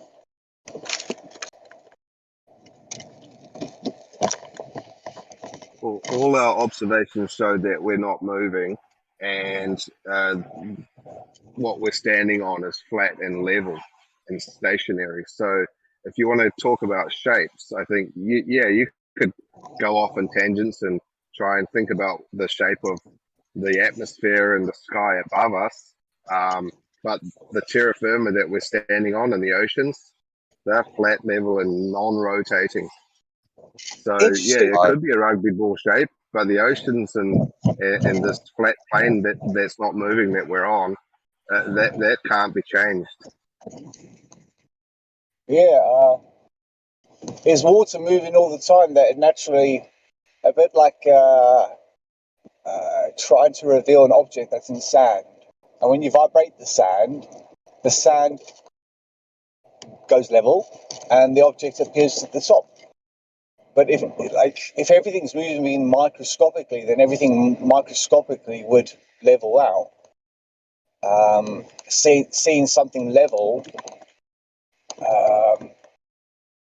all sorts. Like where I live, if it helps in any way, where I live on top of a big sort of mound, and trying to get your patio fucking level, an artificial fucking lawn down, and getting all that level there.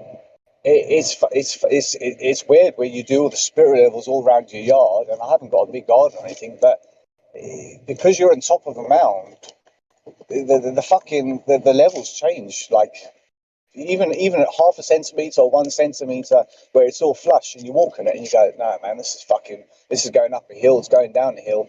It's all sorts. It's almost like it's all different, you know. Like, Realm, what's up, bro? May I share a concept with you? Every time, man, every time. I don't know if you've heard this one. I've been rehashing the concept. It's called light or Coriolis effects and force on photons. So light Coriolis. Yeah, it's called magnetic bifringens. I know you say Coriolis effect. Yes, I agree with you. I agree. I get what you're saying. Yeah. Do we see light bending like Coriolis? Yeah. It's called. There's another thing called Faraday rotation, which can do these things to light. It's a magnetic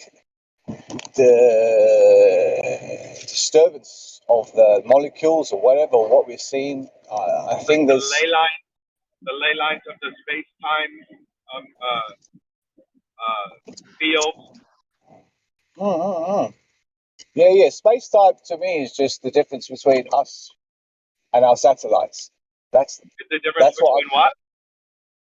Between the ground and satellites, or a satellite. So when something is going around us, for example, above us, wherever like that, in a spherical, circular motion, you could say that if the satellite going around us is 20,000 kilometers away, the space-time is the difference or delay between the object and the ground, and that's what I would call space-time.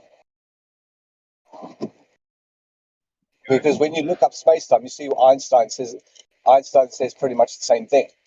Space-time is the difference between the ground and the satellite at 20,000. Therefore, that is you're going to be your delay. So your conversion is that number there. So if you're trying to shit like that, but like if you're trying to measure something and it's going through a medium that you know what it is, but you ain't telling what the public is, and you think it's a vacuum, and you think it's this, and you think it's that.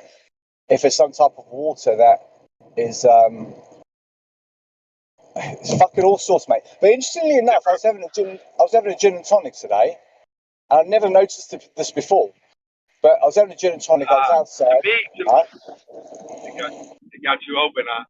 To me, it's like the field that like the electromagnetic fields operate with, you know, and like we don't know what else could also affect the space-time, you know, on deeper levels that we obviously they're looking for it. But it could be a fluid up there, like a different type of actual medium that's hidden from us. Yeah. Could alcohol be something? I know you might think, oh, what the fuck is he on about? But it's like I was drinking a gin and tonic today outside, and there was sun in the sky, and I could see all the colours of the spectrum in my gin and tonic. But I did have ice in the gin and tonic. But it's not all the layers. Well, no, you see different colours. Like you just move your head in different things, and you're seeing all different. You're seeing pearlescence. Maybe is that the best way to describe it? You're seeing like a pearlescent effect in. Yeah. But it's the ice. The layers. It's the ice inside the liquid.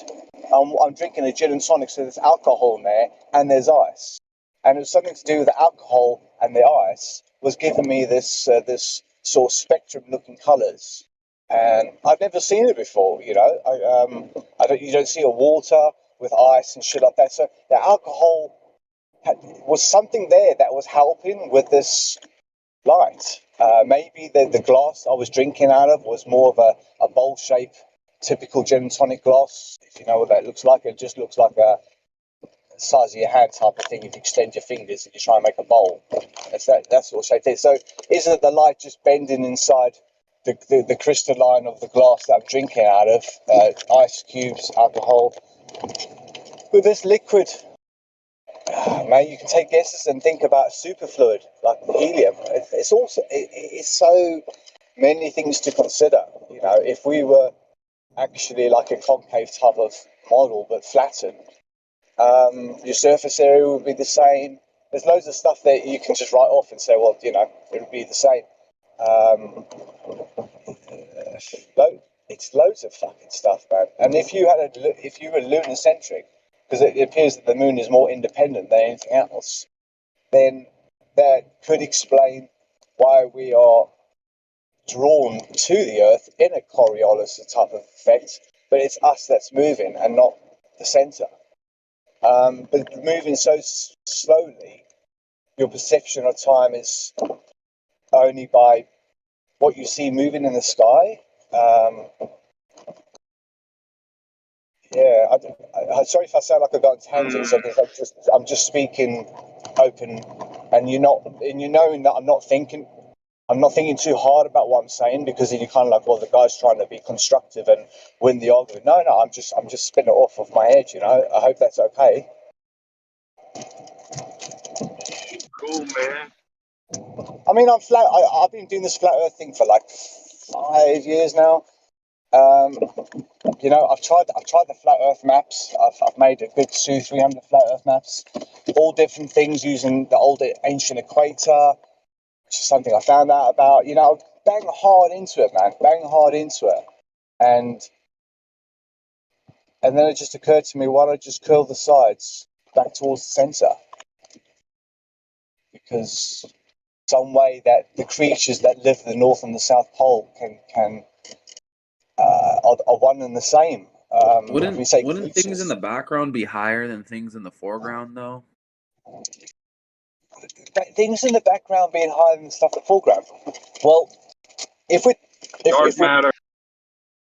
Oh, yeah. Sorry, you're talking about our observations from the ground. Sorry. You're the one who was suggesting a concave Earth model, I believe. So I'm asking, with that model, there's a problem that I can think of, even though I've never really pondered the idea much.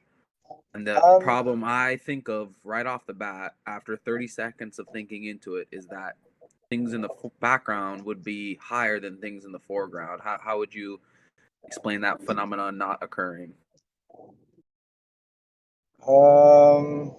I think we assume. I think someone's trying to say something. I don't like. I asked for an explanation, not just 2 words. If you would like to expand on, I didn't really hear what this guy's saying, but I dark matter sucks up the light. Yeah, dark matter sucks up the light. I believe there's more likely a black hole in our sensor that's moving in one direction, pulling stuff in from one end, spitting out the other. And then they fuck knows, mate. Fuck knows. But going back to like pulling the light upwards into the middle of the sun, the light is getting pulled up to the sun or in the middle of the realm, and therefore, since like bending upwards, our eyes think it's coming from underneath. Yeah, so it's but just an optical trick. This concave cameras are fooled too. This concave sphere model. And they're like, oh, you stand at one point, and basically, whatever you're looking at horizontal to you, you can see light's curving like 180, like 90 degrees. For, I don't know. It's just. Have you ever seen the concave model? Huh? All lasers are sucked to the sky. Yeah, or you the one that posted that picture? There was a load of lasers and they were just like curling up to the sky. Was it you? Possibly, but not recently. I haven't done it recently. About 2 weeks, maybe 3 weeks ago. And Maybe they're all, then, yeah. they're all Maybe. fluorescent. They were fluorescent in color. Interesting, maybe the fluorescence was part of the issue. But I mean, personally, I've never seen light bending up like I saw in that GIF that the person put on. Maybe. I'm like a goldfish, so I'm not sure exactly. Yeah, no, me as well, mate. I'm a bit like a sieve, mate. You know, the fucking no, but I hold it, retain good information. This concave sphere thing, I never supported it because when I curled my flat Earth map from the sides towards the center, thus making like from the side you could have more of an infinity shape, toroid, meta, fucking recycling, all these things, the snake chasing its tail. And then someone commented on my YouTube channel and said, "Oh, you know, have you ever looked into concave?" And I'm like, "I'm looking," and then I watched concave, and I'm like, "This ain't the model that I made." So, you know, that curving up, and you're saying stuff like that. I think the first problem is that our calculator is wrong that we're assuming. Our second thing is our error is 1 in 1,000. So it could be 1 in 1,000 curving up, it could be 1 in 1,000 curving down. But the mean figure that you're going to get is going to be flat. So I don't think, I don't believe that we can measure, because if our error is 1 in 1,000, it's quite evident when they say that we've got 40,000 kilometers circumference, and its mean circumference is 40,040. Would you believe that? And you're like, well, they're using their known error of 1 in 1,000. It's oh mate, I've even fucking looked into this thing called Gunter's chain. It's called the metric chain, the measure chain, and the fucking tolerance on that thing is 0.2. That means that 1 in 500 error expected, you know? And these guys weren't measuring squares. So the whole measurement thing and all of the earth, and, you know, the land being one thing and the seas another, they weren't using nice straight squares. They're all using slanted fucking squares. They never used angles for the ground measurement. You know, all sorts of that there, man. It all comes into this big time. But I came into this with a north and south facing flat earth type of idea. Like even the Pacific has a thing they're called girdles or something, which it's raised at the exterior of the Pacific. It's raised, almost like it's keeping the water in, you know? And if you get water full up enough in a glass or a vessel or whatever, it will level out. But On Raised Up Circle, dude, they think that they really found Atlantis now for real. That seems to be pretty legit. Atlantis, to me, is a time when sea levels were lower. So I've seen pictures of Atlantis where Greenland and Iceland is. Friesland was another land that used to be on the maps. But as these lands, some people would say, or islands or whatever, some people say, oh, they were called ghost islands or lands because they just made them up. Also, in a copyright way that you could tell someone else copied your map by you repeating everything that you've done. So Atlantis being the North Atlantic under the water. There's a place called Lemuria, which is to the right of Japan, which is a whole city. You can look it up, you know, the hidden city of Japan or something like that. There's a whole continent under the water. But our sea levels have risen. You know, if you're talking at 30 centimeters a year, in some ways, you can kind of work out how long ago our sea levels were 100 meters less. 300 years ago, yeah. So when they were doing shit in our past, you can go to 500 or 600 years ago, and you can get to possibly. But even if you stuck on 100-meter movements in 300 to 500 years, that would mean that something like Atlantis could have existed. The sun back in them days could have been coming from a different direction. You know, life would have been different, and hence why they possibly said the Dark Ages, because they weren't. They didn't see the sun. They probably saw the light, the radiation, because to me, when you see light in the sky, you don't. When the sun rises, you don't see the sun first. You see the light. But to me, that's just the radiation coming from the sun, activating the atmosphere.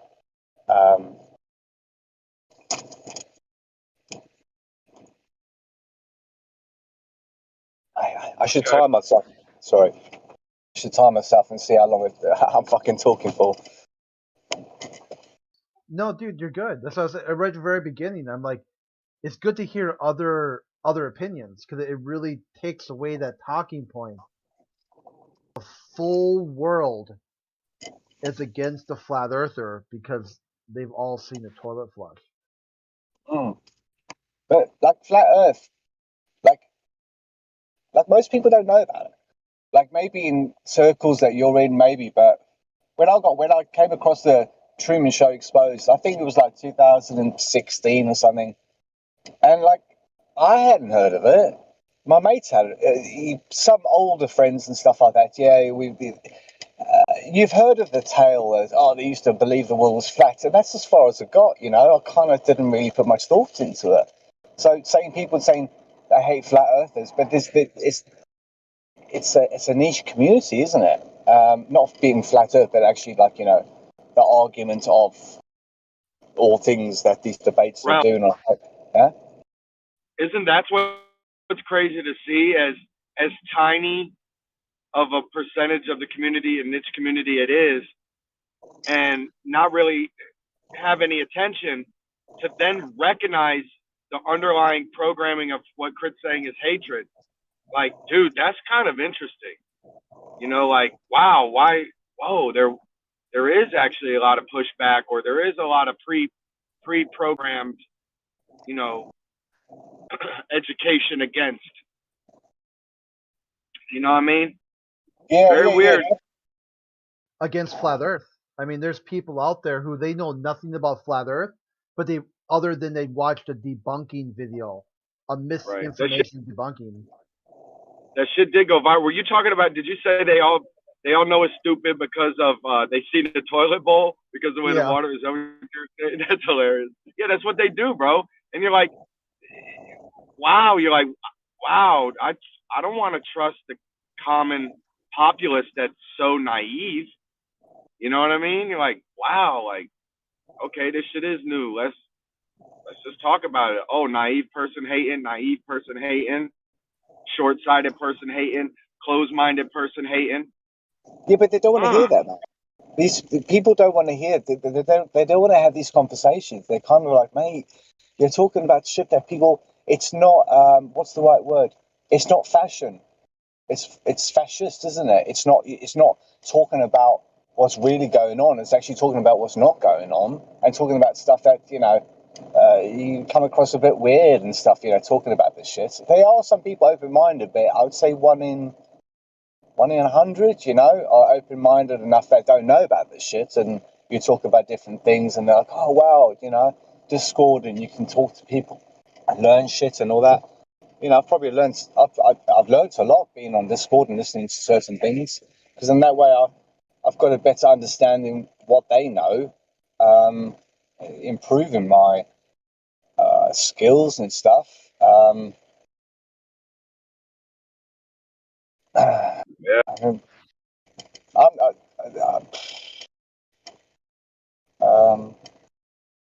What do we want to do at the end of the day? At the end of the day, we want to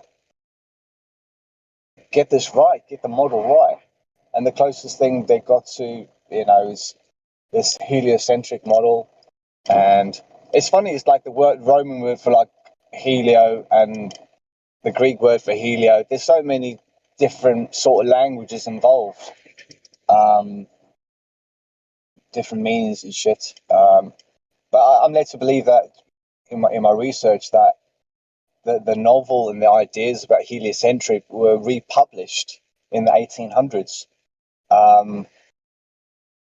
And then from there, you had 3 religious awakenings, and any place around the world that the Catholics had ownership of, they introduced him with this, and this is what we believe, in ways of like being honest and going to a place and say, well, this is what we believe, and other people taking on and saying, oh, we like your model, yeah, we'll take upon that. And then it's just the general sort of narrative, isn't it?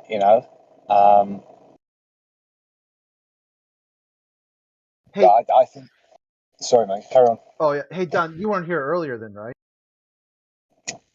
Like 20 minutes ago, 30 minutes ago, maybe.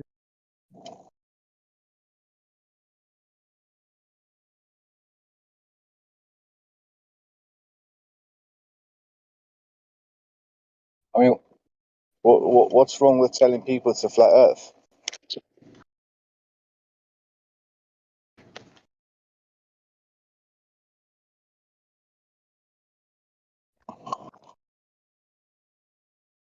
Is there any danger telling people it's a flat Earth and we go about, happy days? Try and figure out what's making us move, what's causing the gravity. Are we moving? All sorts. Yeah, the only danger is silencing flat Earth. That would be the danger. People talking about it, no problem. Trying to silence it, there's the problem. Yeah, I guess people aren't talking about on the street and stuff like that. So the silencing is probably more suppression of algorithms. They pick up words, and it's just an antisocial thing. It from there probably stems of people's like infuriating belief that they actually stop preaching it, go to the streets, things like that. It's sort of probably like a sociably not a pleasurable thing, but what people are leading on to from psyops, things like that. It's just another psychology sort of issue that's come up, and they've said, oh, it's a danger.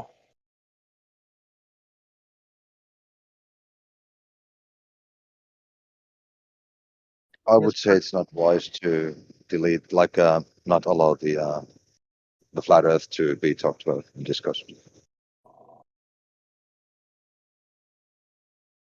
Yeah, because atheism will go down first. Like if you start talking about certain ideas are dangerous and need to be like suppressed, flat Earth ain't going to be the first thing to fall. Yeah, I think Islam will go first, then maybe Christianity, then I don't know, maybe drugs. Is it quite bad? Alcohol, tobacco. In America, right? There's evidence that like you had loads of sort of mental asylums, and they had a list of things that you get fucking locked up for and sent to a mental asylum as late as the early 1900s, and it was things like defamation of religious beliefs, all these sort of things. Like if you just fucking if you said anything out of line, they send you to a fucking loony bin, and people probably just didn't say anything just to avoid any suspicion, of, you see what I'm saying? So actually, like if you stop people talking about anything, then it's probably the freedom of speech. How long was it until we actually had freedom of speech? We don't even have freedom of speech over here. Well, me and you are talking in times yeah, before. Sure, but I just mean in Finland we don't have like freedom of speech. In what speech?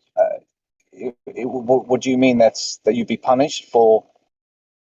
Yeah. Things? Yes, we have. People will get fines and things if they do something that is insulting. Yeah, I'm trying to sort of match something along with that, because I live in the UK. I have freedom of speech, but freedom of speech is you don't. What's freedom of speech? Say what you want to who you want, but obviously there's in subject-wise topics. Is that freedom of speech, or someone else that you work with going, "Oh fucking hell, mate, you shouldn't say that because the fucking the freedom of speech police are around." You know what I'm saying? It's like you can say what you want to ever, can't you? It's interesting. Like in the UK, you say that you have the freedom of speech, but then what happened to the guy who taught the dog to do the Nazi salute? Say that again. Yeah, the guy that taught his little puppy to do the Nazi salute. Didn't he get some shit from it? Yeah, Count Like a comedian. Yeah, Dankula, yeah. Like I think that's a freedom of speech issue, and he got a ticket or something for it, I think. Yeah, really a speech issue because the dog couldn't talk. He was being charged, for what the dog did. Yeah, that's even more weird. Like what the dog did. It's like, okay, well, my dog also shits on the yard, so would I get a ticket for pissing on the yard when my dog does it. How the hell do things like that make it to the news? Because the news ain't got fuck all else to report on, you know. So shit like that I think it's big news. I mean, if you get a ticket for something that your dog does, I think it is a newsworthy thing. Mate, people fucking let their dog shit outside your house. There ain't no fucking person going around fucking taking pictures. You know what I'm saying? So people let their dogs piss out on your fucking wall. You know, it's defamation all the fucking time. There ain't nobody going around fining nobody, man. In the UK, do what the fuck you want, man. More or less. No, give or take. You know what I mean? On basic terms. What did Dankula get from his thing? He went to jail for some amount of time. I think so too. I'm pretty That's sure. insane. I mean, I might have to look it up again, but I'm I pretty sure. can check it out. I'm right on my phone. He got some. I think it was like some fine he was supposed to pay, and he said not going to pay it. Some education or something. Yeah, but then he said I'm not going to pay that. You can pound sand. They're like, okay, well, you go to jail for 30 days or something like that. Yeah, but there's always something. There's always something behind this shit, isn't there? There's always something else. They just you read what they want you to read. If you know what I mean, in some ways. I think the whole word freedom is just laughable in 2021 or 2022. We kid ourselves we have freedom. At least Mailman knows that he doesn't have freedom in Finland of speech, but you don't have freedom of anything. You really none of us do. All we have is varying levels of permission. Okay, you don't have freedom of movement. There's places you can't go, so you don't have freedom of movement. You have permission to move in areas that they allow you to move. You don't have freedom of speech because you can't say certain words. You can't offend certain groups or minorities. So there's no freedom of anything in the modern world. There are just varying levels of permission. And there's never been things that are deemed acceptable today, and they can flip that on you tomorrow. And that's just the reality of the world. So the whole word freedom needs to be dropped in the trash can because it just doesn't even exist. And it never did. Nothing's ever been freedom. Like and it never did. Yeah, you're right. It never did. Spot on. Yeah, it's like I want to have sex with someone. It's a unicorn. It's an illusion. No, you're mistaking. You're mistaking freedom for liberty, and in America, you do have freedom to move and freedom of speech. No, you don't. You're describing places that are owned. You're describing places that are owned by other people, private property, which in America is a real thing, and people do not have a right to just go wherever they want without any consequences. That's what liberty is about. Liberty is the freedom to do whatever you want to do, and accepting the consequences that are going to happen from them. Okay. Let me ask you this: so on government land, right? Government, are you allowed to just walk freely onto any government land in the States? Yeah, you just described government land.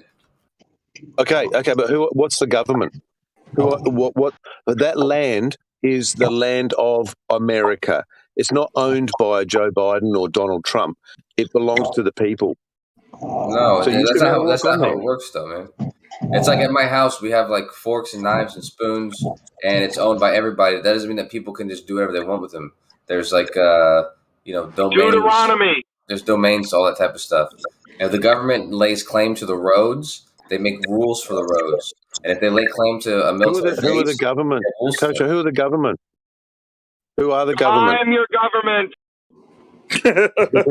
I am the Senate. Mailman. The mailman. I am the Senate. Who's the government? What, they're mailman? Just people like you and me. No, they're not people like you and me. They're people like governors and senators and mailmen and airmen. I'm a mailman. Policemen. But you see, you're defining the government like it's a sentient entity. It's not. It doesn't own anything. It has control over things. Therefore, it can create rules. Therefore, limiting your ability to do something, so you don't have freedom to do it. Yeah, that's the same for everything. Man. Like there's an ant pile. There's an ant pile near your house, and you have the freedom to stick your face in it, but you're going to get attacked by all the ants because they've laid claim to it already. And you're there's a military base somewhere near you, an American one maybe. And if you try to go into the military base, they've laid claim to it, and they've made rules to that claim, and they're going to defend it. That doesn't mean that you don't have freedom to do what you want to do. That means that in that place they've claimed, they're not giving you the freedom to do what you want to do. That sounds like tribalism and not a nation of free people. Oh. Okay. Tribalism and a nation of free people are not mutually exclusive. That's I agree. Not a thing. I agree, Bobby. It could be both tribalism and nation of free people. Even in tribalism, or even in a nation of free people, let's say there's no military bases. Okay, something that you can't do is you can't go to Kim Kardashian's house and you can't just go and jerk off on her while she's sleeping, because she's not going to let you go in her house because she's going to lock the doors. And if you go in her house while her doors are locked, she's going to fucking get her security or the cops, and they're going to reprimand. Hold on, I can't do that. But jerking off on people is bad. Going and exploring your own teammates' military base isn't. Yeah, like my freedom, I should be free. I should be free to do what I want as long as it doesn't impinge on the freedoms of other people. Right? So, wait, are you talking about? I should just be. As long as I keep to myself. As long as I keep to myself, I should just be left the hell alone. Right? And if I infringe on someone else's freedom, then you come and talk to me. It sounds like you're talking about rights, but you're using the word freedom. Those are two different things. The state versus you have the freedom to do whatever you want. That doesn't mean there's no consequences to your actions. Okay, no matter what you do, whether you're free or captive, your actions do have consequences. That's literally how actions work. Every action has some sort of consequence. The voters aren't polled. The people aren't representative. The state just versus you. No complainants but the system. Assuming they're reflecting and representing the people who want to be punished for the thing, but there's no actual consensus taken. Fair enough, no actual poll taken. It's the state versus you. All right, fair enough, Don. Fair enough, Don. What Bob was saying just now.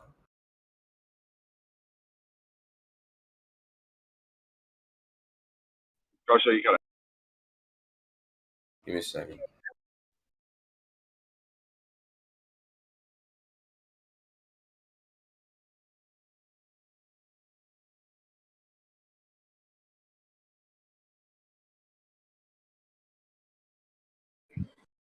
If you have 2 stores in your town that you can go to buy products from, you have the freedom to go to either store. If somebody, let's say a group of bandits, decide to sit in the parking lot of one store, and if you attempt to go into that store, that group of bandits will attack you. Your freedom is not removed. You still have the freedom to go into that store. Your actions are going to have consequences. Bad people will do bad things. But that doesn't mean your freedom is gone. It doesn't mean your rights are gone. What it means is you now have a situation where you need to make... You got to be stronger. You got to make the decision. Are you going to stand up for your rights and exercise your freedom? Or are you going to back down and say, it's not worth the risk. I'm going to go to the other store where the bandits aren't hanging out. Bob's making a point. So what is free speech, Bob? What is free speech? I'm not arguing with your point, Bob. I think I get what you're saying, but what is free speech? So I'm in a colloquial sense, free speech to me is I should be able to say what I want, however I want, to whoever I want. Yeah. And that's free speech. But I don't have consequences for them. Right. So the thing is, you do have the freedom, like that's an inherent human thing. You have freedom of speech. The question is, does your government recognize your freedom of speech? And I think your answer would be no. Your government doesn't recognize it. So what I would say to you is, right now you have bandits that have put fear in you. Those bandits are letting you know that if you exercise your freedom of speech, they will punish you for it. So the question is, Do you stand up to the bandits and exercise your freedom that you do rightfully have by your creator anyway? Or do you make the determination that it's not worth it at this point and you're not going to exercise your freedom in that way because you don't want the bandits to hurt you? Yeah, if we circle right back to my original statement that we don't have freedom, we have varying levels of permission. So I agree with you. In the strict sense of the word freedom, yes, I'm on board with what you're saying, and I agree. But I still stick by my original sentiment is, whilst I might have the freedom to say it, I have limited levels of permission to say it.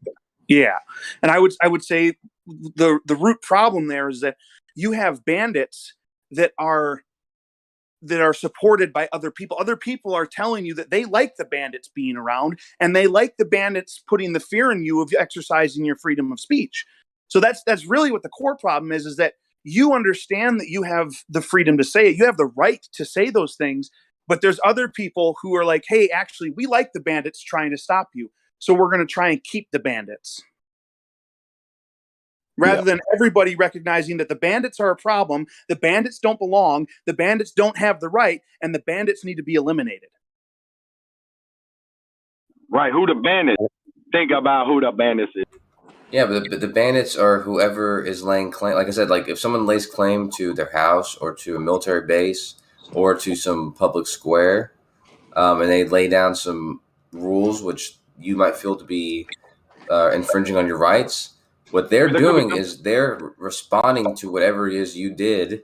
Yeah, you're right. You have the liberty to do it, but you're going to pay consequences for it most likely if you infringe on somebody else's. Right. It's good bandits though that might let you in. I'm saying, and then you wouldn't call them bandits unless you know what I mean? In this case, Kosho, what he's referring to though is not what you're describing. He's describing him exercising the rights he does have. There's no land for him to walk onto when it comes to freedom of speech. He has the right to say what he wants, and the bandits are trying to stop him. So the bandits are the ones who are attacking him for exercising his rights. It's the same as if he had a little area of land that belonged to him. He has a right to that land. He has a right to protect his home. And if somebody steps onto it and says he can't protect his home, that person is a bandit. Even if they say they're from the government, they're actually a bandit. Okay, that's all that they are. Depending on where you live, that may be true. But that's true. I'll give you an example, Coach. In some states, when you buy property on the land, it's basically like the government actually is laying claim to the land, and then you buy it from somebody who's leasing that land from the government and paying taxes on it and have to abide by its laws. And then Kosho. It doesn't exactly. The bandits making a system and a whole bunch of rules about that doesn't change that they're bandits, and that's all that they've done. If you want to Never Never Land or Michael Jackson's like Mansion Island or something, and he already has rules there. The fact that he has his own rules there and he'd like you to abide by them doesn't make him a bandit. It makes you agreeing to his rules to live there. Accepting his rules. Yeah, but he owns that land. Right. He owns that land. He can make his own rules on his land. Exactly. Okay. The government. Who are the government? The government is not. It's not someone. It's not a sentient being. It's a collection of people who end up in a position where they have authority. They don't own anything. Well, the government as an entity does own it. We the people own all the land that the government claim to own. It's our land. It's common land. That's the thing. That's where the people they get confused. Is they separate out the government as if it's some sort of extra entity outside of the citizenry of the land, and that's not what government actually is. If that happens, if the government is separate from the citizens, you have bandits running your country. They make the rules. They're the ones with the power. You have bandits ruling over you. Then. Yeah. So whenever you grew up in your house, in your 2-story house, and your parents had paid for it and allowed you to live there, and didn't say that it wasn't your house too, they did make the rules and they did lay down the law. And they did whatever rules they made were the rules for the entire house. And it doesn't matter that you didn't participate in that. It still is your house that they live in. But by virtue of the fact that it's owned by the government, the rules say that the government are the ones who make the laws. It's not the Kosho. people who make the laws. The government write the Yeah, laws. but you're going to fight back against unfair parents. You're not gonna using fight. the analogy. You're not making a correct analogy. In what we're talking about, what we're saying is the government never actually owned the land because they can't, because the government's not a person. It is a group They're of an people entity. that are supposed to be representative of the people, and the land belongs to the peoples, and the government is supposed to represent the people. Now, how can a representation own something? No, because it's not a Your representation. government is a corporation. Your government is a corporation. Unless your government can show me where it purchased the land it claims to own, then a corporation can't own land unless it paid for it. Look, Kosho, let me get in real quick. What Bob just said before Real quick, you're right, bud. things. But yeah, they're not purchasing the land. They're not a sentient being. They're an entity. And the entity, the collection that is that entity, has territory that they have jurisdiction over, and they justify and enforce that jurisdiction by force, and it's how all governments work. Even though you're right, that's the way that the governments work. Bro. Look, your analogy's fair, but right, like you could look at it like, that's how hey, we're all grouped I was together. telling you how it worked. My man, he said your analogy wasn't good. I think it was good, but they still have a good counterpoint, which is when the entities become separate, when the people feel separated from the government, that's where the people they participate in the government by voting or whatever. But when you say the government, the people who are, let's say, writing the laws, the people who are enforcing the laws, the people who are reminding you of the laws, these people are getting paid by this entity that is the government, and they represent the government. Okay, so the entity that is the government, even if everybody's a part of it, everyone that's in America is a part of America. But if you're not a police officer, you're not the person enforcing the law. So it's not like everybody has the same role. Like not everyone's a cop, not everyone's a legislator. The legislators write the laws, even though we're all members of the United States. Okay, so maybe it would be good to look at it this way. If right now somebody, let's say a leader in China, said all of the United States belongs to them, that's theirs, they claim that territory, okay?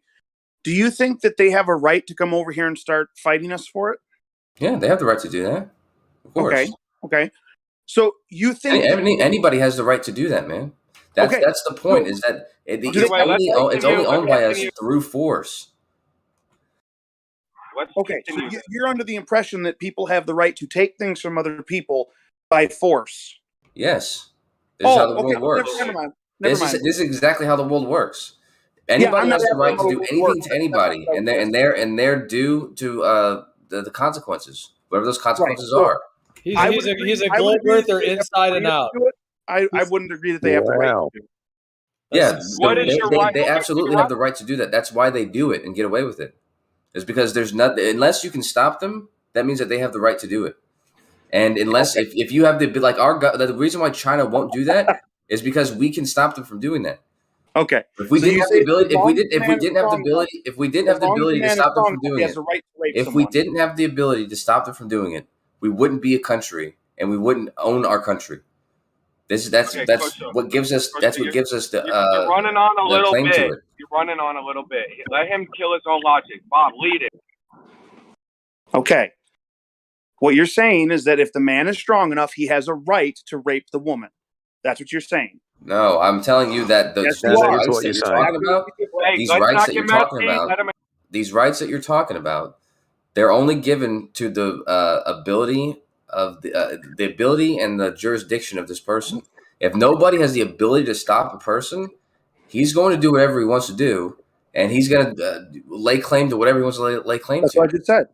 It's just the only reason why you have the right to own your house is because you've laid claim to it. Might makes right. Okay. So we direct? Let me back you up, man. He has the right to do it. That's what you're saying. Don't reiterate it. Yeah, I'm telling you that he obviously has people have the right to do whatever they're capable of doing. This is just the way the world works. It's not like somebody gives them the right to do that. It doesn't mean it's okay for them to do that. That means if no one has the ability to stop them, and it's not right. They want to do it. That means that they're going to do it. So you don't know the word right. Yeah. You're literally using it incorrectly if you're saying that it's not okay, but they have a right. That's a contradiction. Me telling somebody something's not okay, but me not stopping them. Yeah, it's more. That makes no difference. It seems like you're now confusing the difference between moral freedom compasses and is right. broken. They have the freedom to do it. They don't have the right to do it. Yeah, I mean, I don't know how you would define what a right is, but a right is given to you. Hold on, Don. A right is given to you by someone who has power over you. If no one has power over you, not even it's a little you bit. who's giving yourself those rights. That's incorrect. That's not incorrect. That's the problem. Okay, who gives you your rights? Bob Total, who gives you right, Bob? Who gives you your rights? The Creator. Yeah, God. Right, so the Creator, okay? This is what you're saying. The Creator gives you your rights. He gave me a right to beat, so then why people down if I wanted to. So why is it that you're not happy then? Why is it that you don't have everything that you want and nothing bad is happening? Wait a minute. Who said I was unhappy? What? So you're completely happy with the world then? Everything's happening hunky-dory and you have nothing to complain about. Why would I not be happy? Oh, I'm not completely happy with the world. I'm content, but I'd love it to get better. What do you mean? The point is that when people have the ability to do something and they have no one to stop them, that's them giving themselves the right to do it. No, that's not a right. That's not how a right works. Otherwise, everybody can just give themselves a right to do whatever they want as long as nobody stops them. That's not a right. That's how the world works, man. I don't know if you noticed that, but that's exactly how the world has always worked. Except for the born again can't enter into heaven, kingdom of heaven. Yeah, I don't know what you're talking about heaven or creators when we're talking about reality for a little bit. Let's just keep it framed in reality. In reality, the people who, if you have the ability to do something and no one has the ability to stop you, that means that you're going to do it and you're going to get away with it. If you don't think that's a right, and I don't know how you're describing a right. What you just said. So you honestly think a man has the right to rape a woman? Yeah, that's not what I said, dude. What I'm saying to you is what you said. If you have the ability to do something and no one has the ability to stop you and you're going to do it and get away with it, that means that you literally have the right to do it because there's no one that has the ability to stop you. In a dark alley with a woman has the right to rape her because she can't stop him and there's no one else around to stop him. So at that point in his life, he's got the right to take that from the woman. So what you guys aren't understanding is that you guys are describing why the person doesn't have a right. The reason why that person doesn't have a right to do it is because it's against the law. The police, the government will stop them. People listening to you, it will stop them. There's nobody there. There's nobody there, Coach. They'll get reprimanded. There's nobody there. Who's going to stop him? There's no one there. The government's not there. In prison. Okay? The police aren't there. The law's not there. None of these things Nobody's there. Are you listening to me? Nobody's there. It's just the man and the woman, nobody else. So in your mind, he has the right to rape her.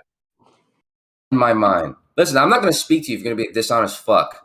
And you're going to talk over me when I talk, then I'm not going to speak with you, dude. Well, Kosho, it is my kind words of around to make it sound like I'm saying something I'm not saying. And I'm telling you what I'm saying. And whenever I'm saying what I'm saying, you decide to talk over me so you can pretend I'm saying something different. No, I didn't hear a lot of talking over, and I didn't even hear a misrepresentation. He actually... Now, it might not be the context that you meant it to be, but it is what you were saying. You're basically saying if somebody can do something and get away with it, then they have the right to do it. So he was just linking that to the dark alley and a woman kind of thing. And actually, I think this whole conversation is interesting because this is how the whole globe earth mentality you're a smart guy has played out in terms of people just being like, yeah, we want this. We're going to take over the world. Yeah, see, that's what I'm saying. Don't let your brain think that I'm telling you that those things are okay. Okay? Listen to what I'm saying.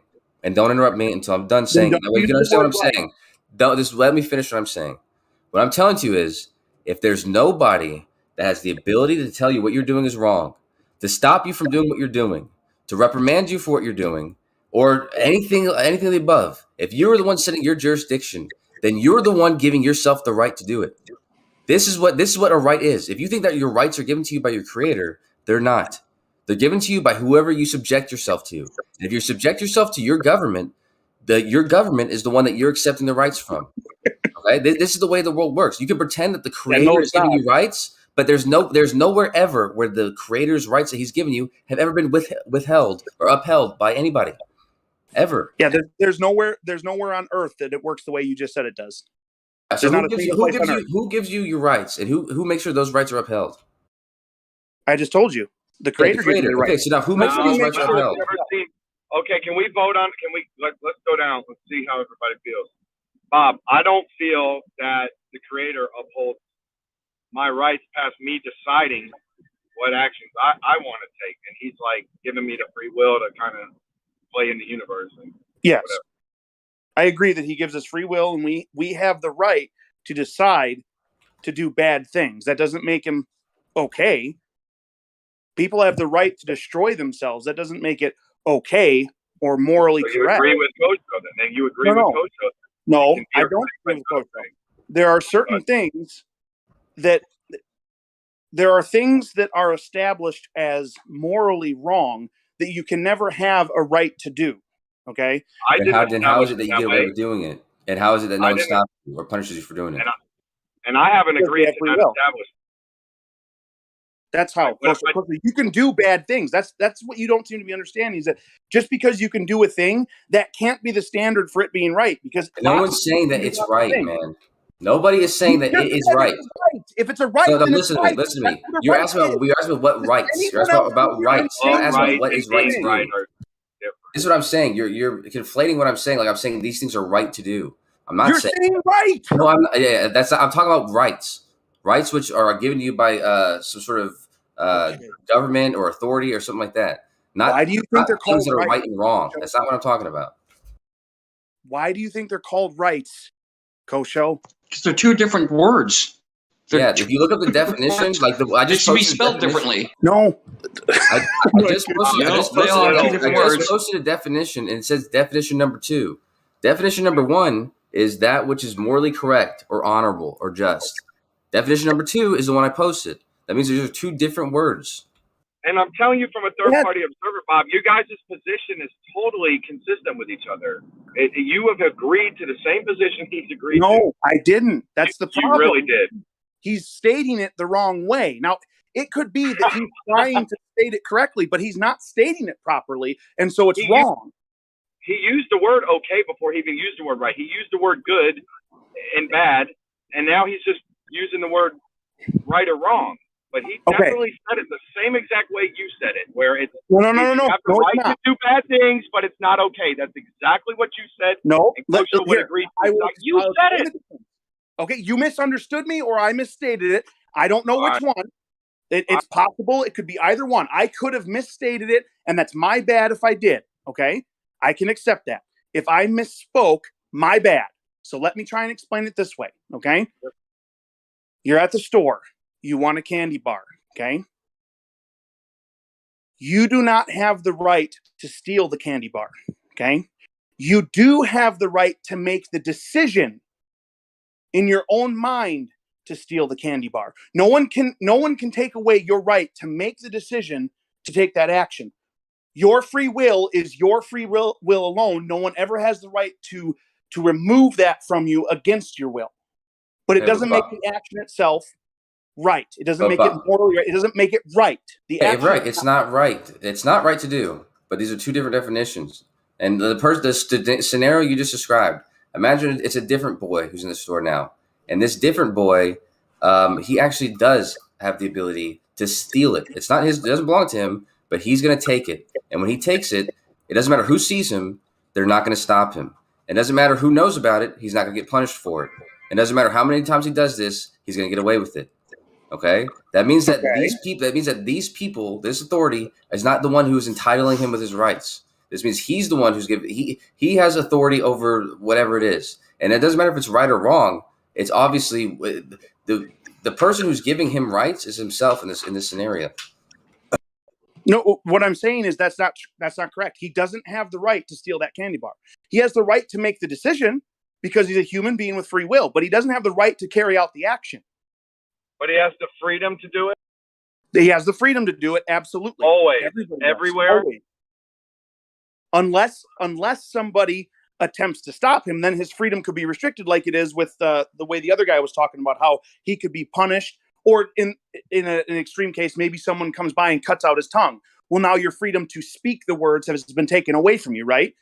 It doesn't mean that you don't have the right anymore. It doesn't mean that you can't, if you can still write words or you can still use text chat or whatever, you still have the freedom and the right to say the things you want to say.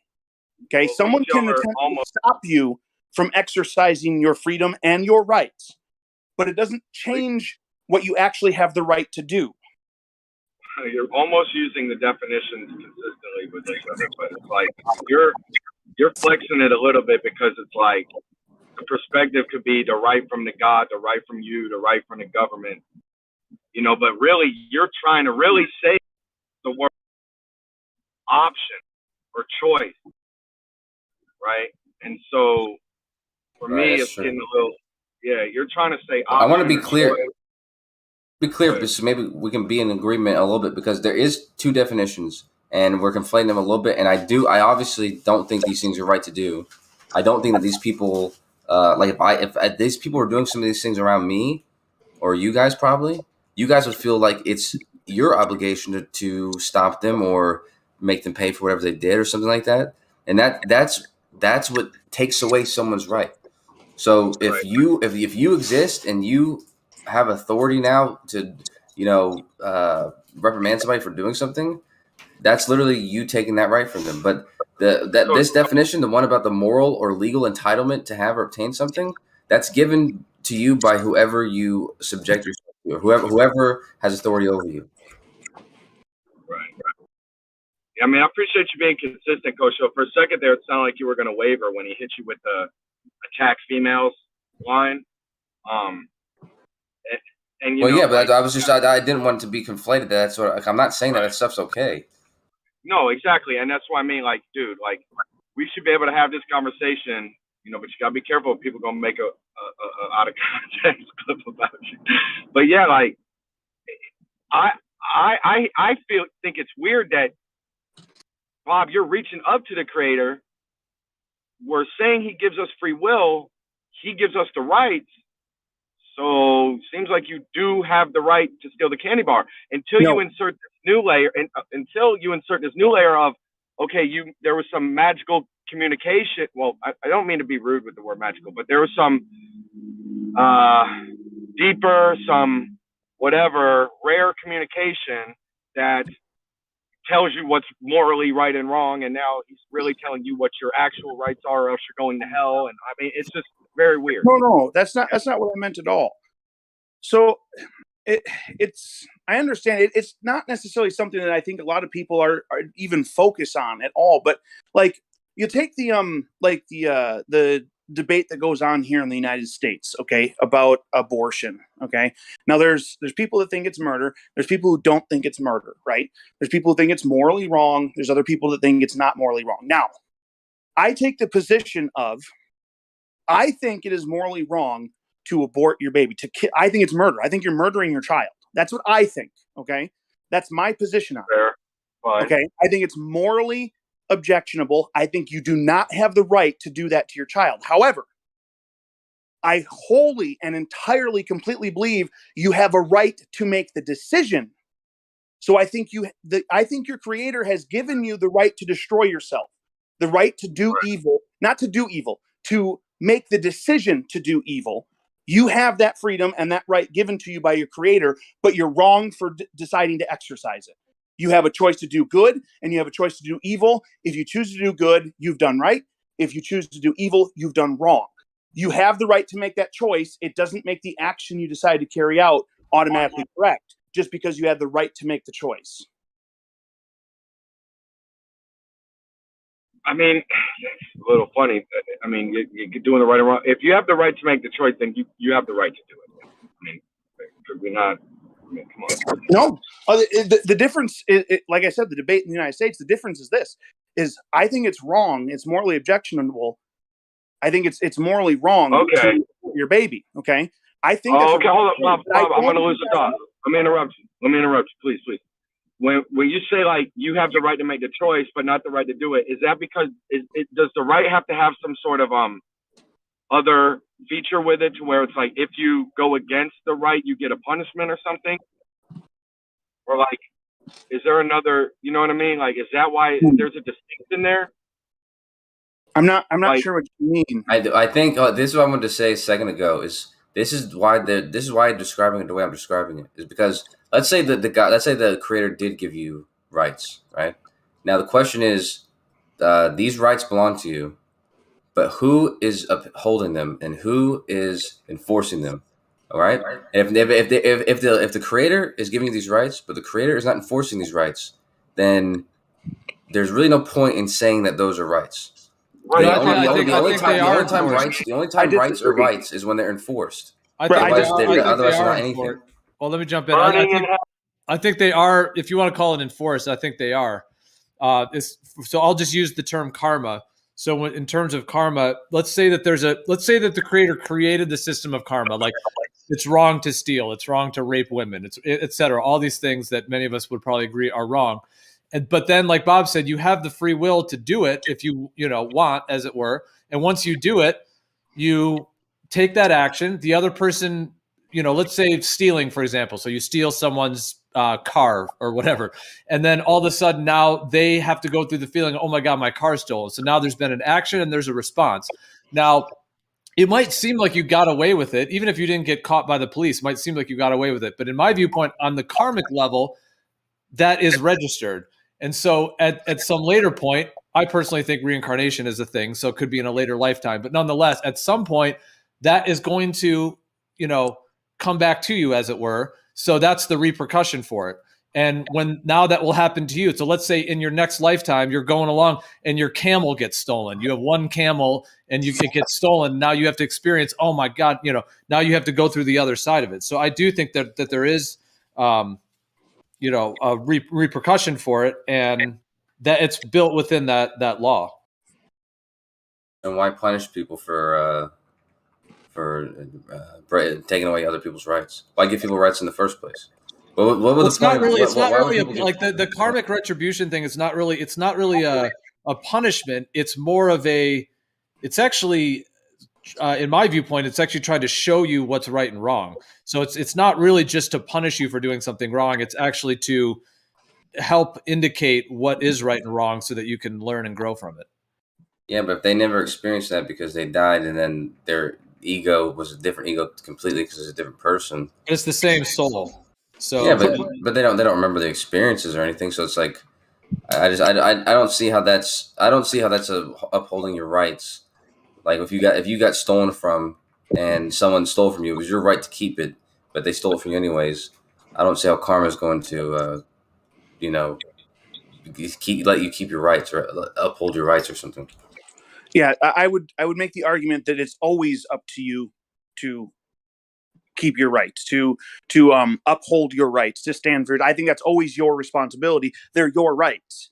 What is the definition of rights in this? I guess I'm a little bit. I posted it in the chat just a little bit ago. When I said it says a moral or legal entitlement to have or obtain something or act in a certain way.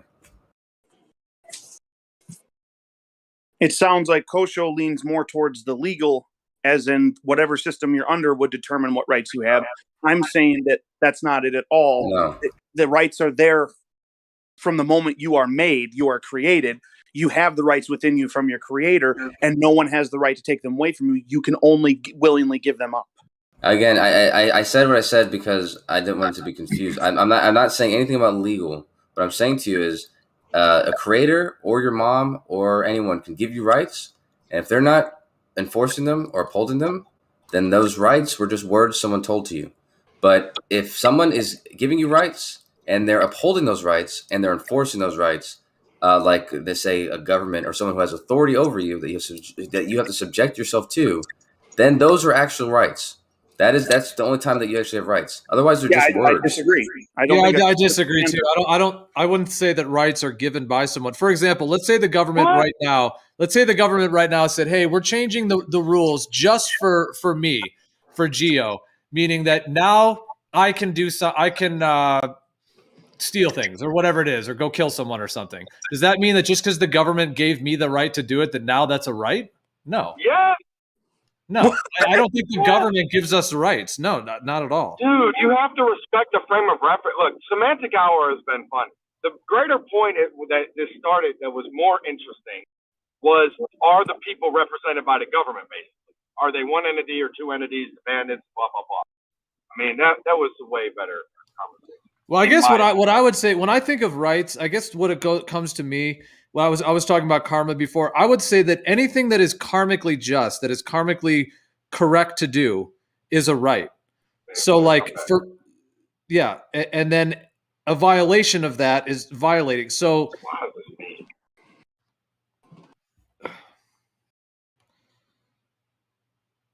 like if we're at, like in my viewpoint, if you're acting. Like, let's say there's doing things that are karmically wrong, like stealing, raping, all that kind of stuff. But then if there's things that are karmically right, then those are your rights. And those shouldn't be violated. And if they are, then that in and of itself is a problem. Yeah, it sounds like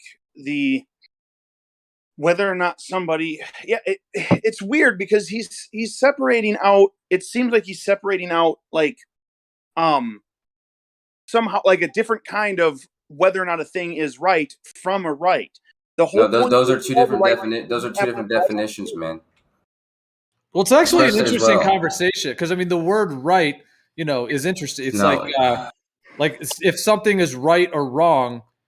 I know, but it is interesting that it's not that mysterious though. All right, okay, I know it's a hyped up conversation, but we should try to let each other finish. But go ahead. Okay. But when you're done, though, like I've said this before, and you guys are just saying something different than what I said. But no, it's very interesting. But go ahead, say what. No, I try to tell you that I looked up the definition for the word right, and what I posted there was the second definition, because there's a first definition meaning that these are two different words. Okay, so one definition for right is what you just said. That which is morally correct or just or honorable. Like this is right or this is wrong, right? And then there's right in which we're talking about it in this conversation, like human rights or rights given to you by this person. And that's a moral or legal entitlement to have or obtain something or to act in a certain way. And so that's what I'm saying. We shouldn't be conflating these two things. Because I understand what you're saying. What I'm saying is your separation in that way. I understand you looked it up and it gave you a separation. What I'm saying is I disagree with that separation. I in no way agree with separating those two things out. Yeah, because I'm trying to understand the difference, Coach. You're saying that, okay, let me try it. One of them is what's right and wrong. The other one is somebody who gives the entitlement and claims what's right and wrong. Maybe I just don't fully understand the difference. Yeah, well, you were pretty close there. You're almost, you just said it. Yeah. One is a subjective opinion about something, like what's right and what's wrong. It could be maybe objective that something is right and something is wrong, and that's true. But these are still just these opinions, like something is right or something is wrong. Or it could even be a math problem. Like the math problem could be right or wrong, maybe.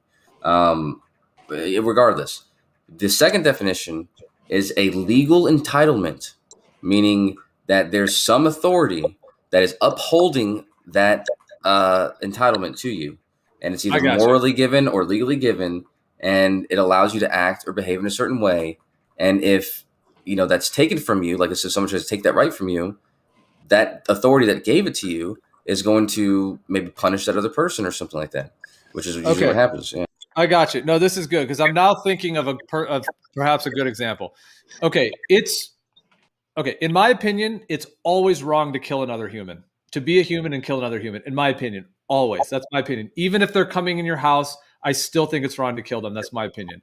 Now, however, in our society, we all say it is wrong to kill, meaning if you go out and kill, you're going to go to jail, you're going to, life sentence, whatever it is, right? So it's wrong to kill. However, if you enlist in the army and you are told by your government, they entitle you, they say, now you have the right to kill. You're not going to go to jail if you kill because now you're in our army and we've registered you and we've got your birth certificate written down on this thing that you're a member of the army. We're going to give you a gun and now you can go kill people. So is that sort of the difference? Like in a sense, because what you're saying, in that case, the government is saying you have the right to kill. And in fact, you might be even applauded for killing or whatever, versus if you're not registered in the army and you go kill someone, you're going to end up in prison and in a lot of trouble. That was almost a perfect example. I thought you were going somewhere else with it. I think to give just a slightly better example would be just like you said, it's wrong to kill. It's wrong to kill somebody who's fucking, just maybe in your house freeloading or something, right? But in the state of Texas or in other states, if someone breaks into your house and you have any reason to think that it's malicious or whatever, you have a legal right to kill them. Right. And No, I know that one. It doesn't too. matter that. It doesn't matter. I think it's wrong. It's not right that you killed them, but they do have a legal right to kill them. And so that's the distinction. Yeah. Right. So I guess what I would say there is like, and just going back to the war situation. If I'm an 18-year-old, I mean, I'm not 18, but I'm just saying, let's say I'm 18 and I'm just ready to go, and I decide I'm going to go into the army, and now they give me a gun and I can go kill people. Does that mean that it's just because the government gave me the right to do it, or like you said, if someone breaks in your house or whatever, does that mean it actually is right? And so that's what's interesting about this idea, the difference between what actually is right in like reality, like what is right. In my opinion, there is an objective right and wrong versus what the government says you can do. Or allows you to do, or allows you or entitles you to do. So if the government says, you know what, now that you're 18 years old, you enlisted in the army, we're going to give you a gun, you can go kill people and it's not a problem. Does that mean that if I go around and kill all those people that I'm doing the right thing? No. No, but that's what I'm saying to you though. That there's no reason to conflate these things or to think that that's what's being suggested, because you're right. They're two different words, and something we may have the right to do something, and it's still not right to do. So, right, but it gets real sketchy when you start to have like an authority that starts to tell you what's right and wrong, and then gives you the ability to do it. You know, like that's what gets really strange, because that's when it puts it in the second definition. That's when it puts that what you said into the second definition, not the first definition. Right, and I'm just saying that gets that's like a. I mean, I think that's kind of the state of the world in a bit. I mean, there's all kinds of ways in which the government, as it were, have come in. Like, instead of having like a constitution or a way of living that's actually built on like real spiritual principles of what's really right and wrong, it's been like bastardized and contorted to where now it's like sort of like the devil has come in and said, hey, now that we have the control, we can tell you this is right and that's wrong. We can tell you what we want you to do. It's a pretty slippery slope at that point. It's really just about being subjugated, someone having authority over you, and whether that was willful subjugation or forceful subjugation. But the fact that you're subjugated, and the fact that something or someone or some entity has authority over you, it is only through this that you have or that you have any rights that are worth speaking about. Because if they're not being protected and if they're not being upheld, then they're not actually rights. Yeah. I completely disagree with that 100%. I think that you could say that about legal rights. I think that we disagree on how the source of rights works. See, I think that you can have legal rights that have nothing to do with being right morally. I think that you can detach those two easily, and I don't think they ever were attached. You can have a legal right to drive a car, and I don't think that driving a car in and of itself has any moral bearing on you whatsoever. Okay? So it could be that we're referring to two different types of rights. I think there's no problem. That's exactly it, Bob. That's exactly it. You keep on trying to put these rights together. I mean, they're two different words, man. They should be spelled different. Really, it's the dictionary. Whoever had the right to make these words, it's their fault that we're having this conversation right now. Shouldn't, like in an ideal world, though, if there's an authority that is in integrity and that's denoting rights or whatever, saying, hey, you're going to go to prison if you do this and whatever, shouldn't the right and wrong actually be in alignment with what is morally right and wrong? Like, shouldn't that be this one and the same? I mean, that's kind of the idea of our society. Like, it's wrong to steal, it's wrong to rape women, it's wrong to kill people. I mean, that, the idea is that like those are universal things that virtually everyone agrees on, and therefore it makes sense. Oh yeah, you're going to go to prison if you kill someone. So, but I'm just saying, like, why is it all of a sudden? Oh, but if you enlist in the army, now you can kill people and it's fine. So what I'm trying to say is that shouldn't what's right be also what is sort of legally given as an entitlement from an authority? Shouldn't those be the same, ideally? In a perfect world, an ideal world, a world I agree with as well, I'd say yeah. But unfortunately, it's not the world we live in. And you can think about like smoking weed or medicating yourself. You have the right, or no, it's right to be able. It's right to medicate yourself however you please. It's right to medicate yourself with marijuana. But you've only recently been given the right to do that. You know what I mean? And yeah, it's a good example. I haven't even been given the right to do that. So that's a good example. Yeah, I mean, sorry, I didn't mean to interrupt. Well, I was just saying. Yeah. Well, cannabis is like somewhat legal now, but let's just say something like ayahuasca, for example. The government in the United States says that if you get these plants and you mix them together into a tea and you drink it, that all of a sudden now that's a Schedule 1 drug and it's a felony and all this ridiculous shit. The Just state because of that. versus But there's absolutely nothing morally wrong whatsoever about consuming those plants at all. In fact, it's very, very healing, very beneficial, etc. But the government says you can't do it. So that's a way in which like what's right is not, synced up with what the government is saying, what rights they're giving you in terms of consuming that plant. the state versus. Can I just ask Kosho like a sequence of questions here so I can find out where he's at then about the stealing of the candy bar? So the child's in the store, he wants to take the candy bar. I would say he's morally wrong if he steals the candy bar. Would you agree that he's morally wrong? I would agree that I my opinion is agrees with your opinion about that. Yeah. Okay, so let's say he's not going to be stopped for it, and people see him and they don't stop him.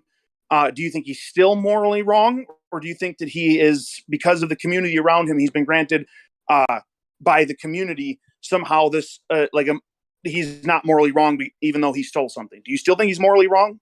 No, I still think I think the only way he wouldn't be morally wrong is if nobody was, like you say, he's stealing, so he's taking from somebody. If there's not really a person who's obtaining a negative from that, then yeah, I would say it's not morally wrong at that point. But I guess we're assuming that he's actually stealing from somebody, he's taking from somebody who is obtaining some sort of negative, even if they're not doing anything about it, even if he's not going to get reprimanded, they're still being worsened off for it. I think it's morally wrong.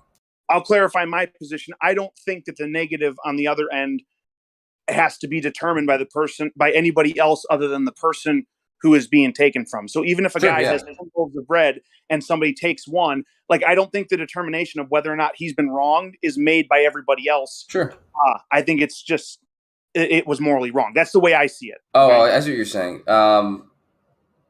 Okay, but I have to disagree with that, because it would just, when in the Bible, Jesus was, he and his disciples, they would go through fields and take tomatoes and stuff like that, and they probably did actually. The people didn't like that very much, but I think the way he felt about it was kind of like, they weren't really taking from people and detrimenting them in a horrible way. So, you might not know this, but the Creator, God, literally told them that was okay to do, which means no man would have the right to tell him he was wrong to do it.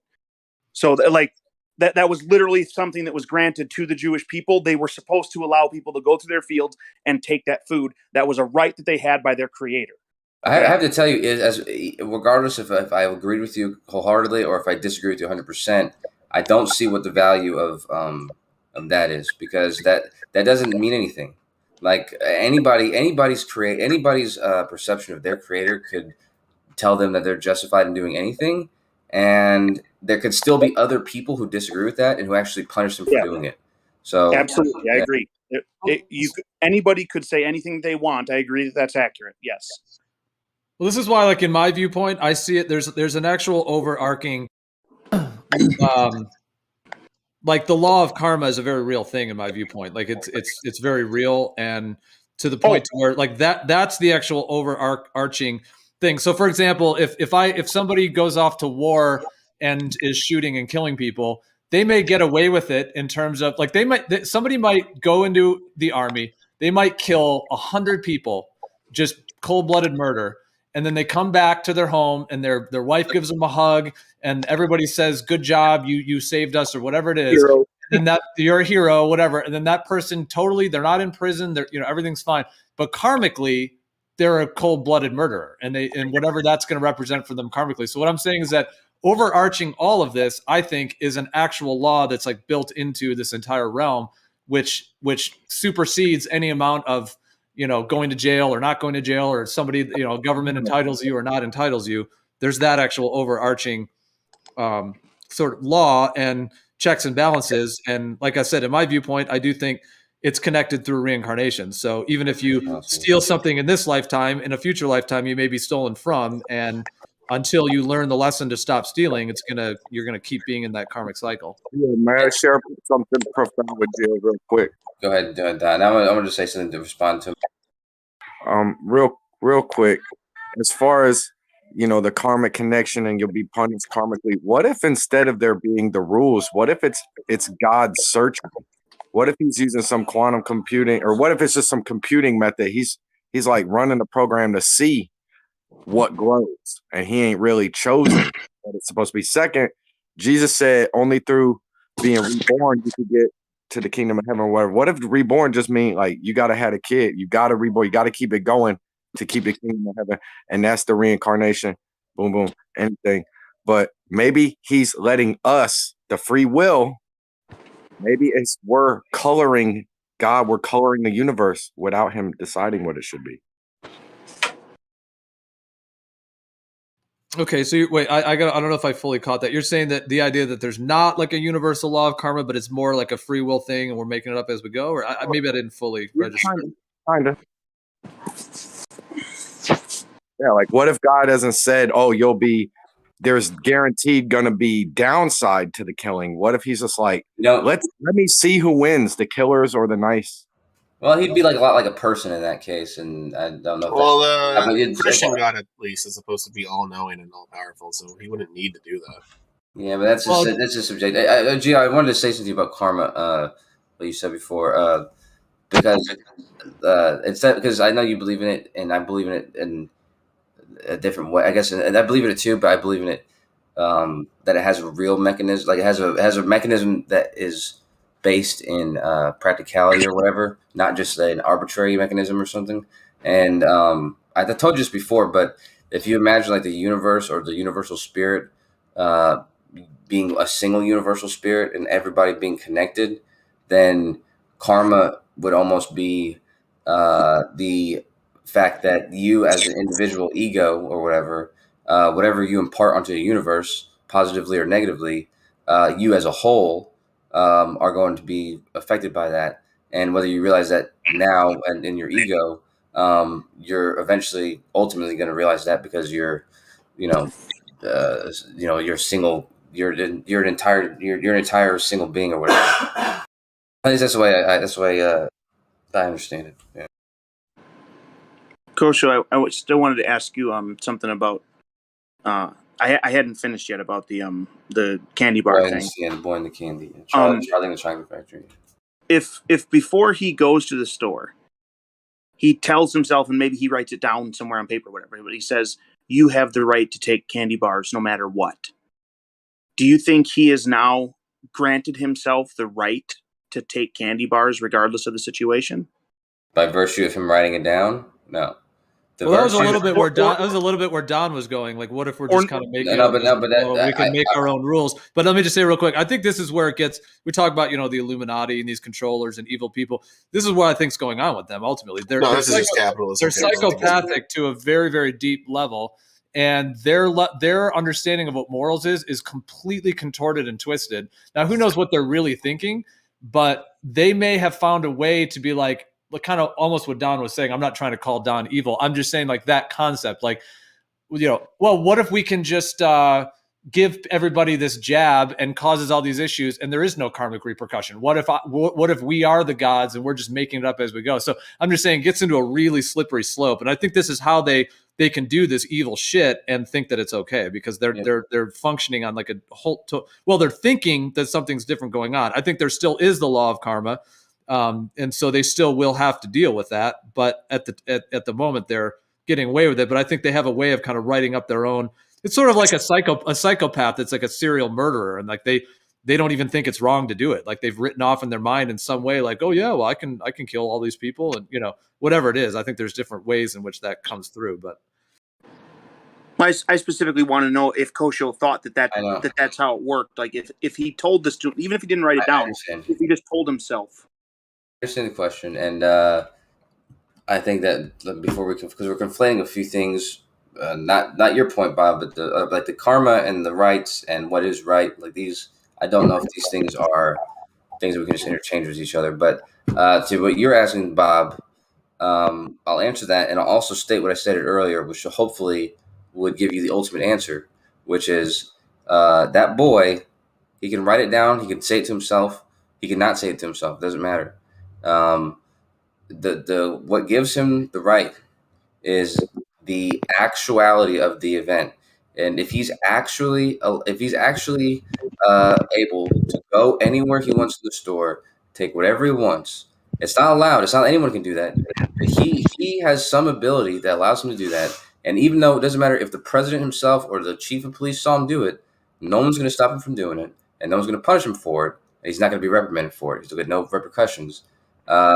It's this lack of upholding or enforcing that either takes away the rights from the other people, protecting them from him, and then ultimately gives him the right. If he's the one giving himself authority, then he's the one giving himself the right. Okay, so just the last. I think this is the last question on that point. Then, so what you just described, you hold that separately and apart from the consideration of what is morally right or wrong. Of course, I do, because I hopefully express that by telling you that these are two different words. So yes. Right. So I understand your position. I think I've asked questions and you've answered in a way that clarifies your position. I'll just say I disagree with that separation. I think they are more intricately linked than you seem to think that they are, and I think that's probably where our disagreement is coming in. Right, and because I kind of gave that example before, like, well, when you go off to war, if you're enlisted in the army, now all of a sudden they give you a gun and you can kill people. Whereas if you're not enlisted in the army, if you have a gun and kill people, you're going to end up in prison. It's similar to that kind of concept. But I mean, like what if, like with that example, what if the government, it's the same thing, but what if the government said, okay, now we wrote into the law that little boy, whoever it is, he is allowed to steal candy bars from stores. No one else can, but he can. And if he does it, it's fine. He will not be arrested. He'll not go to jail, etc. So what Kosho is sort of saying is that, from that legal entitlement, in that case, the government is saying, yes, that little boy can steal without any repercussions. So he has the right to legally, but then is it actually right for him to do it? And I would say, no, it isn't. So it is kind of confusing that those words are. But this is where I think a lot of evil has come into the world, because I think this has been conflated on such a level to where, well, as long as the government says it's okay to do, you can do it, and vice versa. It's all twisted. No, but that's what I'm saying. Just because the government says you can do it, doesn't make it right to do. Right. So that's not being conflated. You have the right to, but it doesn't make it right. You have the right to do it, but that doesn't make it right. Like, people have the right to own slaves, doesn't make the fact that they own slaves right in a lot of people's eyes. Right. Well, it's the same thing with, like, if you enlist in the army and they give you a gun. In my opinion, it's still not right to go kill people, but I guess you have the right to, denoted by whatever. See, like I would just separate those entirely, those two things. And so I think it's like, in a way, we're talking about three things. There's rights, there's morally right and wrong, and then there's legal rights. Like, I actually wouldn't consider the things that you're talking about. Like, if the government did that for that little boy, I wouldn't consider that little boy to have that right. You could say he has the legal right under that government. I would say that isn't a right at all. That's just a legal right. And that's not even a thing that I'm usually talking about whenever I don't refer to rights and then refer to something like that. I'm only referring to what I consider to be absolute inherent rights, not a legal right. Yeah. Well, see, this is why I think it's an interesting conversation, because ideally, in my opinion, if you have a society, if the rights that you're like, I'm actually okay with being governed, believe it or not. I mean, I like the idea of anarchy and stuff too, but if we had a government that all of the rules and regulations were all in alignment with what is morally right or karmically right, I'm cool with that. Like, yeah, me too. There's no, and yeah, it's interesting. So what do you mean? Anarchy isn't an absence of rules. Like, I'm not an anarchist, but I'm not going to let them be slandered like that. Like, they actually do believe in governance. There's a couple different ways that people define anarchy. So I think so, because my impression of the concept of anarchy would be that it ends up essentially being what Kosho said. Whoever has the biggest stick or the biggest muscles, they're going to decide what you can and can't do if it's anarchy, because there's nothing to stop them from doing that. No, there is. There's concepts within anarchy that do that, but like a good example would be the Zapatistas in Mexico. There would be in Barcelona during the Spanish Civil War, like a large anarchist group controlled a good portion of that, and they still had elections up until like they lost the war. Yeah, I mean, there's definitely a spectrum of there's a spectrum of how people use that term and whatnot. But I mean, the first definition in the dictionary is a state of society without government or law. So I mean, in that case, that was like slander against like. So what's the difference then? It's not slander. It's the definition of the word. No, it's literal slander. Okay, hold on. So you're claiming that I'm slandering it for saying what the definition of the word is? No, I'm saying that definition is slander. I'm not saying that you were slandering it. Okay, then if you think that definition is slander, what is your definition of anarchy that you think is not slander? Well, like it could be anything. It could be like anarchists generally believe in like removing like hierarchical power structures, and generally think that certain ways of organizing are inherently hierarchical and unjust. Like usually, it's just like a democratic council could be considered like proper if they like everyone in the commune voted. Huh. That seems. It seems like you're saying things that don't go together to me when you say it like that. Like if it's of the removal of hierarchical structures, but then they could have a council of community members, like that's automatically a hierarchy. And if they refuse to have like anarchists believe like and this is like part of the problem I have with anarchists believe that as long as that hierarchy isn't exactly like unjust, but unjust has like a lot of connotations to it, doesn't it? Yeah. But generally they have and again, I'm not an anarchist, but I could give you like some ideas of what they But see, like that definition doesn't seem to be like I would say that's not useful. Like for people to say like we need to eliminate the hierarchical structure unless it's going to be a good one. Like, well, yeah, duh. Like, of course. I don't know if there's any reasonable, logical person that doesn't think that's true. Dismantle bad hierarchical structures and only use good ones. Yes, duh. So like liberals and anarchists would agree that monarchy is bad, right? So they'd guillotine the monarchists, right? But like I would question then, what if you had a monarch that was absolutely doing everything just? Behead him too? Oh no, yeah. Philosophically, old school liberals and anarchists would, like institutionally, the very way a monarchy works is unjust inherently. Okay. Especially if you're like an old school liberal. Okay. Yeah. See, the way I see it is I don't think there's any particular right or wrong as far as the structure. It's the people. I think it's the people who make it up who determine whether it's good or bad.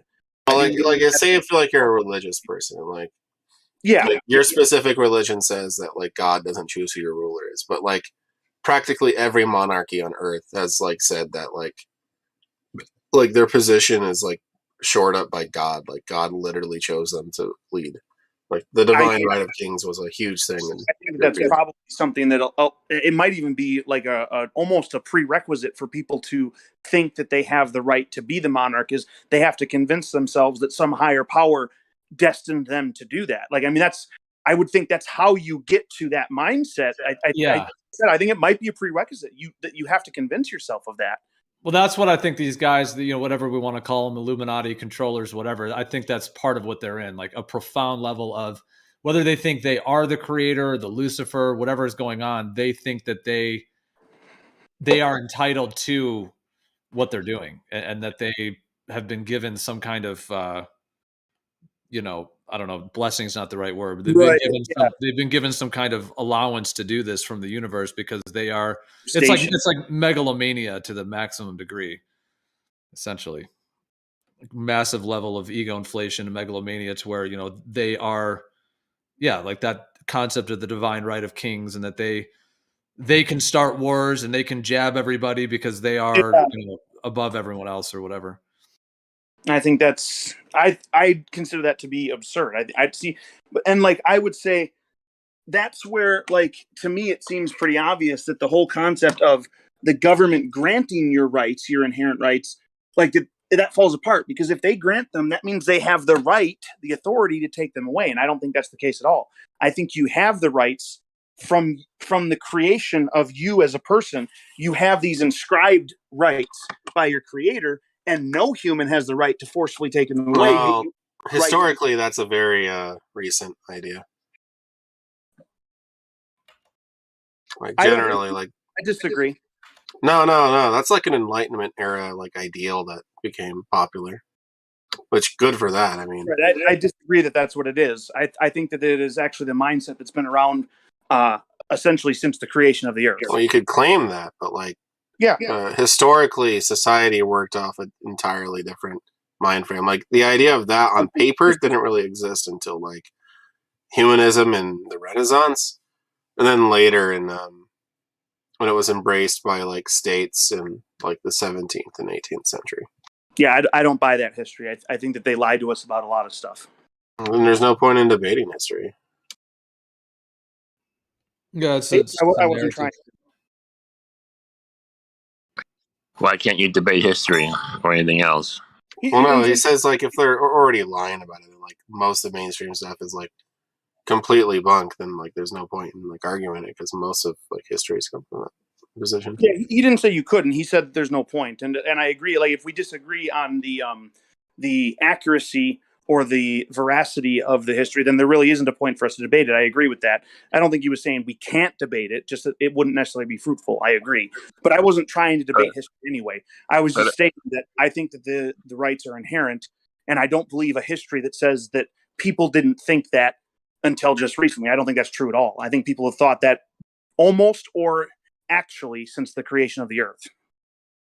But listen, of course history is a lie because it's laid down by these controllers who are liars.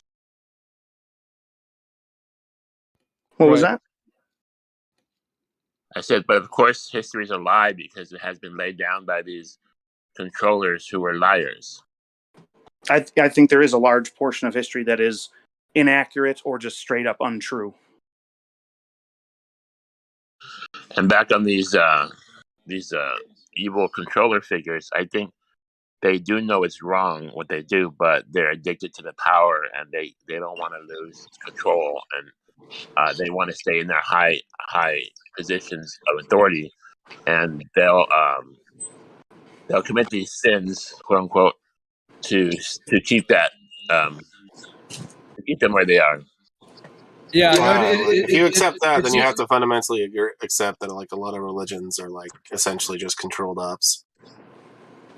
Well, it is interesting to think about like if you took a random person, a random American, and you just gave them $1 trillion, you just put it in their account, and you also gave them the capacity to, they own the Federal Reserve, they own they can control the United Nations, governments, etc. If you just took a random person, what's the likelihood that they would do the right thing, or whether they would just become as bad as the people that are in power now? Absolutely. So it is interesting, how much that money to kill all billionaires, dude. I mean, dude, I've even seen on Discord, especially in the Shape of the Earth discussions, because there's a lot of, in my opinion, like just power control, just deeply rooted within the Shape of the Earth, within the discussion, etc. But I mean, I've seen people who were, not a moderator on one of these servers. They were just, and then once they're given the moderator, they become a tyrant. Like, it's amazing. Like, just having that little taste of power, and they totally change. And it's just like another example of that. Like, if you gave someone a couple, $50 billion or $1 trillion, would they do the right thing, or would they just get totally, drunk in the power and just, do God knows what? In a way, we kind of start our life and spend a good chunk of the beginning of our lives in a situation similar to that. We come out and we don't understand the limits of our power. And so we test it, right? And we fall off of stuff. We get scrapes, we get hurt, we cry. But basically for years, we're testing the limits of our power, our ability. So if you do what you just said to somebody, what are they probably going to do right off the bat when they realize they have that much freedom and movement? They're probably going to start testing their power, right? To see what they can do and what they can't do. And if they have as much resources as you just like stated, where would be their limit other than the limits of like the inherent limits of humanity? Yeah. Well, it's that kind of like we see it in movies or whatever. And it's like, you know, they own the police. They own the, you know, they own the whole thing. So someone's like, I'm going to report you. And it's like, dude, I own the police. It's like that kind of thing. It's like, well, the police are inherently used as like a tool of oppression for working class people. Yep. So what would the world be like if we had a rulership, as it were, that actually was in integrity with morality? And now I know that there could be debates on what is moral and, you know, all of that, but what would the world look like if we actually kept, you know, sort of policed the world in line with what is in integrity? But what a different world it would be. It would depend on the ideology of the ruler. Yeah, defining it is the problem here. I think that the bigger issue is that they're defining the parameters to our world. And by those parameters, they have justifications for their acts. And a lot of those things may be deceptions from the start, like from scratch, like defining the parameters of the edge of our area we live in, for example. Like if we know there's abundant resources, right? But then we had an example of a society that had abundant resources, like that experiment with the mice that had like all of the you know, food they wanted and everything they, you know, could possibly. Oh, and they became lazy. Yeah, they became lazy and they started destroying each other, right? They started that's killing just each other, right? but that's just mice, man. Like that's not humans. Right. I'm not trying to say that, but they use those examples as ways of justifying the way that they rule the people. That could be a made up experiment. It could not even be true. But because it's documented and put down as science that that's what happens if you give people too much, then it justifies their actions in limiting people to have only so much. Just a small nitpick, but that mouse experiment's already been kind of like thrown out. Well, I'm not even trying to say that it's a valid experiment or not experiment. I'm saying that there's the bigger argument here, as far as the shape of the world and that kind of thing goes, is if it is true that we have abundant resources and we live on a level Earth, right? And we're not on a ball. The justification for a lot of what's going on is because there's limited resources. We've got global warming. We have to make sure that, or we have to cull the herd because the crop's gotten too big and it's gonna eat itself away or whatever. So they justify their actions for the good of the whole. No. That's what's going on. No. They're just capitalists, man. This is just how capitalism works. No, I'm saying that's what's going on as far as the shape of the world goes. It gives them the justification to act in ways that wouldn't necessarily, in an overall sense, be seen as moral. But as far as the good of the whole goes, they justify it and think it's okay. The greater good. No. Yeah, the greater good. I mean, that's really what we're talking about. And then the deception of what actually is the limits of our you know, world. And that's why it works so well, because if we have limited resources and we're on a planet that is you know, polluting itself and eventually going to destroy the world the way that we're told, you know, like if we let this crop overgrow, then the whole crop's going to die. So we have to cull the herd. We have to trim back the crop, and we have to justify the jabs or whatever else we're doing, like the rules that make people, you know, starve or whatever it is, because there's only a limit to where we can go and what we can do. Yeah, well, that reminds me of like the Hegelian dialectic. I mean, if you're like an evil ruler and you want to manipulate people for whatever agenda, you know, as it were, then that's what they would do. Yeah, like in my opinion, the entire idea of outer space is completely fake. So, but they fabricated it. We're all giving our tax money to it, millions of dollars. They're putting it in front of people's faces all the time, and it's all to sway them into something that's false, so that they can manipulate people and the whole thing. And people and good people can justify bad actions that way. Right. Well, that we were talking earlier about, you know, like it's illegal to kill someone, but if you enlist in the army, they give you a gun and say it's okay to kill people. So it's sort of like an illegal killing would be a murder. Well, the same thing for police then too, right? Oh yeah, fuck the police, dude. Well, I was just linking that in terms of this, where it's like, how was I linking that in my mind? I was just thinking, because we were talking about that earlier, but well, let's say like somebody like there's a globe, like let's just say there's a globe proponent, right? And he seems to think that he's got like an, a broader sense of what's going on. Now he may know that we're not on a spinning ball, right? But he's going to protect the idea that we're living on a spinning ball because somehow he's justified that for the greater good, it's better that people believe that. Right. No, exactly. And that's actually what I was linking with the being in the army and being allowed to kill, because that person who enlists in the army, that 18-year-old person or whatever, they even though they probably do think it's wrong to kill, you know what I mean? Like if you ask them before they enlisted in the army, like, is it okay to take this gun and shoot your neighbor? They'd be like, no, of course not. But the minute they give them a gun and they give them a justification, hey, this other country are bad and they're going to take away our freedoms, you build up this whole narrative, and now all of a sudden the kid, the 18-year-old kid, thinks that it's justified. Not only that, in some cases they think that they're saving their world and they're going to, for their family and their children and the future generations. I mean, they think that shooting someone or dropping a bomb on someone is morally justified in a way that for the greater good. And then, so therefore they do it. And then you have to say that they've been convinced and manipulated. They've been convinced and manipulated, like you were saying, because of that sort of programming, into thinking that now all of a sudden that's not only morally okay, but that it's actually the right thing to do. And if there was an actual, if there was an actuality to that, let's say it was actually the better choice. Like if everyone was going to die, if he didn't do that, then it would be the right choice to go to war, because otherwise everyone dies. Right? Yeah, if he thought he knew for a fact that everyone would die if he didn't kill one person, then he would kill that one person, rightfully so. I don't agree with that personally, but I don't agree with that premise. But then you're choosing, but basically you're given the choice of kill this one person or kill everybody by not killing this one person. But you're not killing them. You're not killing them. Exactly. Yeah. You're not choosing between killing one or killing many. You're choosing between killing one, murdering one, and other people dying for a reason that's entirely not up to you. No, I'm saying that if you knew for a fact that if you didn't kill this person, then everyone would die. Right, but that doesn't make it your fault that they die. If like you could say the same thing with other than killing. You could say if you don't walk down the street and punch that baby, everyone's going to die. It doesn't mean that it's okay to go punch the baby. You just because someone threatens you with death to yourself or other people doesn't make it okay for you to do bad things. That baby had a gun, dude.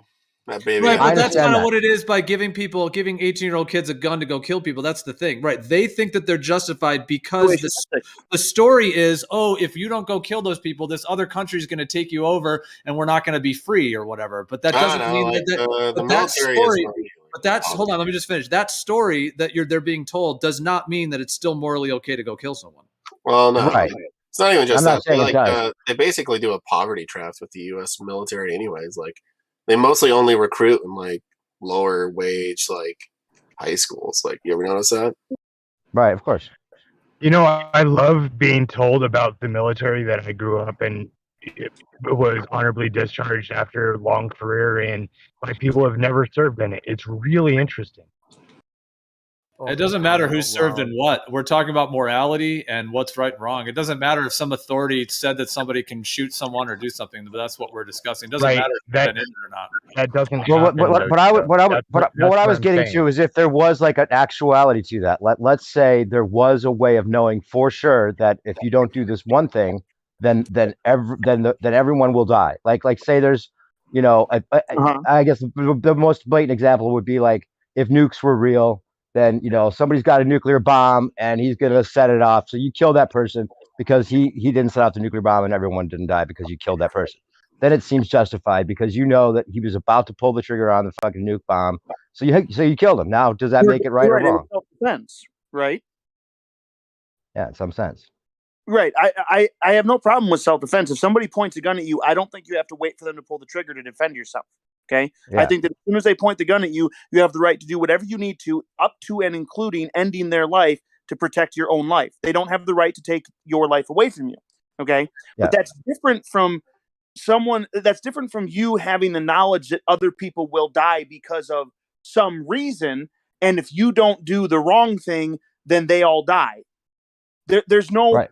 For me, I would say I still wouldn't do the wrong thing because then I would be morally wrong. And that's more important. I think it's more important for me to be morally right than to give up my moral rightness to save other people's temporary lives that I don't think are actually the most important thing in the universe. I think being morally right is more important than being physically alive. Well, and yeah, that's interesting too. Yeah, does morality transcend death or whatever? Like Right. for example, in some extreme situation, let's say that somebody was holding you at gunpoint and they said, "You have to torture this other person, or else I'm going to shoot you." In that case, I would say morally, it would be right to not torture the other person and be shot and killed than it would be to torture the person, because death is not the final thing. And right, I would agree. But then if you were making that choice for your whole family and they said, if you don't torture this person, then I'm going to shoot you and your whole family right here and now, then what would you do? I would hope that I would have properly prepared my family for them to understand the choice. They should already know what my choice is going to be. My intention is to be morally upright, even in the face of death. Even if my family is threatened, I still want to choose righteousness over evil. So like that, it sounds harsh. I know that a lot of people don't necessarily even think about this kind of stuff, but I would hope that I would have the moral fiber and fortitude and strength to say, you'll have to shoot me. I'm not going to do this wrong thing just because you threaten me or my family.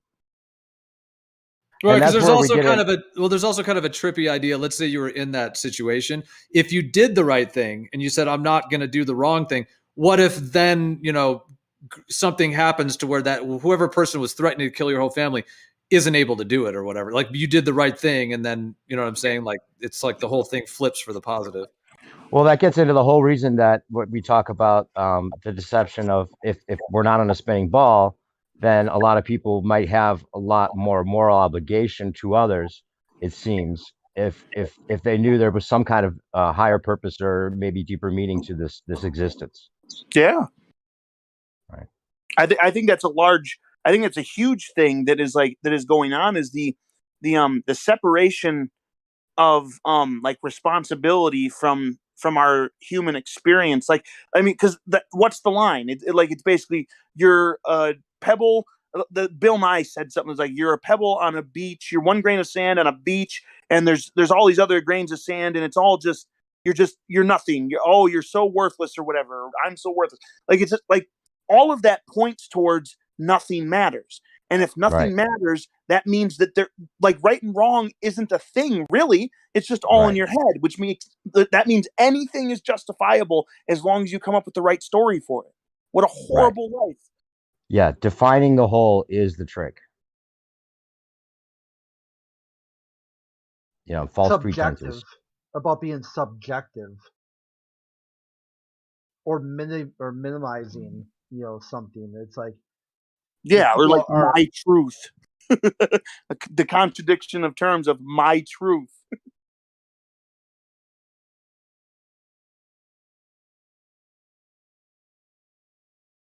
It's like when the Iraq war, it's like, hey, there's weapons of mass destruction. Well, he didn't have weapons of mass destruction, but he used them. But he used them on his own people. Hold on. He also was you're about radical making freedom. a mistake. Yeah, you're interrupting. He did have weapons of Yeah, you're interrupting me, dude. Yeah, you have no idea what you're talking about. Oh, come on. Let's not get into that argument. That doesn't make any difference in this. This is a higher argument than whether something happened or didn't happen. No, I found the weapon. You didn't find anything. know they existed. You didn't find anything. Okay. We sold them weapons. Wait a minute. We sold them weapons. Let's not even get into this discussion. It's ridiculous, okay? All right, can we let Crit finish what he was saying? All right, can we let Crit finish what he was saying before he was... Yeah, these were nuclear missiles aimed at Europe and Israel. Look at these guys just jumping in, squawking. All right, hold on, Crit. I will mute him if he interrupts you, so go ahead. Okay, so my main point was they knew that there was no nuclear missiles aimed at Europe and Israel. They knew this ahead of time. They already started trying to spin it if they didn't find anything to make it about Saddam was a bad guy. He attacked his own people. It's about Iraqi freedom. It's about the war on terror. They were already spin doctoring it to make it subjectively something other than what it was, a war of aggression. may I recommend that you actually look into what happened, because your narrative is very far from the actual truth I experienced on the ground.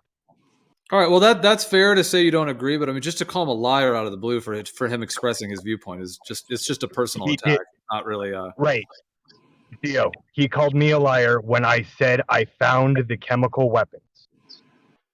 Yeah. So if I'm Yeah, not I was allowed to talking about nuclear respond, weapons.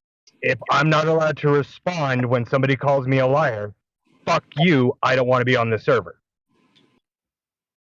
That wasn't the context of the start of it, though. That might have been an argument you had earlier, but not now. Sis was jumping into a mid conversation about government violence and the use of violence and karma just to play some victim status is a showcase I would use that you were never in the military.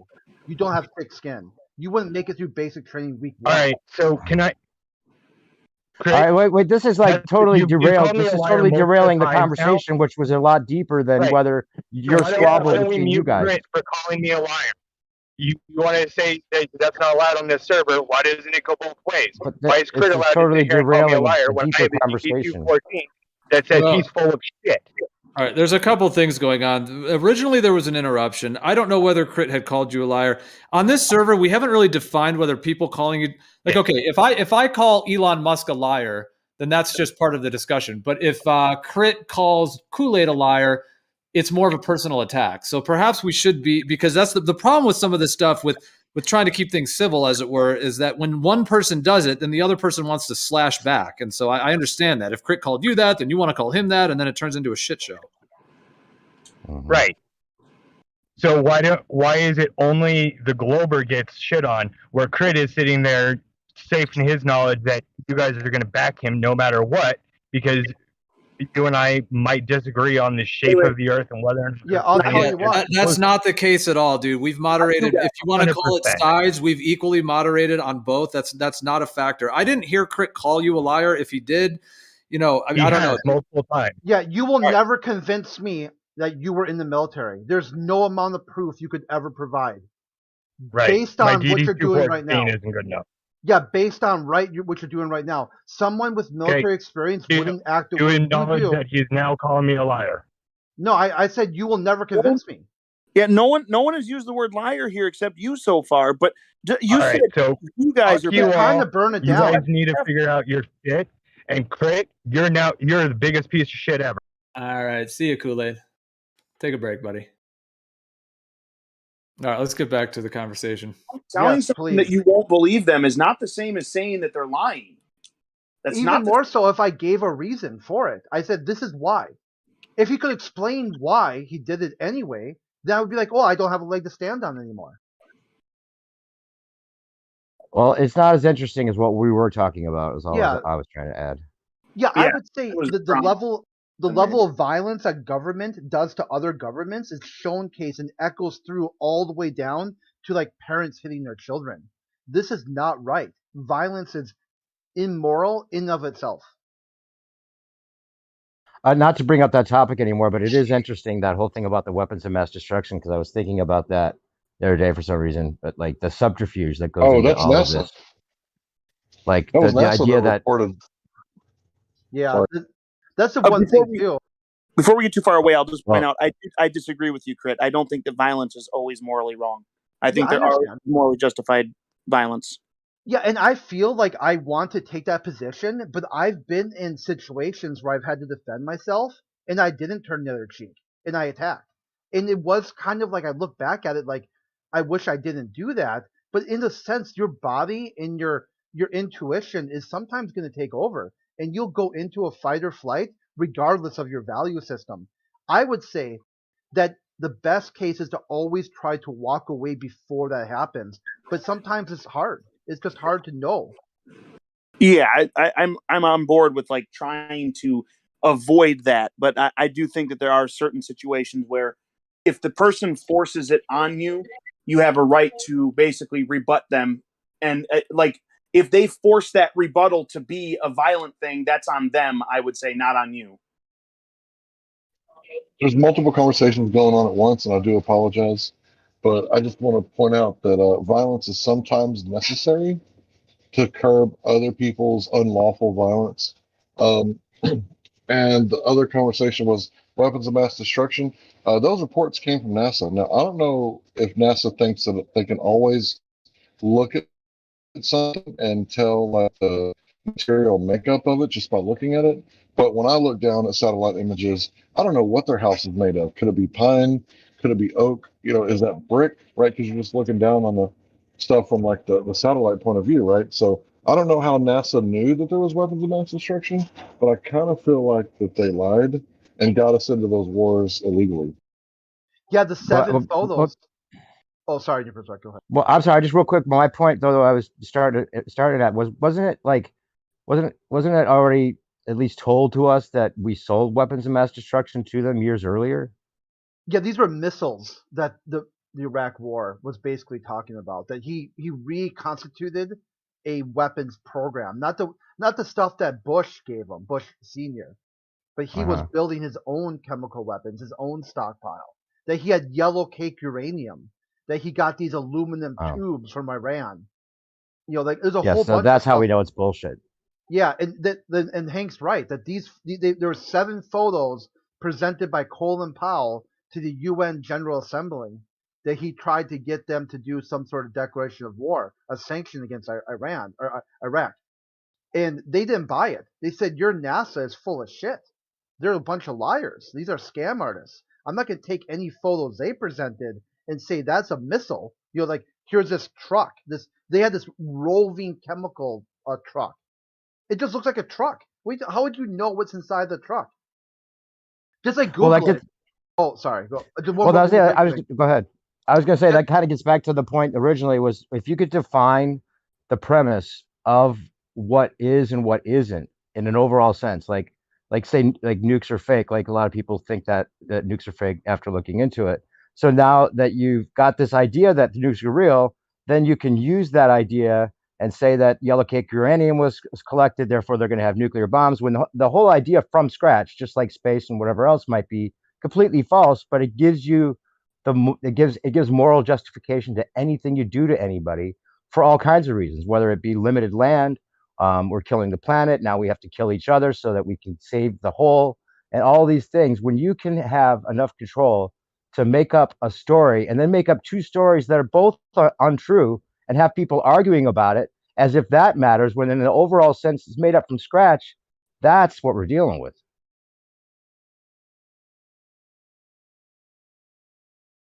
Yeah, the other thing too, like the chemical, the mustard gas and stuff, this was found by an Air Force Civil Affairs unit from Andrews Air Force Base. But then again, that could just be another story, right? That's the version of the story you got. So then there's a version of a story that Kool-Aid got that he's trusting, and then it's just like, where do we go? How do we know? When people can rewrite history and make up, weapons of mass destruction that don't even exist possibly, and all those kind of things, then and the bigger conversation that we were getting into before all that happened was that, how is it that is there a moral? I think what's interesting is if you know that there's a deception being pushed about our existence, our general existence, like we were saying, with if people weren't under the delusion that we're on a spinning ball, then they may not justify a lot of the things they do or a lot of the way that they live, But then again, there's the other side of it. Like you could use that to, like, I think they may use that to their advantage and say, oh, we're not on a spinning ball. Actually, we live under a dome and God's ruling us and we know what God wants. And therefore, now all the morals are up to us to decide because, we have to do this and we have to do that because God says so. And it could swing the other way and they could use it for justifying things that aren't right in that direction. It could go either way. But the thing is, the objective facts or the truth, need to be discovered as much as possible.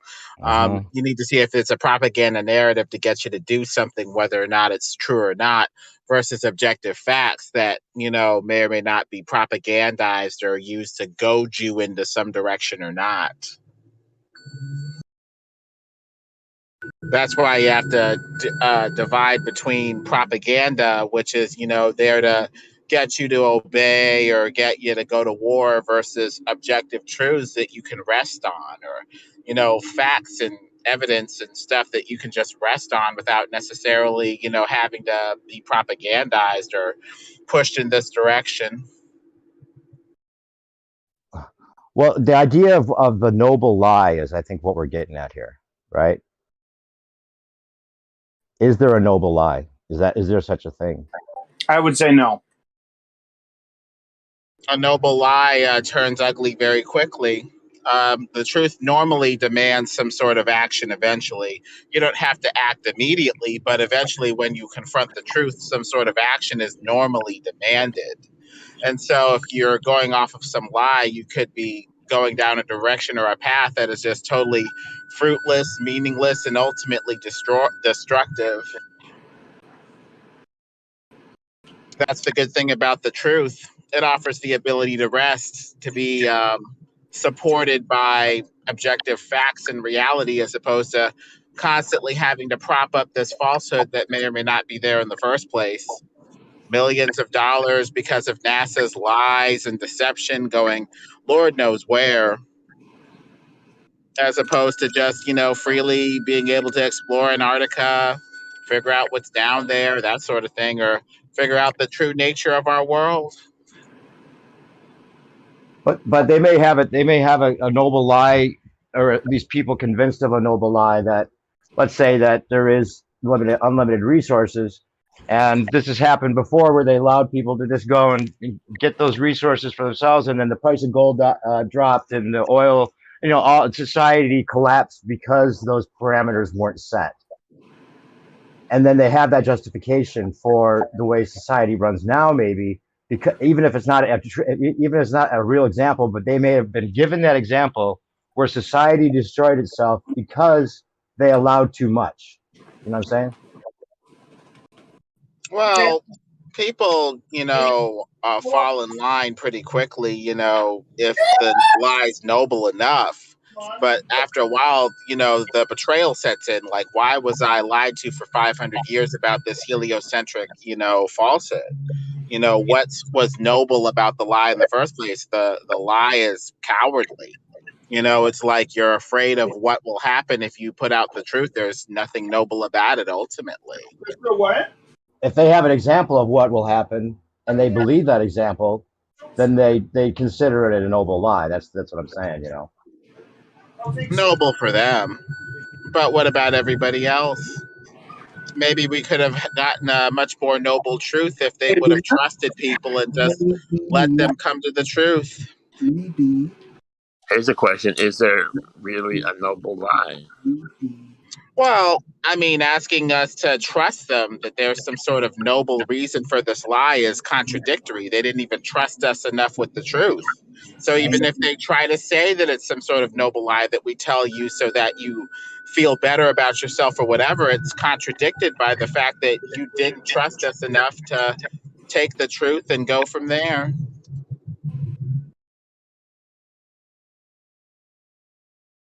How can you trust that what they're doing is for noble reasons when they don't even trust you back?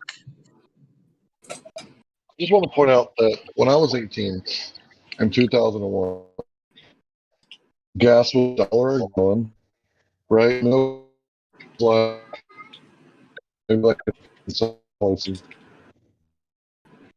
Ever since NASA lied, completely billions and trillions harming me, literally.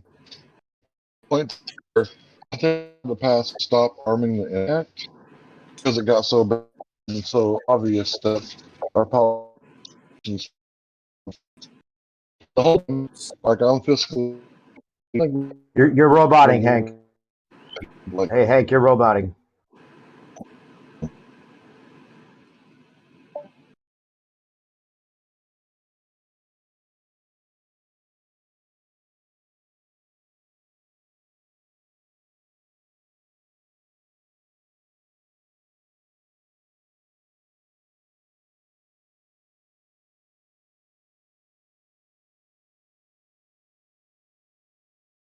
Yeah, overpopulation is kind of like what the main tool is for a lot of these actions that we're seeing. Anyone watches that show that Utopia, there's an English version and an American version.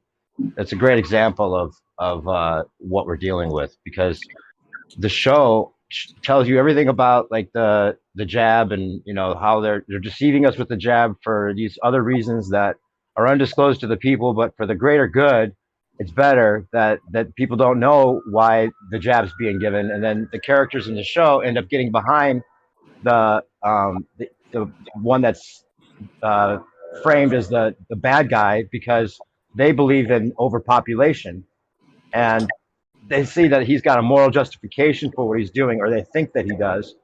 But then the whole thing's kind of set under this premise that we're on a planet to begin with still, and anyone watching the show might say, "Oh, well, I can see why those characters went along with it, because we do live on a planet and we are overpopulated, and we do have to think about the greater good."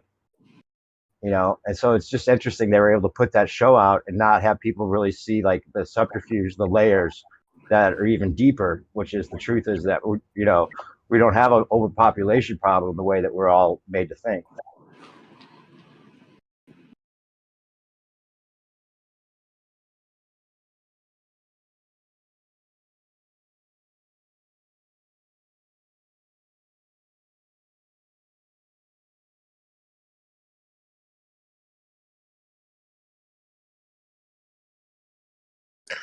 As far as a noble lie, what would Jesus do?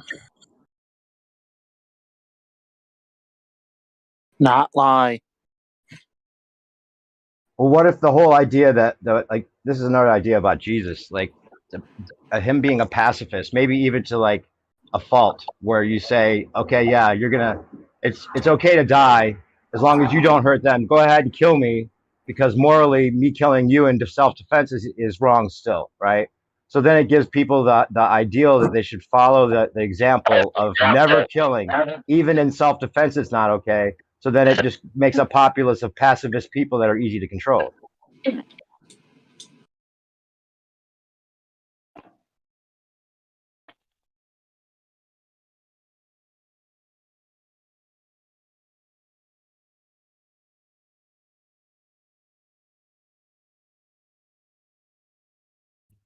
Can you hear me now?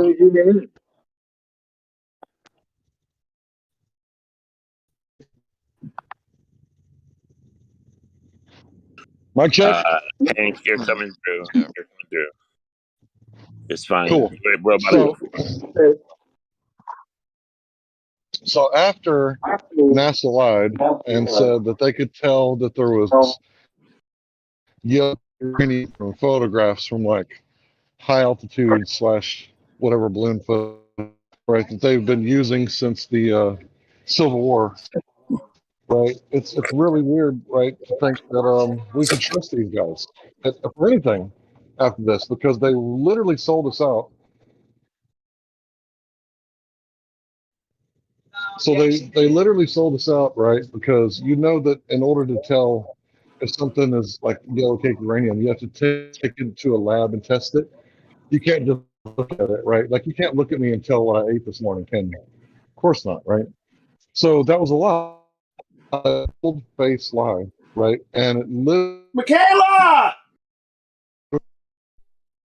Oh, whoops. Sorry, guys. My bad. It's okay. What's up? Sure, I don't care. It don't matter. I was on break. So my point is that, you know, like, how could anybody trust NASA after this? Like anybody that's in here that believes it's a globe, fine, whatever. But it's like you walk into the room, your wife is like letting some dude run up in her, and you trust her after that? You know, you can still believe, you know, the Earth is a globe, but why would you trust NASA after that? Because this isn't really something that you can argue against. Like that NASA knew it was yellow cake uranium from like 200,000 feet away. Really?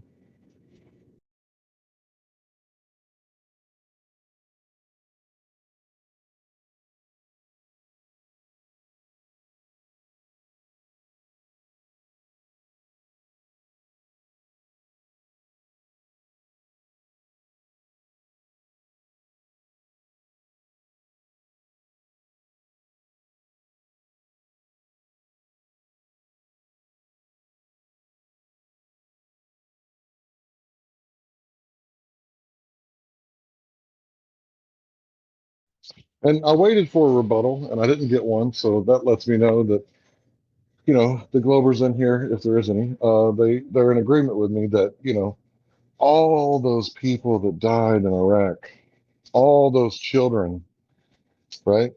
And our brothers and sisters, our bravest and best genetics, we sent to go get traumatized and fight and die in the sand based on a lie. And it's like, after that, like, why would anybody join the military after that? I mean, I'm not saying don't be stocked up and don't protect your borders, but it's okay. So I often talk about like my political views. Like I'm sort of like the old school, like libertarian, small government, like, and the only way we could have that is like if we're extremely radically self-reliant on our own capabilities of making food, getting water, and doing that sort of stuff where we govern ourselves, right? That's my ideal, right? But it's like the more and more complacent people become and they want to like lean on the government, well, the more police force we need, right? Because it used to be just a sheriff, right? And then now we have to hire like policemen, right? Because people can't govern themselves. And the more people refuse to govern themselves, the more boots on the neck we're going to get because we're showing to everyone that, you know, there's like a vacuum. We need more police officers. But anyway, it all boils down to, you know, why would you join the military if the military is going to send you into harm's way without getting invaded? And the reason I brought up libertarian is I have no problem finishing a fight, but I will never start one. So if someone's trying to punch me, I can probably, you know, dodge, run, get away, right? But if somebody is grabbing me and trying to shank me or stab me or some shit, like I can become very violent, stop the fight, and then stop the violence. Like I have no problem with issuing like jujitsu, you know, chokeholds and lay people down without hurting them and then disarming them. Right? I have no problem with that. I don't really want to hit somebody in the head as hard as I can because I don't want to be sued. I obviously don't want to shoot anybody. Right? That would be terrible. That would be a terrible, tragic thing for me to have to live through. And then, so, but the thing is, like, if we're not getting invaded, why would you go to war?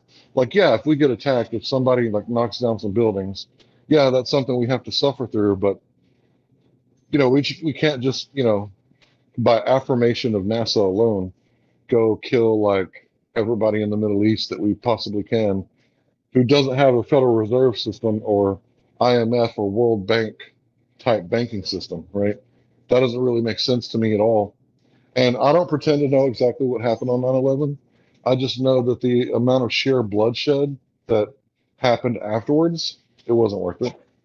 Even if 3,000 Americans did die, it still wasn't worth it. Not morally, not financially, not the cost of human life, the way that the rest of the world looks at us, none of it was worth it.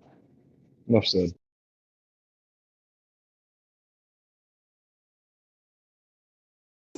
I would agree with that. It's sort of like even if their story is even, you know, let's just say it even is just going with their story.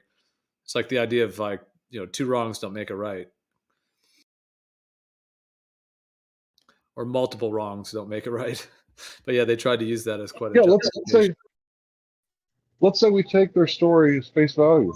Why did we go to war with Saudi Arabia? 15 of the 19 hijackers were Saudi Arabian. Osama bin Laden was from Saudi Arabia, right? So how did like they pass the baton of hate to someone else?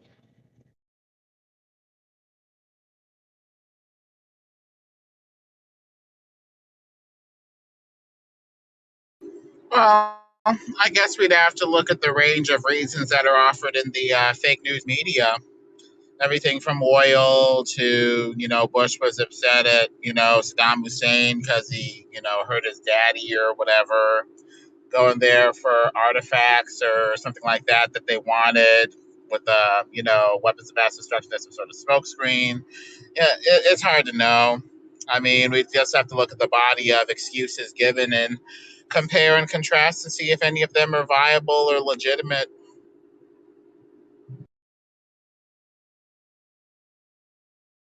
What do you think is the most compelling reason for this going to war with the 9/11 thing?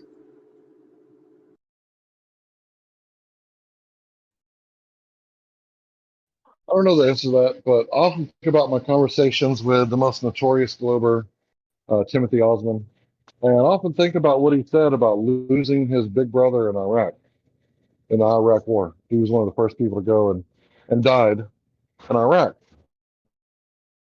And like, what would ban NASA so vigorously when the reason his brother died was based on a lack of NASA? And I can't fathom why somebody would do that.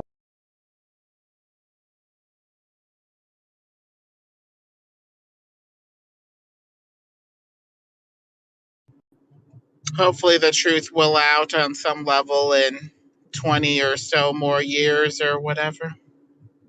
Hopefully.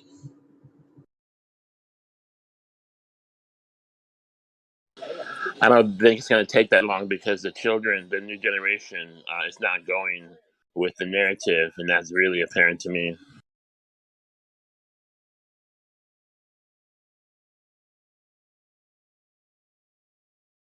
That kind of links to something that I brought up the other day about the internet. Like, I hope that basically the internet was like an accident, like a mistake, something that they let through, and like they either didn't realize they weren't going to be able to control it, or they didn't even see it coming. Like it seems like there's like, if you go onto Reddit, there's a lot of stupid people on the internet, including Reddit. But there's like this whole subreddit, actually two of them, that are like, they have the word conspiracy. One of them I think is just straight up conspiracy subreddit, and then another one's like conspiracy commons or something like that.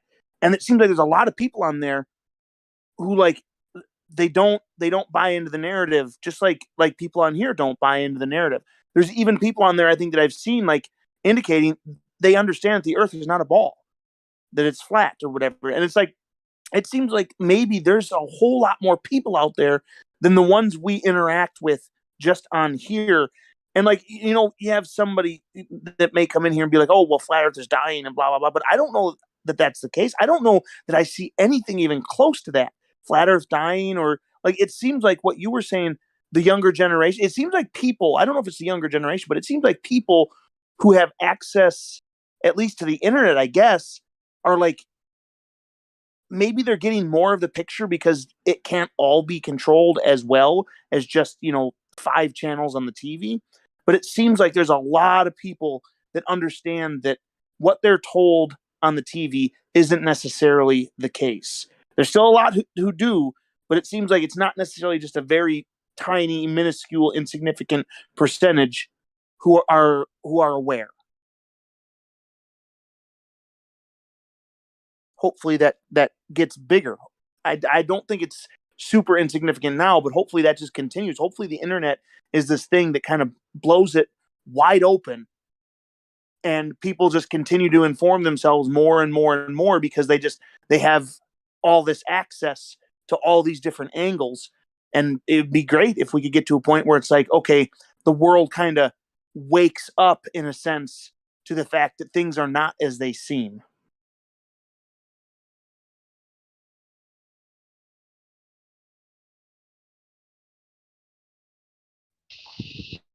You know, it's really difficult for all the people all the time. And I hear people all the time talk about, you know, some random statistic that, you know, flat earthers are only like 10,000 people or something like that. And you ask them, to, you know, hey, cite your source. Where did you get that information? And nobody's got when it comes to these statistics of flat earthers versus a globe earther, or heliocentrist versus a geocentrist, or, you know, fill in the blank. What is there, like 40 different cosmologies? Right? And how could there be 40 different cosmologies if it's a derivative of the scientific method? Right? Because and provable and verifiable. So the fact that there's all these different cosmologies, nobody knows the numbers, right? But I do know this. I've encountered flat earthers out in the wild, like people that I had no idea knew anything about flat earth. And it's like they're telling me they're a flat earther, Or I ask, I start a new job and I say, hey, is there any flat earthers that work here? And it's like, oh, this dude's a flat earther. And we had a flat earther that used to work here, but she doesn't work here anymore. And it's like, okay, well, that's like 3 within like a year that, just out in the wild, flat earthers. And then I find another one. It's like, okay, how many flat earthers are there? At this point, it's getting kind of hard to tell. And even if they did do a survey, which they might not have, they might have just made up the number. But even if they did do a survey, who did they ask? Did they walk down the street? Did they just send people something in the mail? Are people who think that the Earth isn't a ball, are they answering on these surveys most of the time? Are they ignoring them maybe? Are they just not even interacting with them? Like, you could, even if they did a survey, there's no way to tell that their little slice that they surveyed isn't any way representative of anything larger whatsoever.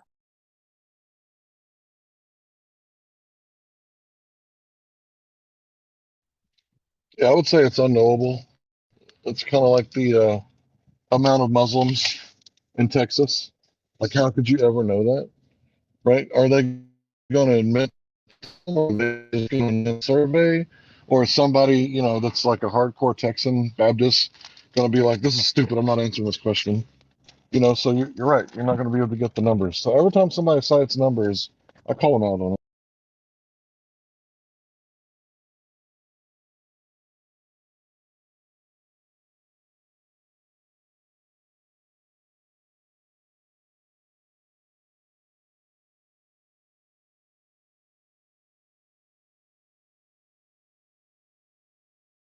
It's also difficult for them to say they have a method in practice to identify flat Earth and flat earthers, but they can't even tell you what it is. Like, how do they form the question to figure out who fell into which category when they don't even know what the categories are?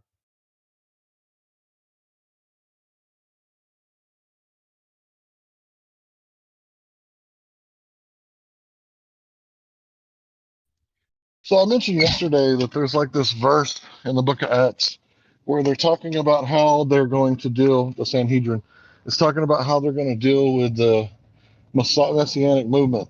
And like the oldest guy, one of the wisest people said, look, if he really is the Messiah, then, we're going to have to like deal with it. Right. Yeah, But if he's not the Messiah, then nothing will come of it.